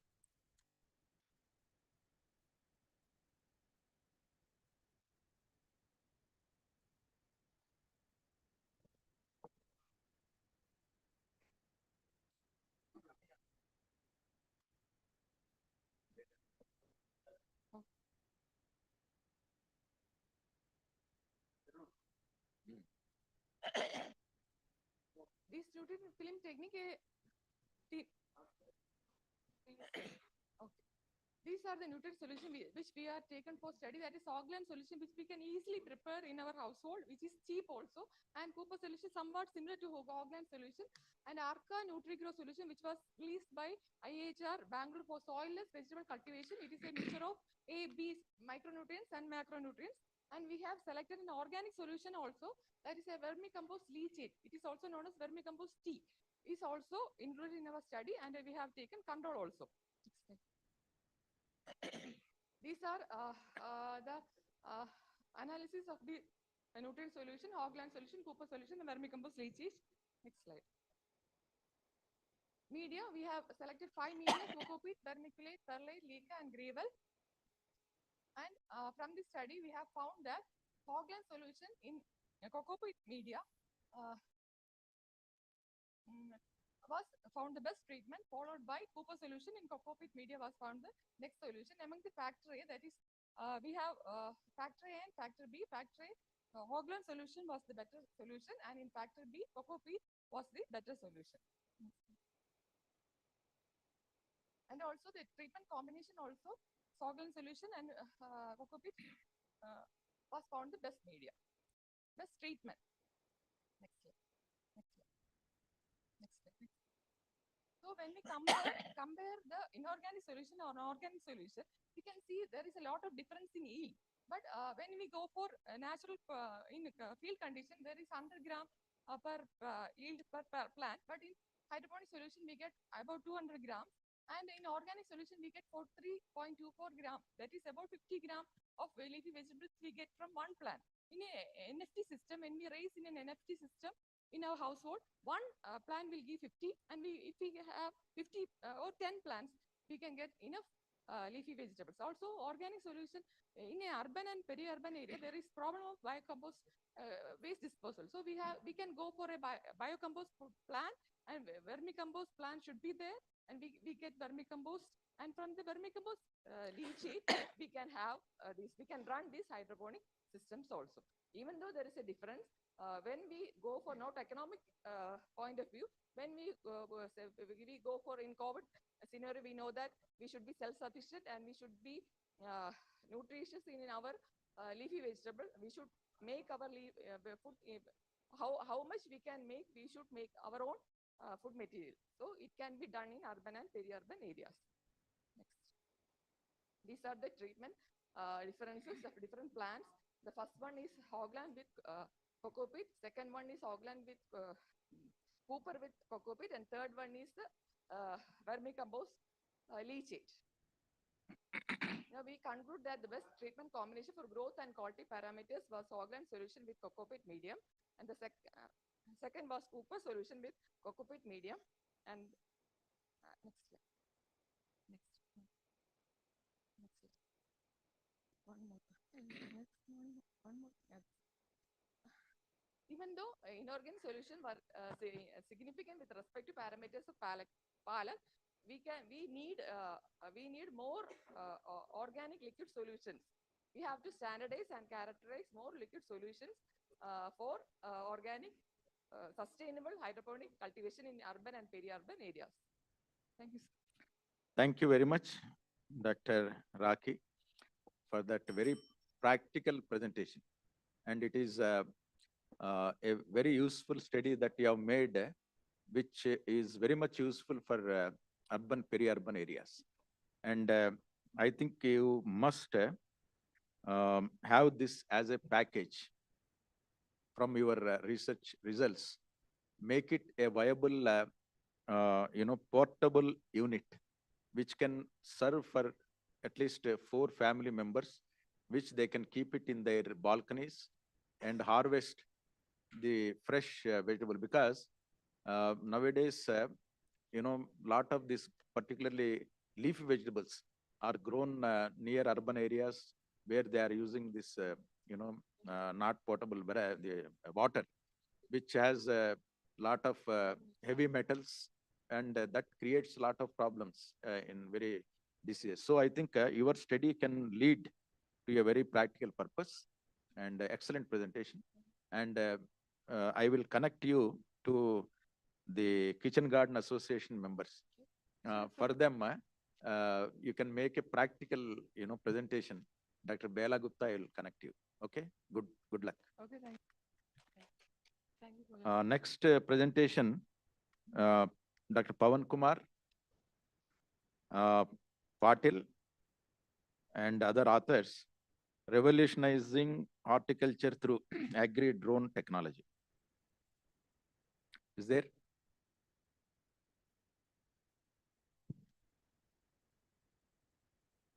Good evening, everyone. I'm Pawan Kumar Patil, MSc scholar from Department of Plant Pathology. I'm here to present on the topic revolutionizing horticulture through agri-drone technology under the theme urban and peri-urban horticulture. Agriculture technology has improved greatly, making farming more efficient and sustainable.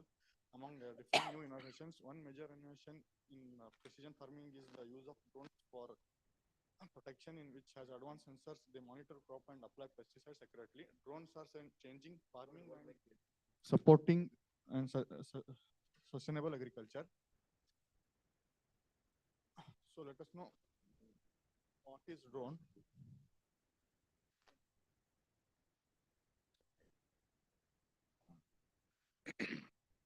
A drone, also known as unmanned aerial vehicle, is a flying gadget. It can either navigate autonomously or based on GPS coordinates or being manually controlled using remote or smartphone application.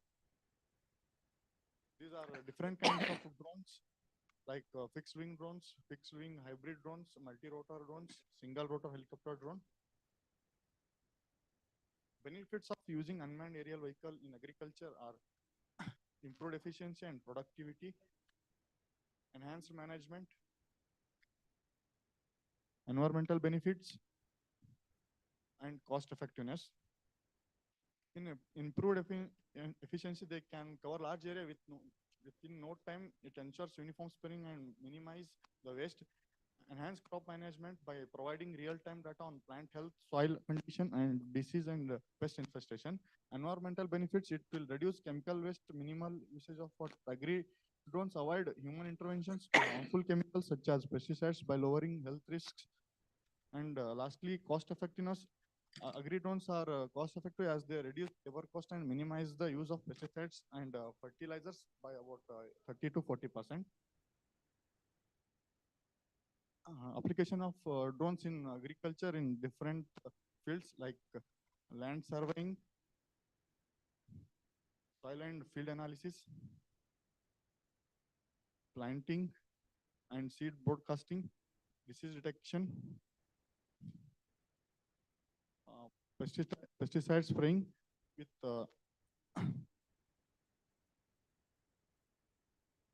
this is I have been through agri drone training in UHS Bagalkot under NHEP IDP program, which was conducted in Bagalkot for it was a 1 month duration program. Further after completing, I have been to remote pilot training in Multiplex Drone Private Limited. It was a week course, and after completion, I have received DGCA certified remote pilot certificate from Digital Sky platform. This is a certificate, and I have registered GST. This is a certificate of the firm which I have registered, and this is my startup, Patil Agri Drone Service. In collaboration with UHS Bagalkot and ICR Atari sponsored Agri Drone spray demonstration for farmers. I have covered about 250 acres of demonstration for the farmers. Outreach programs to create awareness among farmers.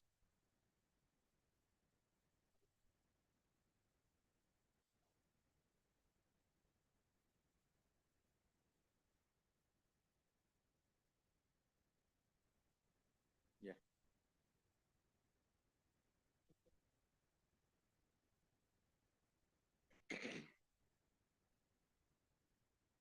These are the crops and area covered by agri drone spraying in the crop like sugarcane, about 130 acres, and likewise in Gava, grape, rose, and papaya, cotton, chili, lime, dragon fruit in district of Gulbarga. These are field demonstration on spraying through drone, agri drone in sugarcane,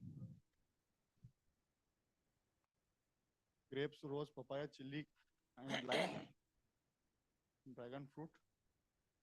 This was the farmer's feedback given by the farmer Imam Ansari from the Anand Taluka.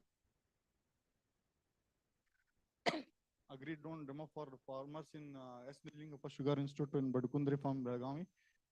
And this is the demo done for the farmers on onion by UHS Bagalkot. Finally, I would conclude by saying agri drones are transforming horticulture by improving efficiency, reducing waste, and boosting yields with precision spraying and real-time monitoring. They make farming smarter and more sustainable. I'm very thankful and grateful for NHEP IDP UHS Bagalkot and Dr. Ravindra Mehta sir and Nola sir for this opportunity. Thank you. Thank you, Dr. Pawan Kumar Patil. Very practical, study. And now, smart horticulture, when we talk, I think drones are very much important. And nowadays, it's gaining a lot of importance in agriculture and particularly in horticulture crops you have mentioned. Yes. I think, and I think you have got excellent drone lab also. And we have, I think we need to standardize and come out with recommendations as package of practices for drones. I think you have done. Huh? Excellent. Thank you. Good. All the best.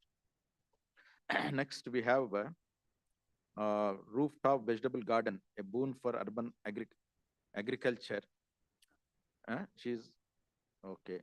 So next presentation, treated wastewater in floriculture. CH Sai Ratna Sharwani. Sir, I'm there, sir.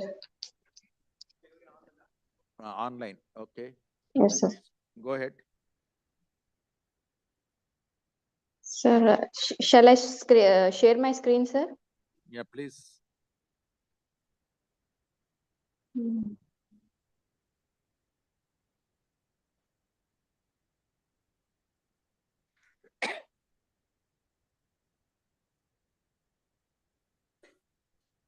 So my presentation is on treated wastewater in floriculture.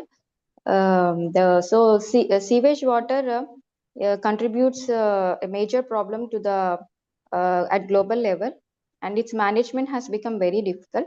So if we use the sewage water after appropriate treatment, it can become a substitute for the fresh water, because nowadays fresh water has become very limited, and also gradually groundwater is also depleting. This treated wastewater or treated sewage water can be used for various purposes, like as an irrigation source for agriculture, for industrial purposes, for urban cleaning and firefighting, etc. And notably, compared to other sectors, the utilization of wastewater for irrigation is more widely accepted. And this treated wastewater also contains some of the essential nutrients, which improves the soil physico-chemical properties, soil fertility status, and also improves the plant growth. So additionally, employing treated wastewater helps to mitigate environmental pollution by reducing the discharge of waste into the natural water bodies and environment. So if you see the scenario in the year 2016, Israel has reported 86% of usage of treated wastewater, setting it as a best example for other developing countries to use the treated wastewater. So the wastewater treatment, here in the wastewater treatment, whatever the wastewater collected from the domestic sources, this is generally treated in order to eliminate the toxic substances, chemicals, microorganisms, and heavy metals. And again, after treatment, these treated water is discharged into the environment and natural bodies without causing any effect to the human as well as other living organisms.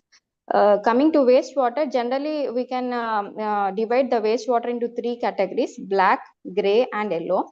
Under black water, generally whatever the water which comes after dishwashing and after cleaning of bathrooms and all, these comes under black water, and it has heavy composition of chemicals. And coming to gray water, the detergent water or the water which comes after laundry and after bathing and soap water, everything comes under gray water. And coming to yellow water, under yellow water, the urinal waters and everything comes under yellow water. And among all the three types, yellow water can be reused for agriculture purpose. And we can treat the wastewater into the three different ways: primary treatment, secondary treatment, and tertiary treatment. So each and every treatment can control the pollution to some extent. For example, in primary treatment, we can control BOD up to 20%, and secondary treatment up to 85%, and the tertiary treatment up to 99% we can control. So after completion of tertiary treatment, we can either use these treated wastewater for drinking also, and as well as irrigation.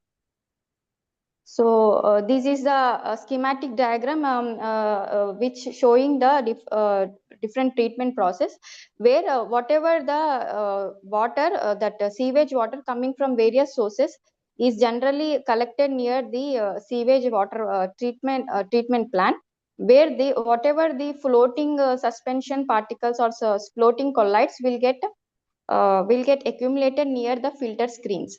So in that way, we can control the whatever floating colloids. Then after that, the remaining wastewater will enter into the grid chamber, where based upon the density, stones, sand, etc., will sediment downwards. And whatever the wastewater which do not undergo any sedimentation process, for them by using flocculation treatment, that means by adding the chemicals which absorbs those chemicals and readily make them to sediment, we can go with it. And after passing into the sedimentation tank and after undergoing flocculation, we can treat them that water with chlorine and ozone. And based upon the biological oxygen demand measurement in the wastewater, we can either discharge into the natural bodies, or we can go for a secondary treatment. The secondary treatment is a biological treatment where the wastewater is sent into the aeration tank, and artificially we will supply the oxygen. Whatever the microorganisms present in the wastewater under aerobic conditions undergo the aerobic decomposition and breaks the organic molecules and making them to sediment in the secondary sedimentation tank. And in these sir, so this is wastewater treatment by using different plant species and by using nutrient film technique. And this is one of the case study which says that the sewage water which is 100% treated sewage water will improve the different growth parameters of calendula, including both vegetative as well as flower. So the benefits of sewage water, treated sewage water, irrigation with treated sewage water not only addresses the water demand issues in water stressed areas, but also helps to recycle the nutrients in it. It increases the yield, cut the need of fertilizer, and improves the soil quality. And if collected and treated properly, it can be used as drinking water. The byproduct of sewage treatment, that is sludge, can be used to produce the energy. Integrating this wastewater into the production food and non-food biomass is a part of Nexus solution to solve the problem of soil degeneration. Yes, sir. So finally, I conclude that there is a lot of discharge of wastewater in developing countries, especially in India and other Asian countries. By giving the appropriate treatments, we can use as an alternative source for the fresh water, which is nowadays depleting. And this wastewater, many countries are facing problem for this wastewater treatment. So advanced technologies of wastewater treatment as well as standardization techniques has to be developed in order to go for wastewater treatment, and to establish different concrete policies and practices to encourage the safe water reuse to take advantage of all its potential benefits in agriculture and for farmers. Thank you, sir. Yes, thank you. Next, please.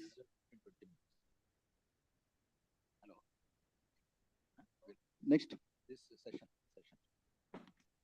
Seventh session. Hello, madam. Hello. Hello, madam. Sir.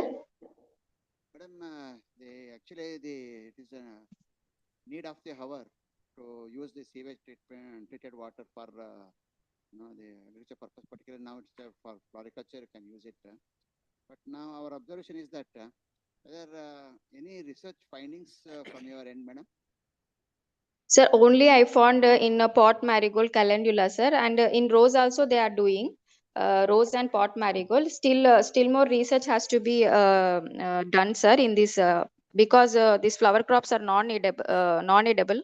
If you take edible flowers aside, still research has to be going on to standardize different techniques for using this treated wastewater in floriculture. Thank you. Thank you, sir. You have only one question. Sir. Can you tell one institute where the research work is being done in India on utilization of waste in floriculture crops?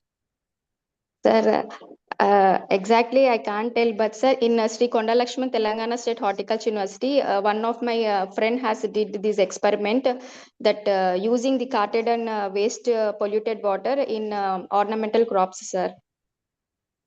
Okay, you can also just refer, there is a lot of good work is going on in IRA. Yes, sir. The Water Technology Center. Okay, thank you. Yes, thank you, sir. Yes. So next presentation is economic relationship of intercropping leaf vegetables with other crops by Dr. Manohar. Is there? Manohar? Not there? Not there? Online? I don't think. Okay. So next we'll go for innovative approaches for viral disease management in floriculture crops, strategies for sustainable protection. Gayatri, V and others. Gayatri, Dr. Gayatri.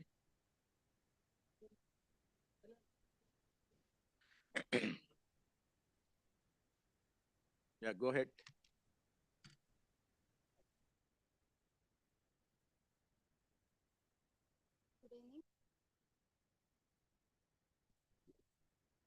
Hello.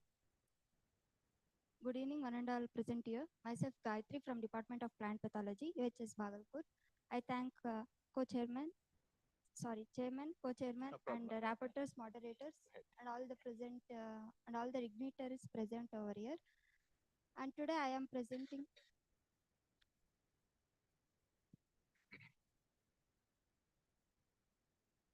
As we all know,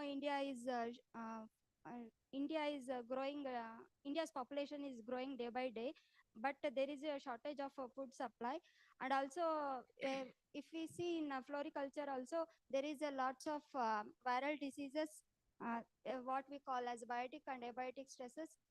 In abiotic stresses, that is global change, where the change of the attractiveness of flowers are very less, which are decreasing the businesses for small scale.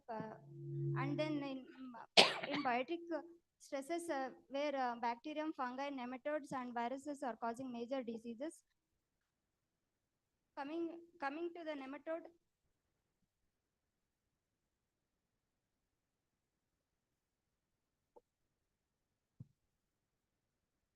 With this background, I present the innovative approaches for viral disease management in floriculture crops, strategies for sustainable production.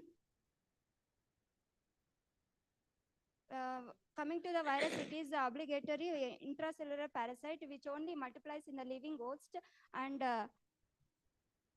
types of viruses are single-strand RNA and double-strand RNA, single-stranded DNA and double-stranded DNA with the respective viruses.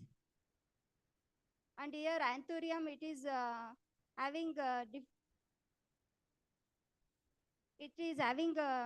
necrotic viruses. It is caused due to a groundnut bud necrosis virus. And here orchid, it is Cymbidium mosaic virus. For gladiolus, bunt yellow mosaic virus, and Crosandra tomato leaf curl virus, and chrysanthemum, it is a viroid, chrysanthemum stunt viroid, and for rose emera virus.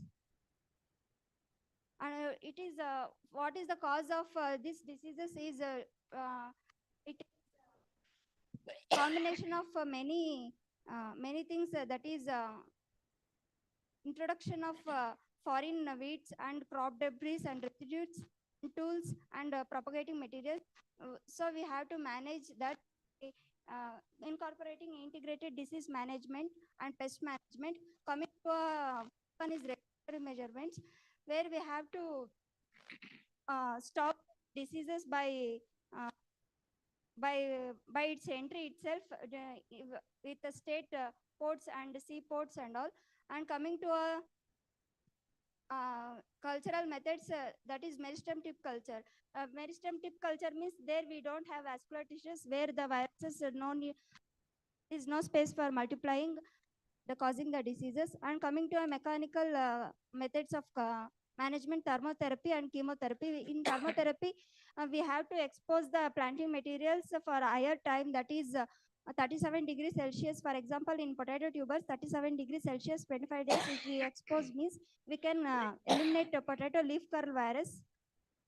And then in chemotherapy, we can use synthetic one and antibiotics and dyes.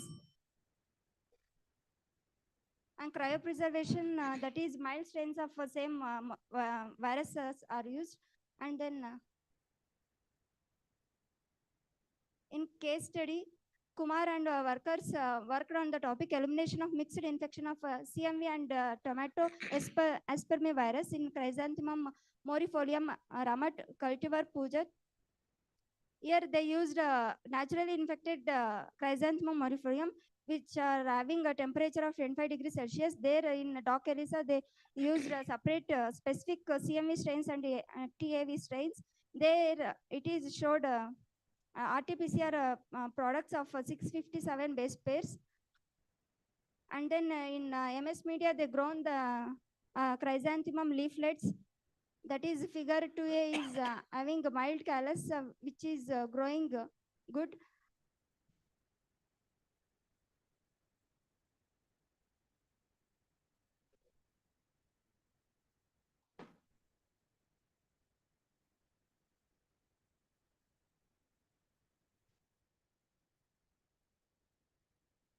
Coming to a transgenic resistance, here we have to incorporate genes. In transgenic genes, there is three types: pathogen-derived resistance, where pathogen is having normally having the defense mechanism. We have to trigger that by pathogen receptors and by pathogen immunity response and ETA response. And host resistance is that is a type of resistance where we incorporate our genes. With this,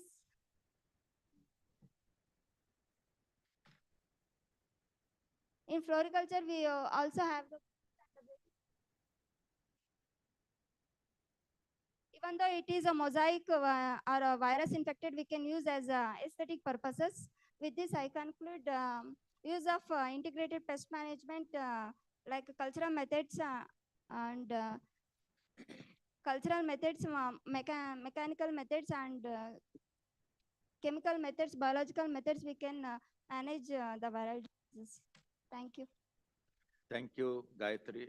You are a PhD student, MSc student, MSc student. Good attempt. Excellent presentation. No, she has explained, and good.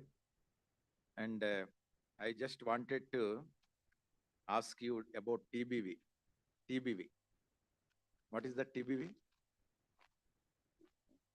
You have mentioned in one of your last but one slide. Tulip breaking virus, which is of useful virus, which has created a variation in tulips. So it can also be sometimes they are useful. Okay, all the best. Next we have last presentation, Vietnamese cabbage, harnessing natural defense for eco-friendly pest control. Anusha M and others.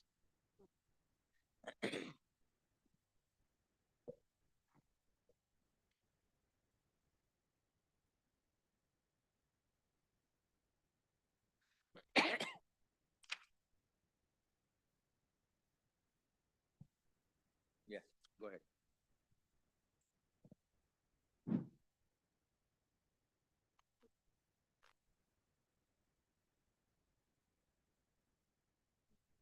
Good evening to one and all present here. Myself, Anusha MS from College of Horticulture, Bagalkot. As there is a drastic change in the climatic condition nowadays, so there is a difficult for feeding the Indian population. So researchers are running behind in order to find the climate resilient approach. So I'm standing in front of you in order to find one of such interesting approach, that is venomous cabbage, harnessing natural defense for eco-friendly pest control. By looking at this topic, you might have got interest that what is this venomous cabbages?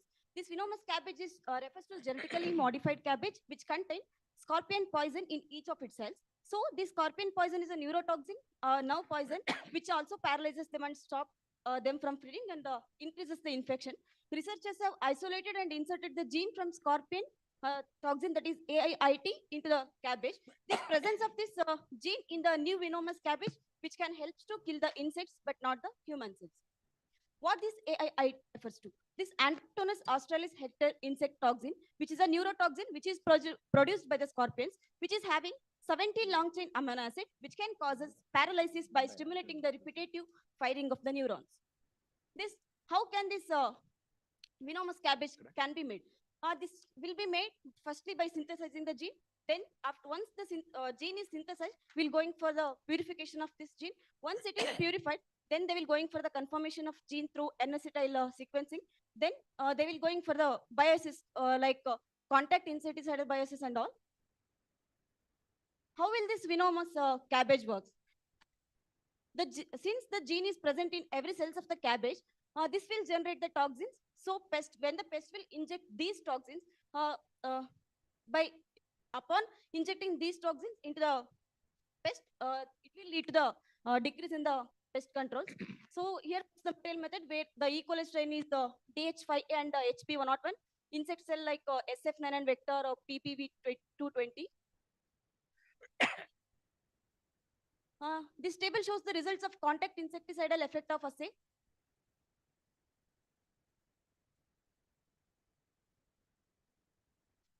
Here we can see that when the toxic concentration is increasing from 0.02 to up to 40, when it is compared with the control, here we can see that when the toxin concentration is of 40 micromolar, here we can see that the number of dead larvae is of 26%, which is shows of 65% of mortality when it is compared to the control, where we can see only 7.5% of mortality rate. Here we can see that mortality studies of SF9 insect cell and MCF7 human cell with the different concentration of toxin, that is AIT gene. Here we can see that when the 0.13 concentration of toxin is infected, here we can observe that almost 50% of the mortality of the insect cells. Here we can see that dosage effect of this gene and on MCF7 human cell. Here the left represent the insect cell and right represent the human cell.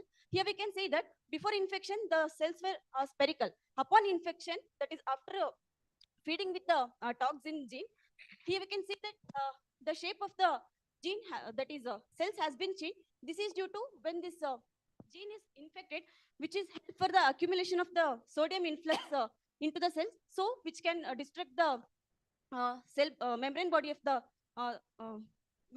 this insect. So thereby we can observe the decrease in the concentration of the insects. Coming to the pros of this venomous cabbage.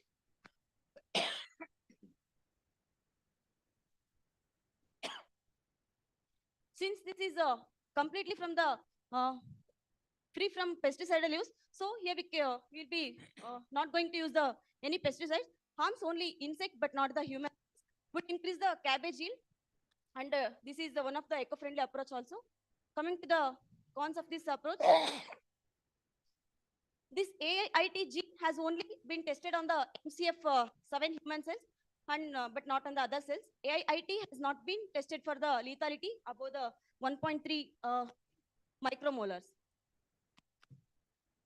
Before ending my topic, I would like to conclude by saying, by utilizing this venomous cabbage, we can increase the yield of the cabbage, where we can control the diamond blackbird, which is a major pest cabbage, by utilizing less chemicals in the production technology. Thank you. Thank you, Anusha. Excellent work. And very interesting. We heard about venomous snakes, but venomous cabbage, I think. This venomous is a toxic substance, sir, where it is taken from the scorpion tails. Yeah. So very interesting work. This is your PhD work. No, sir. Okay. Out of interest, I have Okay. this Okay. topic, sir. Okay. Okay. So. Sir. Andre, during purification, they will going to modify the structure of the cells, sir, which will not be affecting the humans, but will be affecting the insect cells, sir. But very interesting. you brought out a very interesting topic. And I think in urban horticulture, if we have this 2-3 cabbage, I think even mosquitoes also, if they can prevent, we can create some variation in colors also, colored cabbages. So with color, if we keep in our, indoor, I think that will be a very good lead for urban horticulture. Yes, sir. All the best. Thank you. So now we have finished the oral presentations. I think we had 5 good presentations on different topics. I thank all the presenters and also the keynote speakers. I think because of paucity of time and I think it's time for your dinner also. So because otherwise, nutrition security will be affected.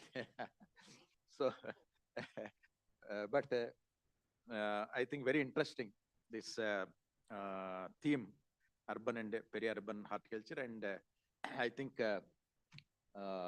discussion can happen during the dinner time. And once again, I thank my co-chairman and the reporters and session moderators. They have done an excellent job. Thank you very much. And we end this session. And at the end, I would like to, thank the Honorable Vice Chancellor and also the organizers who have given me this opportunity to chair this very important session. Thank you very much. Thank you, sir. We also thank, because it was almost like long time. We were waiting from 4 o'clock. So it's almost like 9 o'clock. So thank you so much for the chairing the session, sir, from bottom of heart and also from University of Horticulture Sciences, Bagalkot. So I request Dr. Janardhan sir to felicitate Honorable former Vice Chancellor Dr. T. Janakiram sir for chairing the session. Please, Let us, yes, sir. have Come this way.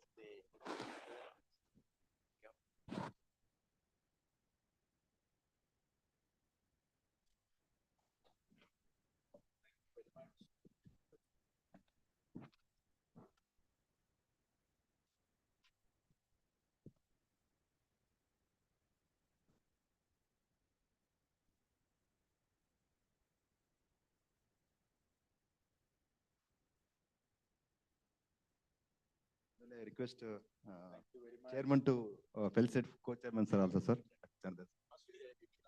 No, sir, because yes, sir. No, you're no part of the but session because it's a long time.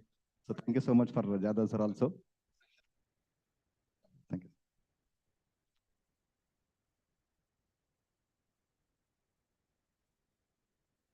So I also thank the reporters of the today's session, Dr. Basarjappa HR, firstly, then also Madam Mansubai, madam. So because they've taken lead for reporting the session of the urban and peri-urban horticulture.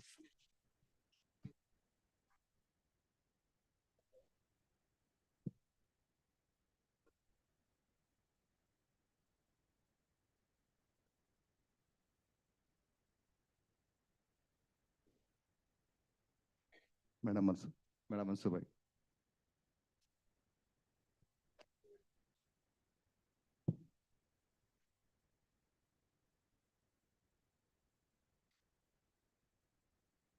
So also I request chairman, co-chairman to felicitate our the lead speakers of the today's session. So Dr. Manish Kapoor, sir, please.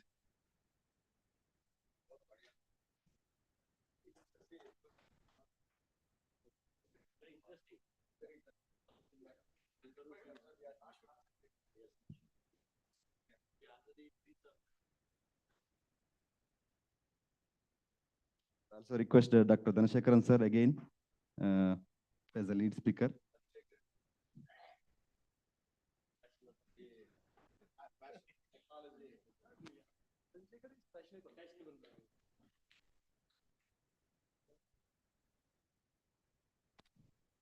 So to moderate also Dr. Mukund Shirgur sir also. So moderating the session. Thank you. It's okay. Very moment. It's okay. Moment. China star and China. So thanks to all the oral presenters also. No. Oh, it is time for presenting moderator Pawan Kumar also. Yeah.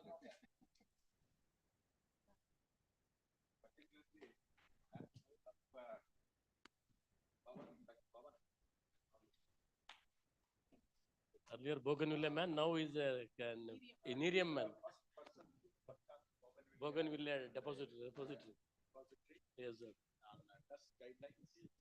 And also in indigenous flowers. I think he is the first person to work on Nerium.